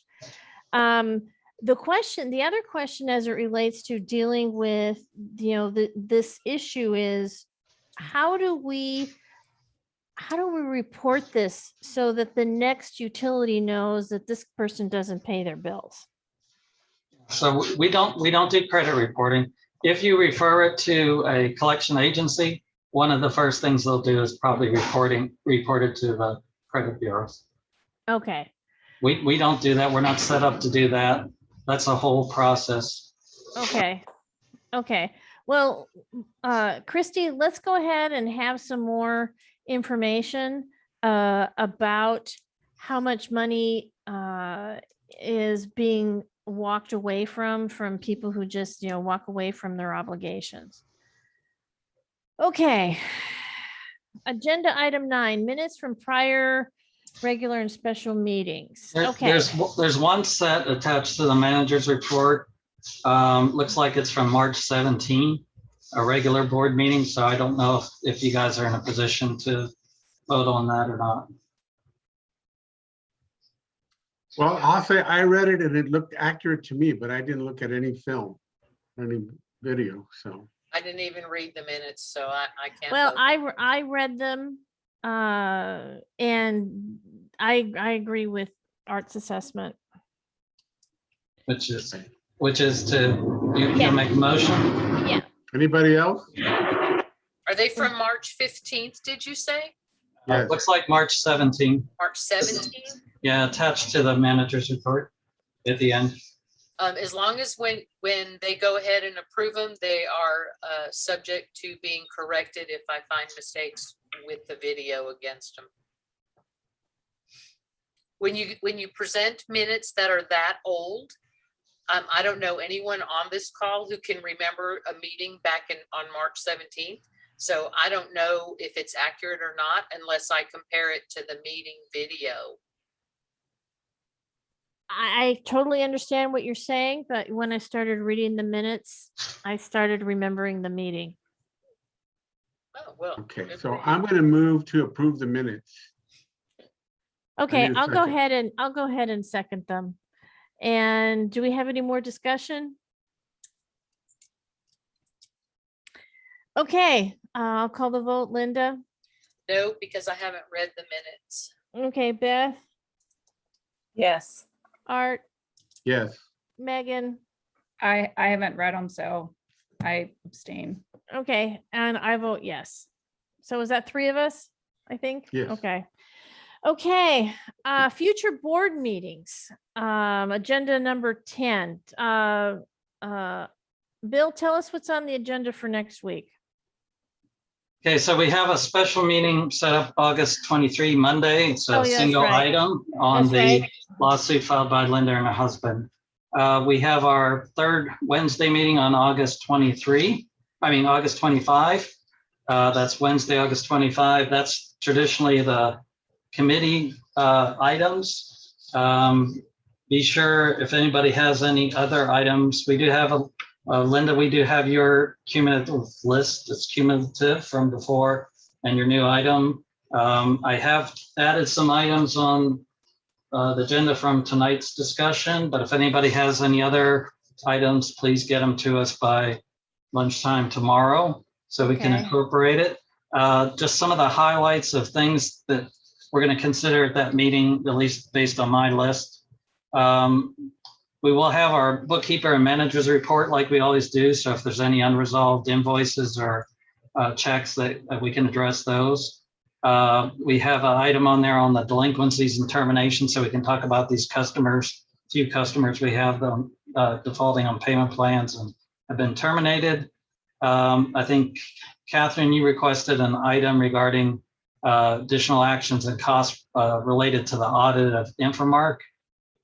So we put that under the manager report. Also Okay. under the manager report, I'll put an item regarding the condition of 1,000 Old Mill, the building and the equipment, so we can hear about the recording equipment, pad and so forth. I put a landscaper contract report, invite the contractor to come. Under that would be performance and contract and the status of the work in the ponds to address Travis County inspection, which is something we talked about tonight. Under committees so far, on the Parks Committee, I have park plan process update, and the Parks Committee just needs to tell me if they want to keep that, but we had a request from Beth, Parks Committee on Eagle Scout presentation, which we put on there. It's a presentation and request for approval to construct a sidewalk across from the elementary school. The Audit Committee, I've put down the engagement letter by the auditor for approval, which we've sent to the Audit Committee. Investment Committee, we put the resolution on the annual review of the investment policy that we do every year. Under Budget Committee, I have the budget again because we'll probably talk about that some more. Deed Restriction Committee, we had a carryover of 2 things. One is the enforcement actions by the attorney. We have one case that we're going to review again. And then we have the request for accommodation of an emotional support animal that I'll put on there as well. I'll go ahead and put the rate order on that agenda because we'll probably talk more about the rate order. I'll put the identity theft policy, FTC red flag rules back on there. And then we had a request to talk about the recent case conference. So I'll add that as well. And of course, we'll have minutes on there if there are any minutes to present. So that's what I have going right now. And any other items you guys want to submit, get to us and put it together tomorrow. Catherine and Art, are you guys, do you have any updates on the RFQ for the attorney position? No, Art, we need to finish that up. So that's not going to go on this agenda? No, it's weighing heavy on my mind. I got to get it done. Okay. This is a long meeting, guys, next week. Yeah. Let's set up a time, Catherine. We'll talk. We'll finalize it. Okay.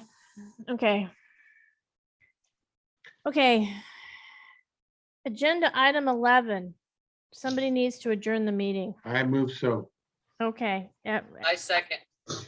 I'll say aye. Aye. Aye, from Art. Okay. Aye. Bye-bye. Hi, everybody. Have a good night, everyone. Yeah. Next week.